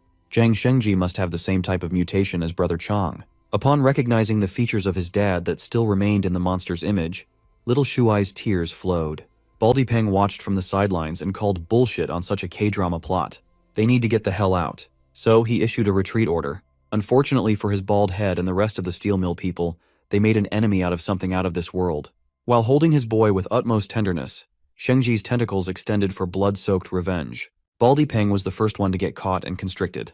He yelled at the nearby Boss Ling to help him out and cut the tentacles off. They've always had each other's backs, but not this time. Huang Ling, the coward, made a beeline for the trees, hoping to escape with her life intact at the cost of abandoning everybody else. She is well aware of the disparity in strength between them and the monster. Her only way out is by using Wang Depeng as a sacrifice and hoping that he would hold out long enough. Unfortunately for Muscle Mommy, even that plan would never work in this situation. She was simply too slow, and those tentacles are really good at groping. Her ankles were unexpectedly grabbed, which led to her smashing her face on the pavement. Boss Ling's glasses were destroyed, and so was her nose. Right then and there, she knew that the next few moments were not going to be pretty. She was dragged back into the park. Those tentacles had no regard for her comfort whatsoever. Baldy Peng watched this scene with a smile on his face. The witch tried to sell him out, so imagine how vindicated he feels now that they're in the same boat. Still, Peng wants to use everything and everyone he has left. So, he turned to Li Cheng for help. Before the dumbass watchdog could lend a hand to the boss that already betrayed him, Jiang Xiaoyang Flash stepped behind him for a quick talk. The young man had a simple offer. All Li Cheng has to do is not move, and he will be guaranteed to walk away from this shit show alive. At this point, Xiaoyang is just letting the tentacle monster do its thing, massacre and mayhem. He started with Baldy Peng, bashing that shiny dome into the ground. The first bash disorientated poor Peng. That's gotta be at least a concussion. Afterward, Shengji's tentacles made quick work of the evil bald man. He whipped and slapped with immaculate force, tearing the evolver limb from limb until his eyeballs, guts, and flesh were mixed well. With Baldy Peng out of the picture, Boss Ling is next on the menu. The tight grip of the tentacles really accentuated her muscular figure. All those gains cannot help her now. Her fate is up to Shengji's dark, grubby, and slimy appendages. Boss Ling's death was slow and cruel. Slowly and painfully, the grip of the tentacles increased in strength until she bled in every orifice. The crush continued to increase in pressure until she was reduced to what can only be described as meat paste. Shengji punished her with the worst death for daring to take his kid hostage. With the death of the final boss, Nemesis of Evil Volume 3 has been completed. With another 80 points in the bag, Xiaoyang's total savings are up to 151. Now he can finally understand why the mission mentioned the appearance of a potential ally. Who would have thought that he would recruit yet another mutant into the fold? Then he turned to Li Cheng. He knows that the clueless bum has some questions that need to be answered. First, he confirmed if Xiaoyang was the figurehead of the East Fortress. Next, the question burning in his mind is regarding the mention of cannibalism in the heat of the moment earlier. Xiaoyang did not mince his words. People do not become evolvers just based on pure luck. Slowly, things started to click inside Li Cheng's slow brain. He remembered the early days in the steel mill when he would look after a lady and her daughter. One day, the little girl tried asking for his supply share, some kind of canned meat. He wholeheartedly offered that thing to the girl, thinking that it was not a big deal. When realization struck, Li Cheng hit that pose when a character was about to crash out. A few days later, he offered that little girl his meat. Wait, don't call the FBI. The first batch of the alleged tentacle monster attacks happened. The lady Li Cheng had been looking after had lost sight of her child. He's now realizing that those so-called tentacle monster attacks were just an elaborate excuse to thin the herd and slaughter their own people. It made him feel sick. Those fucking canned meats distributed among decent fighters were filled with human flesh. Those steel mill bosses turned him into an evolver by deceiving him into being a cannibal. Li Cheng wanted to rage. He pounded on the puddle of blood and goo that used to be his boss. He punched and screamed his heart out, letting the crimson hue paint his body. When exhaustion hit, he looked like he just came out of the womb. Then, he turned to Xiaoyang, baring his fangs, and asked if the young man also got his superhuman powers through such an abhorrent practice. Li Hongli stepped in to defuse the situation and clear the air. They are not cannibals. They know more than the average survivor. With Xiaoyang's intel, they know of other ways to gain power. He passed a mutant core to Li Cheng. It's better to show the secret than to explain. Mutant cores are not as common as human flesh, but they are far more potent and carry no side effects. As far as side effects are concerned, Li Cheng must have experienced the symptoms too. After evolving through cannibalism, the evolver tends to have a hard time regulating intense emotions.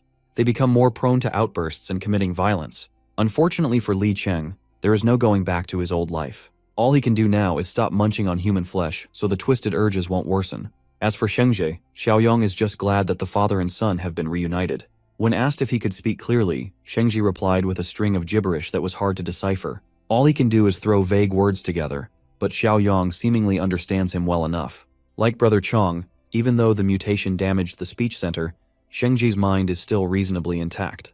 Right now, bringing the loathsome tentacle monster back to the base would surely scare the people. Thankfully, Shengji has become used to the city as his lair. He's just glad to see his son safe. For that alone, he's at peace. He called Xiaoyang super high IQ. That's his way of telling someone they are clever. Now that all threats are eliminated, the remaining people at the West Wind Steel Mill are left without a leading figure. Perhaps Li Cheng should take the mantle. However, he cannot trust himself at the helm after finding out that he has become a cannibal.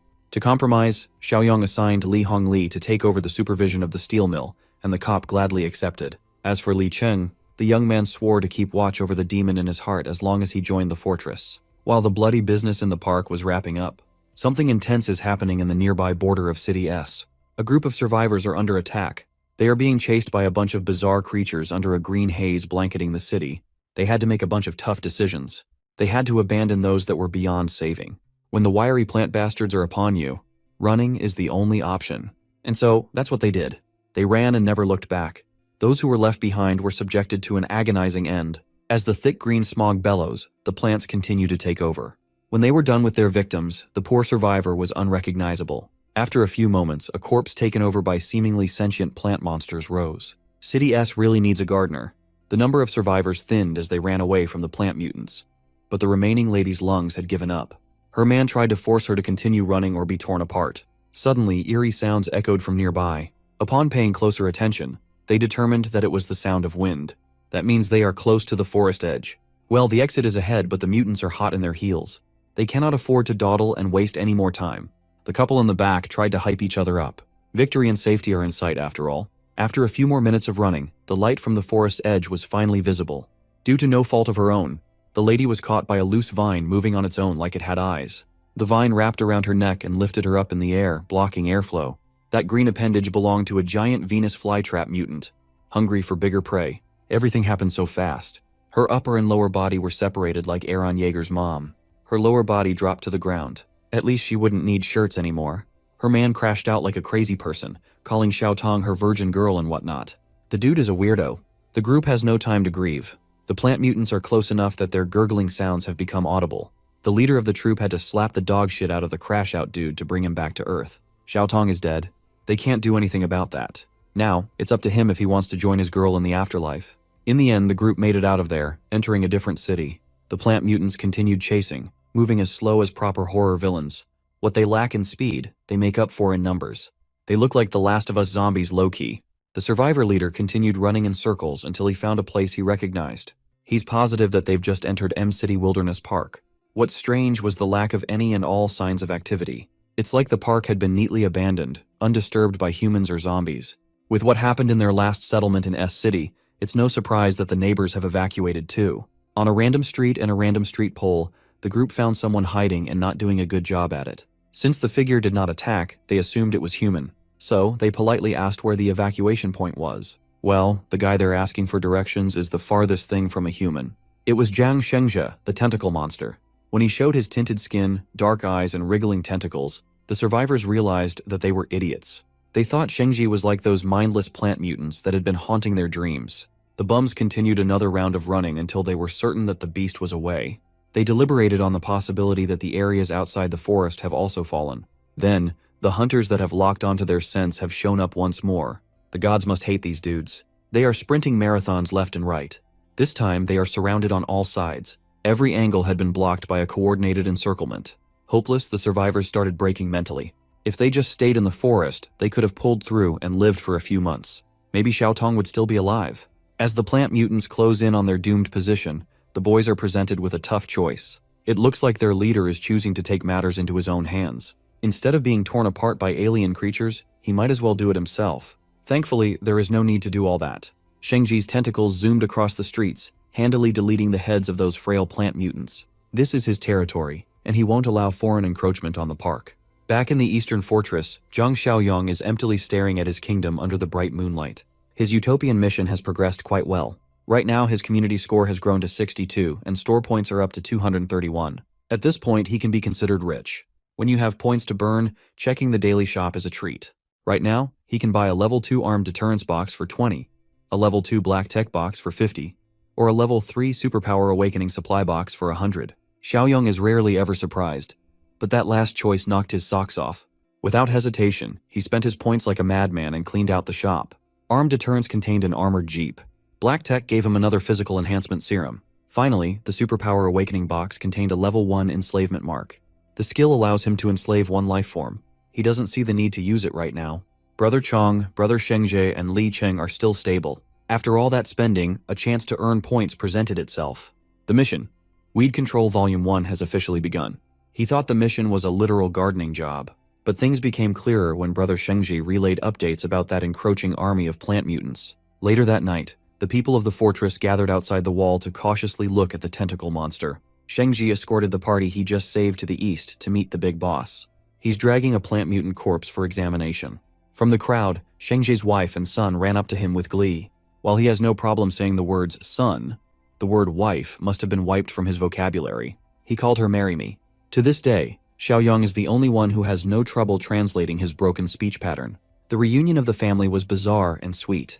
Tears were shed and hugs were shared. Xiaoyang immediately got down to business and examined the shriveled mutant corpse. Shengji tried to explain what happened, but he did not have enough words to form a coherent story. So, the leader of the survivor troop stepped in to elaborate. They came from City S and were forced to run away because of these mutated plant creatures. While City M is also unsafe, it's in far better shape than City S. On the way to the fortress, the new group passed by a lot of zombies roaming the area. Xiaoyang sent one of his men to retrieve his new armored jeep, parked 2 blocks from the base. Tonight, he wants to see the border between the 2 cities. Using the armored jeep and the survivors' guidance, they reach the place without a hitch. It's only been a few hours, but the vines have already grown a lot taller, covering more ground. To get a better understanding of the situation, Xiaoyang wants to venture deep into the jungle. Survivor Bro just got out of that hellish place, so it's understandable that he's against going back in. Well, ignoring the problem is not an option. At this rate, the nearby West Wind steel mill will get swallowed up. By then, quality of life and production will suffer. Before going a deeper dive, perhaps it would be wiser to do something else first. Xiaoyang thinks it would be better if his people could gain more strength to handle crises on their own. Old Li and his new steel mill crew will tag along too. For the next few days, everybody is going on a hunting spree. It's grinding time, baby. Speaking of the steel mill, there seems to be another troublesome mutant lurking in the area, and it's eating zombies. Thankfully, we won't have to see this ugly-ass mutant for long. Xiaoyang is on some Assassin's Creed movement tonight. In one clean slash, he dispatched the troublesome zombie-eating mutant. With the big boy out of the way, the rest of the crew were freed up to go to the ham with their firearms. They did not spare any bullets, letting it rain on the normal zombies aimlessly marching in the city. Under Xiaoyang's leadership, they would search and retrieve mutant cores from their kills.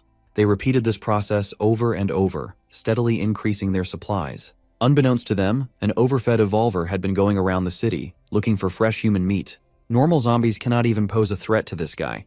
He can kill normal walkers without breaking a sweat, due to the steady decline of the human population. Mr. Evolver here has been resorting to roasting zombie meat. All he wants is a bite of some untainted human flesh. Fortunately for him, the scent of his favorite meal is being blown over to his nostrils. Under Li Hongli's leadership, the steel mill had been operating better. However, the addition of new guns in their arsenal is making some of the guards overconfident. Some of them are overextending from their perimeter just to kill zombies for fun. The scent of these guards is what the buff evolver caught a whiff of. He was licking his lips in anticipation. The best kind of meat comes from those who have not eaten their own kind before, the so-called pure humans. Buff evolver is not dumb. He can see that those people are armed with some serious firepower. Going alone might be extremely risky. He knows he has to hold back a few more days to hunt properly, but the concept of waiting makes him drool and tear up like a hungry dog. Back in the fortress, Xiaoyang is busy tinkering with his system shop again. Afterward, he called for an all-hands meeting. They have been doing a coordinated hunt for 3 days now. He assigned all the harvests to Li Hongli and Zhang Qi to split. Old Li protested that they couldn't hog all the resources when Xiaoyang everybody contributed to the hunts. The big boss struck down their concerns. For everyone else, there are plenty of weapons and ammo. What they need is to push a few top-tier fighters forward. It is a way better method than equally distributing cores and having everyone half-baked evolve. Besides, the rest of the group trusts the boss's judgment. Xiaoyang had never made a bad call before. As for Shanshan, the boss has something else for her. He invited her to an isolated room with just the 2 of them inside. With a hint of nervousness, she asked what was about to happen. Outside that secluded room, little Shuai, Wan Wan, Zhang Qi, and brother Chong eavesdropped. All they could hear was their boss telling the lady to bear with the pain. After a few minutes of suspicious noises, the door swung open, exposing the nosy bunch. Zhang Qi awkwardly gulped and commented on how fast brother Xiaoyang finished. They thought he was clapping Shanshan's cheeks for real. Well, it's better that Zhang Qi is here anyway. At the moment, Shanshan is gently holding her arm while an empty syringe is parked on the table. She really was penetrated in some way. After absorbing so many mutant cores, Zhang Qi is basically one of the settlement's top fighters. Right now, Xiaoyang wants to see a spar between the humble Zhang Qi and the feisty Shanshan. Zhang Chai was opposed to the idea. He refused to hit girls. Hearing that statement, Xiaoyang gave Shanshan permission to slap the boy across the face. There's no need to hold back. She can use her full strength. When it comes to taking hits, Zhangqi is quite confident in his durability after being boosted by a bunch of mutant cores. Before he could finish bragging, Shanshan unleashed a slap that nearly dislocated his jaw and disfigured his whole face. Brother Chong and Xiao Kai had to jump in and break his momentum. Shanshan was quite surprised at her sudden power-up. Xiaoyang was kind enough to inject her with a physical enhancement serum, bringing her up to the level just below Brother Chong's. Zhang Qi thought he was higher up on the totem pole of power. Of course, Xiao Kai had to trash-talk his buddy a little for being so mopey. With every preparation settled, Xiaoyang assigned everyone their respective roles for the upcoming woodland expedition. Alongside his best fighters, he selected the leader of the new troop as their guide. Mr. Leader here quickly turned down the assignment. He's already escaped that place once. He vowed to never come back. Lai Cheng goaded the man for chickening out. But Mr. Leader is reasonable. He doesn't have comrades or family in the neighboring city. He would gladly stay in the fortress to work as a laborer, away from danger. So, the guy who lost his girl stepped up to the plate and volunteered to be the guide. In western suburbs, buff evolvers are combing through buildings for someone. Day by day, his brain is functioning slower and slower. If he doesn't get fresh human meat soon, it will only get worse. The banging on his head was interrupted by the sound of banging in the distance. He quickly ran and followed the lustful sounds. Upon opening the metal door of an abandoned building, he was greeted by the sight of two couples going at it like animals in heat. Buff Evolver cleared his throat to catch their attention and stop the penetration. The foursome immediately recognized him, but they were not happy to see him again. Buff Evolver assured them that he did not come to this place to steal anything this time. In fact, he came over to share information. The women did not trust his worst at all. Everybody here had bitten the bullet and embraced being half-monsters. There is no point in lying. Buff Evolver swore that he was not lying. He found a community of pure humans, saw that they were armed to the teeth, and now he's asking for help to hunt. The half-monsters crowded him with their equally buff bodies, evaluating his every word and action. In the end, the half-monsters agreed to trust the words of the thief this once. If the bastard lied, they could just eat him instead. Just like that, he was accepted into the group. With her kitty hanging out, the redhead half-monster welcomed the new addition to their group with something tight and warm. Buff half-monster is not one to turn down such a generous offer. While something freaky was happening inside the city, Xiaoyang's group had officially entered the border. Their guide for this expedition is the broken-hearted Zhu Xingkai. Xiaoyang praised his bravery, and Xingkai asserted that he wanted revenge on those plant mutants that killed his girl. Furthermore, his parents are still trapped in the jungle. The boss will take a point, Li Cheng will cover the rear, Brother Chong and Shengzhe will take a left and right, and Xingkai will stay snug in the middle. Xiaoyang only dares to take this risky mission to stop the jungle from spreading into his territory. The rescues are just secondary. Suddenly, a wet vine fell and dropped some sticky stuff on his face. Immediately, Xingkai went on high alert. He's seen that sticky substance before. He yelled at the boss to move, but it was too late. The slimy vein wrapped around Xiaoyang's neck like a hungry python. The giant Venus flytrap showed itself, the exact same creature that snapped Xiao Tong in half. No one has ever escaped from that voracious mouth alive before, but that statistic won't stand for long. Xiaoyang fearlessly grabbed onto the vine and pulled. He yoinked that thing so hard, the creature's disgusting innards came out. Xingkai was aghast. He could barely form a word in surprise. The innards fell on the ground, making a dull thud in front of the big boss. It wriggled like a disgusting bag of slimy grapes. The Venus flytrap must have known what was good for it and immediately tried to escape. Xiaoyang could not be bothered to chase, so he delegated the task to Shengzhe and his tentacles. That mutated bastard did not disappoint. His tentacles extended and grabbed hold of the hungry plant. After securing a firm grip, he retracted the tentacles and dropped the pesky target down.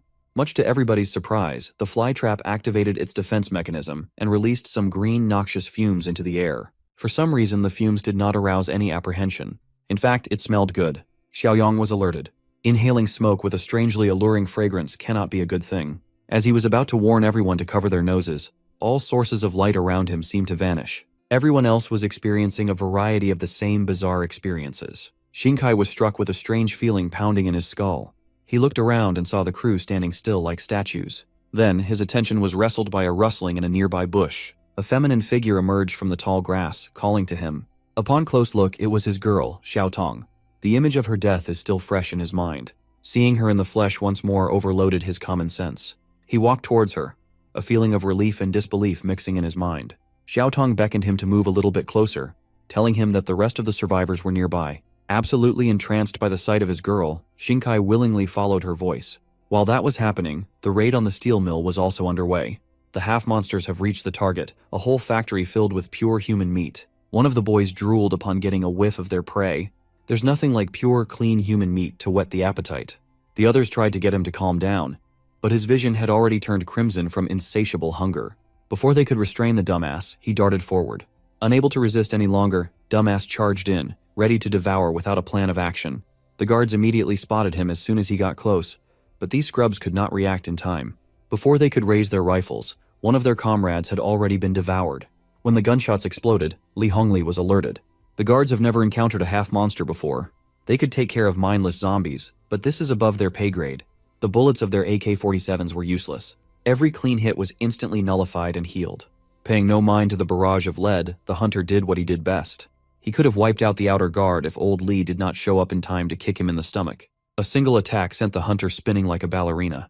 Halfway through, he regained control of his body and made a clean landing. In this range, old Li can just pelt him with high-caliber bullets from afar. The dumbass had no choice but to retreat. From afar, he'll eat bullets. Up close, he'll get beat up. Old Li yelled at his boys to take the injured back to the infirmary and try to stop the bleeding. The dumbass half-monster limped back to his crew's hiding place, humiliated and wounded. He could not even make it back all the way without collapsing. Instead of concern, his group showed him disdain. They already told him to be patient, but he was too stupid to control his urges. The dumbass barked at his crew to stop screwing around and just give him meat for recovery. But that's not how this group works. If someone is too stupid and weak, they get ditched. Until the very end, he was conceited. Tired of his whining, one of the girls stomped on the back of his neck until he stopped breathing. Fewer mouths to feed are always better, and more meat for everybody else. So, the 4 remaining half-monsters devised a plan to get the meat holed up inside the factory. While the boys were struggling to think of a decent idea, the girls had already figured it out. They might be monsters who crave flesh, but they look human through and through. All they have to do is walk through the front door. Back in the woods, Shinkai hesitated for a bit when he felt an unnatural force pulling him to the image of Xiao Tong. The creature impersonating her is growing impatient, and the mask is slipping. Before she could do anything to Shinkai, the shapeshifter was beheaded by a flying knife. For the second time in a few days' time, the poor guy had to watch his girl die a brutal death. The one who threw that blade was Xiao Yang. Even he was mesmerized by the illusion for a second. Still reeling from the shock, Shinkai directed his rage to the big boss. Xiao Yang then forced the poor bastard to look at the bushes again. Slowly but surely, the bloody deception dissipated, revealing the truth. The girl of her dreams was nothing but a bundle of crisscrossing vines. That plant is double-cheeked up, though. I would not mind getting hypnotized at all. Afterward, Xiao Yang made the rounds to wake everybody else up from their mental prisons. Li Chung felt like several years had passed, and even the 2 mutants were affected by the mirage. Xiao Yang reckoned that the flower must have released some kind of hallucinogenic gas. To learn more, he dug into the internal structure of that bundle of vines. Maybe it's a mutant core. Unfortunately, the thing he killed was just a puppet, not the real body. The vines obviously go deep underground, and the main body is probably far away. Just for the hell of it, he followed the roots and dug up something strange. It looked like a potato taro, like it was some sort of nutrient storage organ for a freaky creature. Just in case, he sent that thing into his dimensional space. Maybe it's edible? Who knows? He turned to Shinkai for more info about these strange plant creatures. Well, he only knows how dangerous they can be. However, Old He might know a bit more. Old He is an expert from the Agricultural and Forest Research Institute. Before Shinkai and the gang escaped, that old man was stationed in a high-rise settlement. Eager to learn more, Xiaoyang switched courses to meet with this Old He fellow. Back in the steel mill, the half-monster finally pulled the trigger on their straightforward plan. Red came limping in. She acted exhausted and scared but made sure that the goods were still visible. To sell it even better, she tripped and fell near the front gate. From there, one of the guards patrolling the wall saw her. The boys immediately gathered, thinking that a survivor was running towards the settlement. As guards, they know the protocol when it comes to strangers, but any man would forget those things at the sight of Red. One of the guards wanted to report to the higher-ups first, but a simple guard just wanted to bring her into the safety of the walls. Red cried for help, and Simp Guard fell for every word. From a distance, the rest of the half-monsters watched in amusement. Even they were impressed by Red's outstanding performance. Of course, the other chick won't let herself be overshadowed. She claims she's even better. Red has practically secured safe passage into the den of fresh meat. Back in the woods, the crew is having a hard time navigating through the limited light of the dense jungle. Thankfully, they reached the next city without more trouble. When they got within earshot of the old base camp, someone called Shinkai's name. Peeking through a wall was his Aunt Yang. Under normal circumstances, he would have run straight into her arms, but he almost died earlier because of that. He wiped his eyes and Xiaoyang laughed.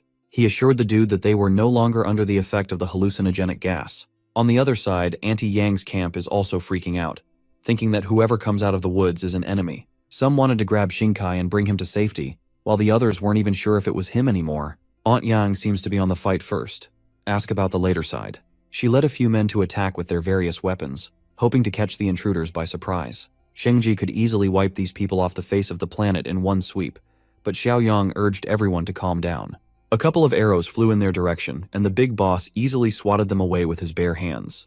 With his commanding voice, he yelled at the opposing strangers to stand down, and it seemed to work. Shinkai jumped in the middle to convince his aunt that these people with him were not enemies. Aunt Yang seemed convinced enough and ordered her boys to stop shooting their useless shots. Shinkai elaborated that Xiaoyang and the gang are from outside the jungle. When asked about the rest of the party, Shinkai had to break the news that half of his friends were killed or injured, including Xiao Tong. When asked to be let inside, the city's people were naturally ambivalent about the idea. The main reason was, of course, Brother Chong and Brother Shengji. The big boss chimed in to offer some assurances. He even asked the mutants to say something to ease the tension. Brother Chong removed his mask and asserted that even if he's ugly, he's actually very gentle. Shengji, on the other hand, flexed his muscles so that everyone could gawk at him. Xiaoyang was embarrassed. He thought the two would act normally. After much deliberation, Auntie Yang finally permitted them entry. Back in the steel mill, Shanshan Akira drifted to the front gate to check on their people in the west. He radioed old Li to open the gates. Before going in, her sharp senses picked up something hostile lurking nearby. It was faint, and it came as fast as it went. The half-monsters quickly retracted their bloodlust and continued hiding. Old Li personally opened the door for Shanshan. Once she was inside, the half-monsters could finally breathe. They almost got exposed. All three of them sensed that the girl was an evolver, a pure evolver at that. They never thought it would be possible. Regardless, all they could think about was how good she would taste. Furthermore, eating an evolver would surely grant them a huge power boost. Shanshan went straight to the infirmary to check on the victims attacked by that madman earlier. Xiaoyang put Shanshan in charge of carrying the infection inhibitors in case something like this happened. Old Li felt hesitant. His men have been bitten for hours and are yet to exhibit any symptoms. It's highly likely that the guy who attacked them was not a zombie. There are so many questions in the air, and Red asserts that she has the answer. She alleged that in the western suburbs, mutated people have gathered to hunt humans. Old Li had never seen Red before, but it sounds like the woman knows what she's talking about. She cried and added that those mutants are worse than zombies. They are intelligent and hungry for flesh. According to her, she barely escaped the grasp of one after coming across a bike. To Old Li, it sounds like Red led the damn problem into his lawn.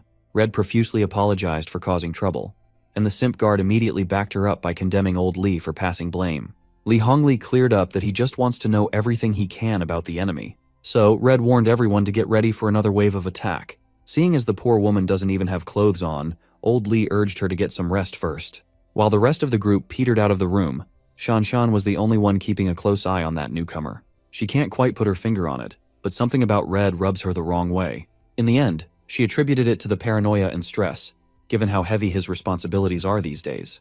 Back in City S, the group had finally reached the high-rise located in an area covered in green smog. Xiaoyang asked why the survivors did not use a more convenient location with stronger structures nearby. Well, that's because staying low on the ground is a death sentence in this city. The green mist gets denser the lower you go. Breathing in this nasty stuff for too long will turn a normal human into a plant mutant. Only buildings with 10 floors or higher are safe as the fog is thin enough. Everybody took the stairs and continued talking on the way up. At the top of the high-rise, Xiaoyang finally met up with Professor He.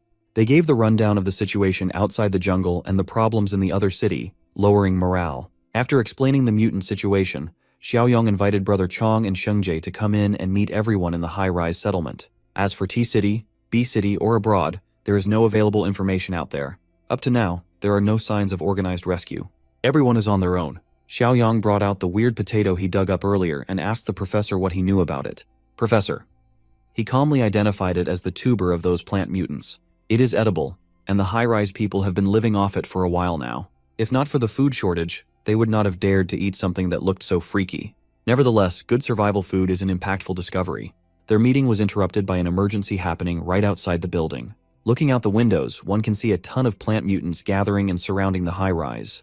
They identified the enemies as something called flower carts. Hearing that term turned Professor He's expression dark. Flower carts might become the cause of death for everyone in this building today. The professor raised his voice and demanded everyone's attention. Women and kids must climb up to the top floor and lock themselves in sealed rooms. Everyone who can fight must take arms. Professor.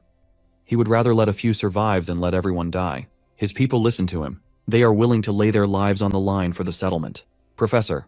He reckoned that Xiaoyang was still young, so he should join the others in hiding on the higher floors.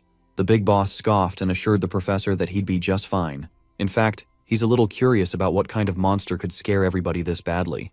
Professor He warned everyone that if they failed to reach the flower cart's core body in time, everyone would be as good as dead. You see, the flower cart can control other plant mutants. It likely uses something akin to pheromones and can launch large-scale organized attacks. Its main body must be nearby, and it is pissed. Much to the professor's panic, Xiaoyong opened the window to the room. He pulled out a rifle out of thin air with the intent to test the enemy's strength first. From the top floor, he sniped the encroaching plant mutants one by one. As expected, those buggers are incredibly resilient. They can regenerate fatal injuries in just a moment. Still, Xiaoyong wants to test the limits of that overpowered regenerative ability. He focus-fired one of the mutants, turning its body into Swiss cheese from afar. Like the other ones, this bullet-ridden insult to Mother Nature stood strong, but it only held on to dear life for a bit before collapsing on the ground. Going by that experiment, it seems like killing one of those bastards requires 2 magazines. It's hardly a good trade, so it's no wonder everyone's so scared. Nevertheless, Zhang Xiaoyong has a near-infinite supply of weapons and ammo stashed in his personal dimension. Pulling dozens of crates out of thin air was shocking enough. But when the young man used his bare hands to pry those nailed wooden crates open, the high-rise people were befuddled. The crates contained the natural counter for plants and Molotov cocktails. Xiaoyong instructed the high-risers to use those crates in case any of the mutants slipped through the cracks. Without elaborating, the young man jumped out of the window without delay. His mutant brothers swiftly followed suit.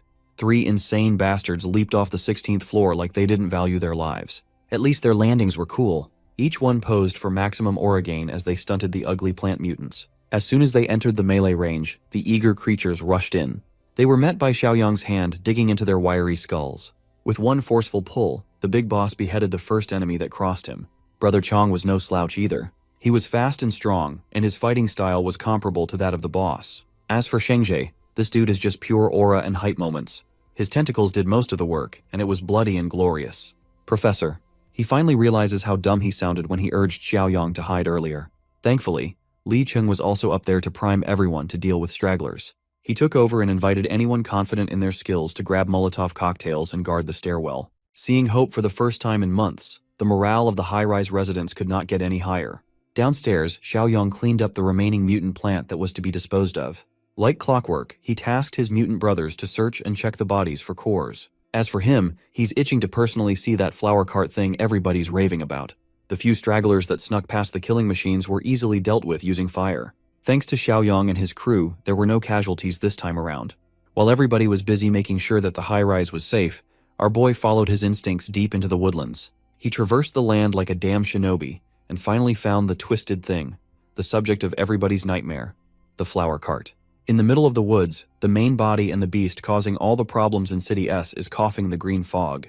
Suddenly, every nerve in his body demanded that he jump out of danger. Xiaoyong followed his instinct and avoided a one-hit kill. Such a powerful force might be equivalent to Zhang Shengji's tentacles. Still, Big Boss here has gotten pretty good at fighting tentacle types over the past few weeks. All he really has to do is outclass the thing in a contest of sheer power. Feeling threatened, the flower cart spewed a thick cloud of spores. Unfortunately for the poor beast, Xiaoyong never falls for the same trick twice.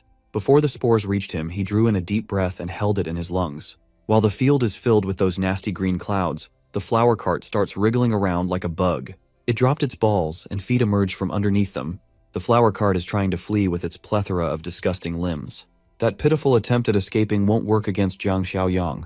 He moved his fingers to draw a sigil and summoned the slave mark.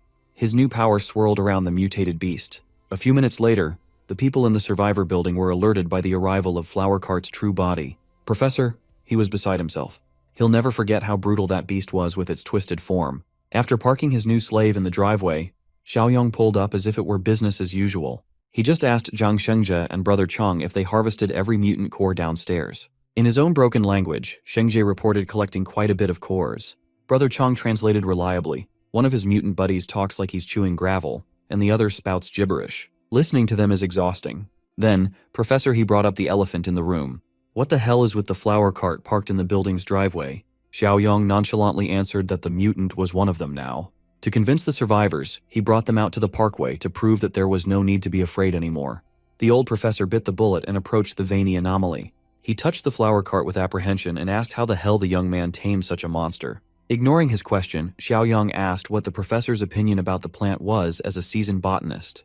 The old man reckoned that although it's mutated to an unrecognizable degree, it should still retain its botanical instincts and traits. Just like in the animal kingdom, competition among plants can be just as brutal. Instead of prey, the fight for sunlight is a constant theme in their world. For example, trees were forced to evolve and grow taller to capture more sunlight, while the lower-growing plants adapted in their own ways. That's why in denser forests, the thicker the canopy, the sparser the grass. His professional guess is that the flower cart evolved its aggression because it lost the early advantage during mutation. With sunlight out of the option, it had to adapt and use other living beings as sustenance. Suddenly, flower cart extended one of its vines, heading for Xiaoyong. Li Cheng quickly reacted and pulled out a tiny baby knife to defend his boss. Wholly unaffected, the young man asked his underling to stand down and let the vine proceed. With the slave mark in place, it is completely impossible for the thing to disobey. It turns out that the vine was heading for his spine. Upon connecting with his skin, the vine transmitted something directly into his neural pathways. Flower Cart communicated that the professor's analysis was spot on. The entire S-City has become a battlefield for mutant plants. They now rely on devouring animals and humans for nutrients. Since the hulking tumor plant had now become his servant, Flower Cart's survival is now Xiaoyong's responsibility. To express its gratitude, Flower Cart opened up and exposed its radioactive-looking core. As a sign of mutual trust, it willingly handed the spongy core to its new master. Upon making contact with Xiaoyong's palm, the core seamlessly integrated itself into his body. As usual, Li Cheng was worried. But this was a simple ritual to cement the master and servant symbiosis. To try out what he gained from this ritual, Xiaoyong whisked his palm out. Out of nowhere, an array of vines spawned and shot out with great impact. The vines swiftly wrapped around a nearby tree, holding it with great force. Then, with a simple thought, Xiaoyong's vine crushed the thick tree trunk into 2 pieces. Shengji was befuddled. As far as he can tell, the vines were stronger than his own tentacles. In that moment, Xiaoyong unlocked the Gardener achievement, rewarding him with a hefty 150 points. While City S was being liberated, the Western Steel Mill was under attack by an unknown threat. That cannibalistic mutant redhead had been laying down hooks, and the survivors in the mill kept on taking the bait. After hearing a knock on her door, she put on a helpless look and opened her room to a man trying to deliver a late-night snack. A pretty tasty one at that. She was an expert in pretending to be the damsel in distress. The boy, on the other hand, is trying to look like the ultimate good guy concerned for the newcomer. Red provocatively grabbed him closer and extended her sincere thanks. Taking that as a go signal, the horn dog pounced at the helpless woman like a thirsty gooner. She quickly pulled back, going inside her room startled. To his credit, the horn dog apologized for interpreting the signal wrongly. Well, that wasn't the case really. Red just wanted to take this thing of theirs outside the factory on account of the thin walls of the room. Of course, the poor dude followed her. It was a hook, line, and sinker deal. Outside the steel mill walls, the two played hide the sausage as loud as they could. When they finished, his soul was completely drained. He was absolutely smitten by Red's beauty and technique. They've already exchanged multiple kinds of bodily fluids, and he never even bothered to ask for her name. Suddenly, the romantic mood dissipated when he noticed something nearby. Horndog saw a torn sleeve of his buddy's jacket sticking out of a filthy plastic drum. When he opened the lid, he was greeted by the sight of gory innards and an unrecognizable blood soup. At that moment, Red pounced at her prey, wrapping her claws around his neck. At least the poor dude had his balls emptied before getting cannibalized. Outside the steel mill, Red's group was still hanging around and hiding themselves. Musclehead got caught napping, and he was whacked behind the head. He was assigned to keep watch, and Baldy doesn't tolerate dozing off on the job. This was extremely important. They need to be ready for when Red finally gives them a signal to launch their attack. While the boys are arguing, Blondie starts to feel antsy because of Red's lack of signal. It is starting to feel like Red is hogging all the fresh, untainted meat in that mill for herself. So, the three decided to check around the factory to see any traces of that selfish bitch. With their superior sense of smell, they were guided towards the leftovers. They found the drums of discarded blood and guts. Now they're sure that Red had decided to go solo. Blondie assured the boys that there was a simple solution for this. If Red can charm her way in, so can she. Already betrayed once tonight, Baldy was naturally opposed to the idea. They already have one meat hog. Sending in another would be stupid. Musclehead had to step in to try and pull Baldy away from Blondie. She is not entirely wrong. She's their best and only shot at getting in right now. Baldy can see that too. He agreed to send Blondie in but warned her that if she copies Red, he will storm in and kill the traitorous bitches even if he dies in the process. So, after a little more deliberation, they went with the plan that succeeded earlier. Blondie put on her best helpless act and knocked at the gates. At first, the guards stationed at the front gate were up in arms with their pistols. Close to tears, Blondie gave them the spill about how she was being chased by zombies and barely escaped with her life. Upon seeing her assets, the horny guards praised their luck for getting another baddie after rescuing one not long ago. Some would even argue that Blondie has a better figure. Before Blondie was let in without the required examination, Red stormed out of the mill to warn the boys to not trust the witch. She asserted that Blondie was the mutant disguised as a human that had tried to eat her before. Red erratically yelled at the boys to shoot the flesh-eating bitch. Trusting the newcomer's words, they emptied their magazines on the lady, chasing her out of the gate. Blondie felt the bullets going through her flesh and body, leaving lethal wounds. Riddled with holes, she tripped and accidentally exposed what was under the short dress. The guards ran back inside to get some gasoline to burn her body. That gave Blondie enough time to recover a little and escape. These guards were so incompetent. There were 3 of them, and they didn't leave one to guard the body. While they reported the incident to Brother Lee and Sister Shan, Blondie had already limped her way back to her group. After spending all her energy to retreat, she slumped down to their feet. Knowing that she's damaged goods now, Blondie begged them to be spared. She even swore to do whatever they say from now on. Baldy did not even budge at her desperate pleas. They are the same kind, and they know what being compromised means. He grabbed a big boulder with one hand and lifted that thing above his head. Well, they can always come up with a new plan to secure the food in the settlement. Before he could crush her head with the boulder, Baldy's blood was spilled first. Musclehead intervened and slit the bastard's throat from behind. His bald-ass head hit the floor, and his headless body followed thereafter. Musclehead licked his blade clean, savoring the blood. Blondie thanked him profusely, and he promised to give her Baldy's arm and leg to heal just enough. As for the rest of their buddy's meat, Musclehead will feast. Blondie could tell that Musclehead acted with greed in mind. If she was the one who died tonight, Musclehead would get nothing but scrap meat. With this ambush, he gets the upper hand and the lion's share. Back inside the steel mill, the leaders are finally taking note of the increasing number of missing members. Li Hongli is stressed. What kind of leader would he be if these missing cases kept on happening under his nose? Having had enough of this mysterious problem, Shan Shan decided to make her move. She surveyed the outskirts of the steel mill, hoping to see any sort of clue. It did not take her long to find the bloody drums of horror and slaughter. She brought some more armed men over, and they confirmed that their boy's torn jacket was mixed with the viscera. They even saw Horndog's shoe floating in there. Red felt as though the walls were starting to close on her. That Baldy and his gang must have dug up her leftovers and left them in the open. Shan Shan doesn't see any signs of a struggle inside or around the settlement. It had been a pretty quiet night too, so she turned to the newcomer and asked what this all meant. Knowing that she's fucked, Red's whole body shivered. She can't exactly use her usual moves on Shan Shan. Without hesitation, Sister Shan drew her blade and tossed it toward Red's vital points. The cannibalistic newcomer felt her life flashing before her eyes through the tip of the blade. Before the dagger could be stabbed into her ample chest, Red collected herself and dashed out of the way with her inhuman speed. The knife sped past her and decimated some poor trees. Shan Shan was the only one who suspected Red when she first arrived, and now they have confirmation. Red realized how this looked. She is completely exposed now. Her free meat scam is short-lived. Put in a desperate position, she lunged towards the nearest dude she could grab. She brought out a knife she stashed in God knows where and took the guy hostage, threatening to slit the poor guy's throat if anybody moved. Shan Shan pushed back. If the bitch killed another one of their people, Red wouldn't be walking out of here alive. Red could not accept that she was caught by a young lady. If push comes to shove, she will accept death just to take a few guys with her to the afterlife. Slowly, she walked away from the crowd while continuously hurling threats to slice her hostage's carotid artery open. Once she was far enough, Red grabbed her hostage's gun and kicked him to the curb. She shot the poor guy in the ass out of spite and booked it out of the steel mill's outskirts. Maintaining her calm, Shan Shan grabbed her gun and aimed with utmost precision. She pulled the trigger and managed to pop the cannibal in multiple places. Red powered through the new holes in her body while bleeding out. Refusing to let the mutant bitch off, Shan Shan ran for her bike to chase. Li Hongli stepped in to discourage her from doing so. They don't know if Red has a group waiting for her. Just to be safe, they have to lock down the settlement. Uncle Lee made a lot of sense. Shan Shan efficiently ordered their boys to heighten the screening of new survivors. Newcomers will be quarantined in the safe house. For now, she'll head back to the main fortress to get them up to date about the looming threat. In all honesty, Li Hongli was quite impressed by the young woman's capability and decisiveness in handling such a tricky situation. Back in the woods of S-City, normal mutated plant undead are still roaming freely. But not for long. To get some practice with his new ability, Zhang Xiaoyong and Sheng Jie led the whole pack while clearing obstacles with their vines and tentacles. For these two overpowered mutants, clearing out the area was as simple as breathing. This process freed Brother Chong and Li Qing to retrieve cores and burn down their bodies. They made quite a big bonfire using undead bodies as firewood. Professor.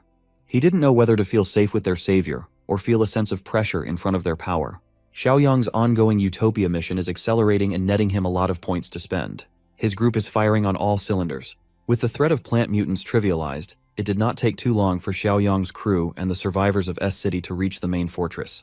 Uncle Sheng welcomed them and gave the young boss a rundown of what happened while he was briefly away. Xiaoyang introduced the people of S City, led by the botany expert from the Agricultural and Forestry Academy, Professor He. For now, S City people will stay in the fortress temporarily. After preparations are in place, they will be moved to the edge of the city jungle. In there, they will establish a third settlement.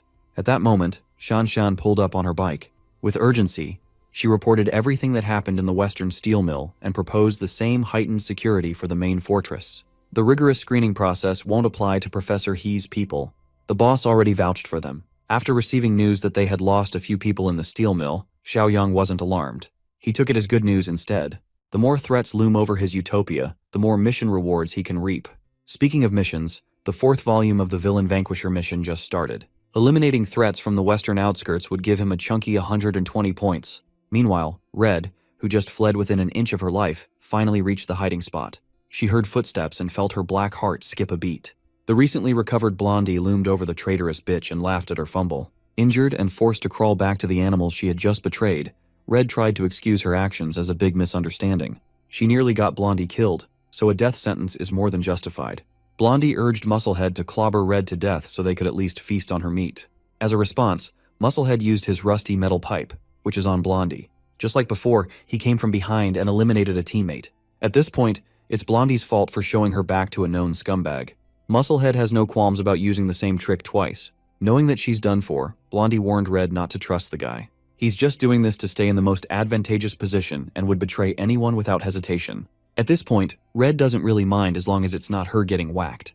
As one last try to convince Musclehead to keep her alive, she tried to remind her of Red's betrayal. For cannibalistic mutants like them, words don't hold value anymore. Since that didn't work, Blondie tried to offer Musclehead her body. Unfortunately for her, Musclehead prefers redheads over blondes. Using his bare hands, he finished Blondie off. What followed was his usual scheme. He offered Red an arm and a leg to recover while he feasted on the rest of Blondie's meat. Back in the main fortress, the higher-ups are discussing what to do against the cannibals prowling in the west. Li Cheng himself was an unaware cannibal not long ago, but based on Shan's report, these mutants are so much worse. These people have been completely stripped of their human restraints. They are extremely selfish, short-sighted, angry, indulgent, gluttonous, bloodthirsty, and addicted to human meat. Xiaoyang made note of dealing with this bunch of freaks in the west, but he's got more urgent matters to take care of right now. Lai Cheng will return to the steel mill as added support and to straighten security out. In the blink of an eye, 2 months passed without any major incidents occurring. Somewhere in the woods, a group of survivors are contemplating relocation. If they stay in their current hideout, they'll all die. So, they packed their remaining food and essentials and braved the woods. They chose to venture out in the dark since the plant creatures are more active during the day. Unfortunately for them, the time of departure didn't matter. They were still spotted by a battalion of mutant plants. At the initial contact, a lot of them were captured and consumed right off the bat. The remaining group tried their hardest to run for their lives but ended up trapped in a deadly encirclement. There was one path left, but there were some spooky noises coming from the path. They'd be dead either way, so they might as well risk going down a possibly dangerous route. After a few more miles of running, the survivors were completely and utterly winded. Interrupting their run, a massive tree came careening down towards their position. The group ran to take cover, scared of what kind of creature could knock a whole tree over.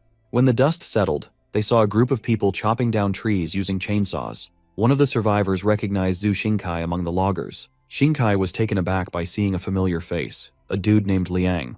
He gave his buddy the rundown of how they had settled down in M City. Then, the sound of plant mutant footsteps getting closer interrupted the reunion. Seeing Liang freaking out, Xingkai laughed. There's no need to get so worked out about a bunch of plant freaks at this point. Casually, Xingkai pulled out a radio and reported a creature encounter in his squad's area. After relaying the message, he invited Liang and his boys to join them and step out of the way. A few moments later, the anti-plant squad pulled up with full gear equipped with flamethrowers. Liang and his boys were absolutely floored. The firing squad took position and fired up the grills to cook some mindless undead. With their flamethrowers, they burned the bastards, making the mutants growl and scream in pain. Li Cheng, Brother Chong, and Shengji also stopped over. At this point, they barely need to lift a finger to deal with minor inconveniences like this. Liang could not believe that there was a human force out there that had gathered such terrifying strength. Well, it's all thanks to Chief Xiaoyang. Liang saw the mutated duo with Li Cheng and almost shat his pants. Xingkai and the others have long since gotten used to working with the two. Dismissing Liang's worries, Xingkai invited his buddy to be part of the settlement and meet the legendary chief. The third settlement that they established on the edge of the jungle had progressed smoothly. They even successfully built a whole farm. Liang could not believe his eyes. While they were living in fear, someone had figured out how to farm in a jungle full of plant monsters. It's not normal farming either. They were growing mutated crops. Seeing the mutated potato in his hand, Liang rightfully freaked out and threw it away. Shinkai explained that the crops are practically the same as the walking and munching plant creatures by nature, but they modified it into a high-yield and easy-to-harvest food crop, just like everything else. This is all thanks to Chief Xiaoyong. For this project, Professor He spearheaded the farming process of mutated crops as an edible and fruitful source of food. Thanks to Xiaoyong's connection with Flower Cart, modifying the properties of mutated crops is super easy. In fact, they are close to harvest season already. The land reclamation is going smoothly. The old professor oversees expansion, and Li Cheng takes care of security. Now that the third settlement is in a stable state, it's about time to go deal with those cannibal bastards in the western outskirts. In M City's borders, two people walk leisurely, as if they own the place. Of course, it was Zhang Xiaoyong and Brother Chong. The muzzled mutant warned his chief that someone was tailing them. Xiaoyong could sense that they were being hounded by a group on par with Zhang Qi's team back in the fortress. The duo's plan of action is quite straightforward: get Brother Chong fed. As expected, Red and Musclehead were the ones trying to hunt them, eager to jump for the perfect chance to feast. Before she could jump into action, Musclehead stopped the impulsive lady from attacking carelessly. From their position, he could see that they were a tad bit too late. Some other group had already claimed the prey. A large group of cannibal mutants filled with bulky men and curvaceous women wearing impractical outfits crowded Xiaoyong and Brother Chong. They were practically salivating at the sight of such a top-quality catch. Poor stupid cannibals, man. This rabid group had never seen a pure evolver like Xiaoyong ever before. If they can get a taste of his meat, who knows the extent of upgrade they can get? Because of Brother Chong, they assumed that the young man had the ability to control zombies. Maybe they can absorb that ability upon consumption too.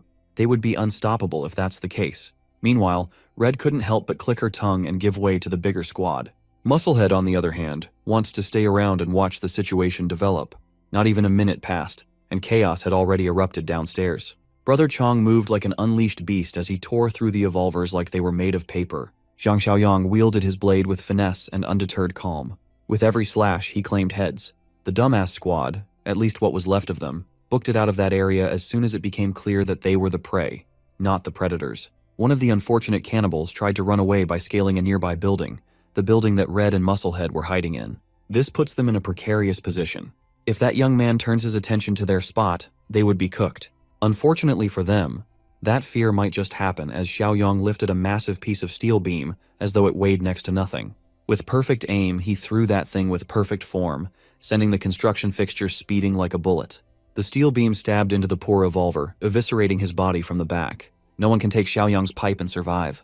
Red and Musclehead were inches away from becoming collateral damage as they were painted by the evolver's blood and guts. Putting his blade away, Xiaoyong rejoiced at the sudden windfall. Since these cannibals were decently strong, they must have fully formed variant cores. Up in the building, Red and Musclehead did not dare to move or even breathe until the Omega-level threat downstairs was gone. After confirming that the young man and the muzzled zombie had left, they surveyed the aftermath and found that only 3 corpses had been eaten. They hit the jackpot by waiting and hiding. They can feast on the rest of these high-quality corpses. While continuing their patrol along the western outskirts, Xiaoyong criticized Brother Chong for wasting meat and having such a small appetite. Suddenly, he sensed some movements inside one of the many abandoned structures. Turning his attention to its direction, the young man summoned his blade once more. Knowing that he's already spotted, some random guy popped out of the dark with a crossbow in hand, warning them not to get any closer. In a single glance, Xiaoyong could tell that this was just a normal dude, some unevolved civilian. Even though Four Eyes is threatening to shoot, anyone can see how terrified he is to even pull the trigger. So, Xiaoyong went with a gentler approach and tried talking first. Freaked out by every little movement, Four Eyes anxiously raised his weapon and sent one of his arrow bolts with a flick of a finger. At this point, normal weapons like these can't even threaten the chief. Xiaoyong grabbed that puny thing out of the air with casual ease. Seeing his only weapon turned obsolete so easily demoralized Four Eyes severely. In the blink of an eye, the young man he intended to shoot closed the dozens of meters of distance between them with a single step. To prevent any more fuckery from happening, Xiaoyong snatched the weapon out of the civilian's hands. Ignoring Four Eyes, he coolly yelled for the other people inside the building to come out, assuring them that he was not a cannibal. Just as he expected, there were about a dozen civilians bunking in this abandoned structure, and all of them were scared for their lives. At this stage of the apocalypse, Xiaoyong finds it admirable that a few people have managed to survive without resorting to cannibalism. For now, he chose to tag along as they traversed the night for a better spot. Four Eyes shared that they are heading for a steel mill in the southern suburbs called Shifeng. They picked up a radio broadcast message about some sort of settlement taking in survivors there. At least that was the initial plan. They eventually gathered that regular people could not possibly survive against the cannibals roaming the suburbs. In their travels, the group caught wind of word about a human settlement in the northern outskirts, actively hunting down bloodthirsty cannibals.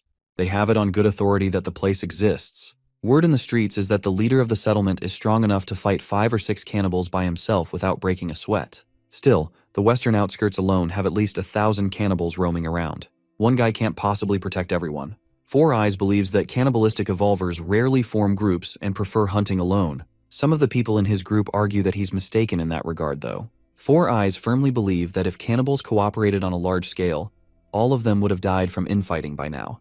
The dissenter in the group just wants to stick to the original plan of heading for Zifeng Steel Mill in hopes of reuniting with his brother, even when the chances of that brother surviving are close to 0. Those Zifeng people might even be cannibals themselves. Four Eyes was partially right in his assessment. The previous leaders of the steel mill were absolute bloodhounds, but the new chief was right in front of them.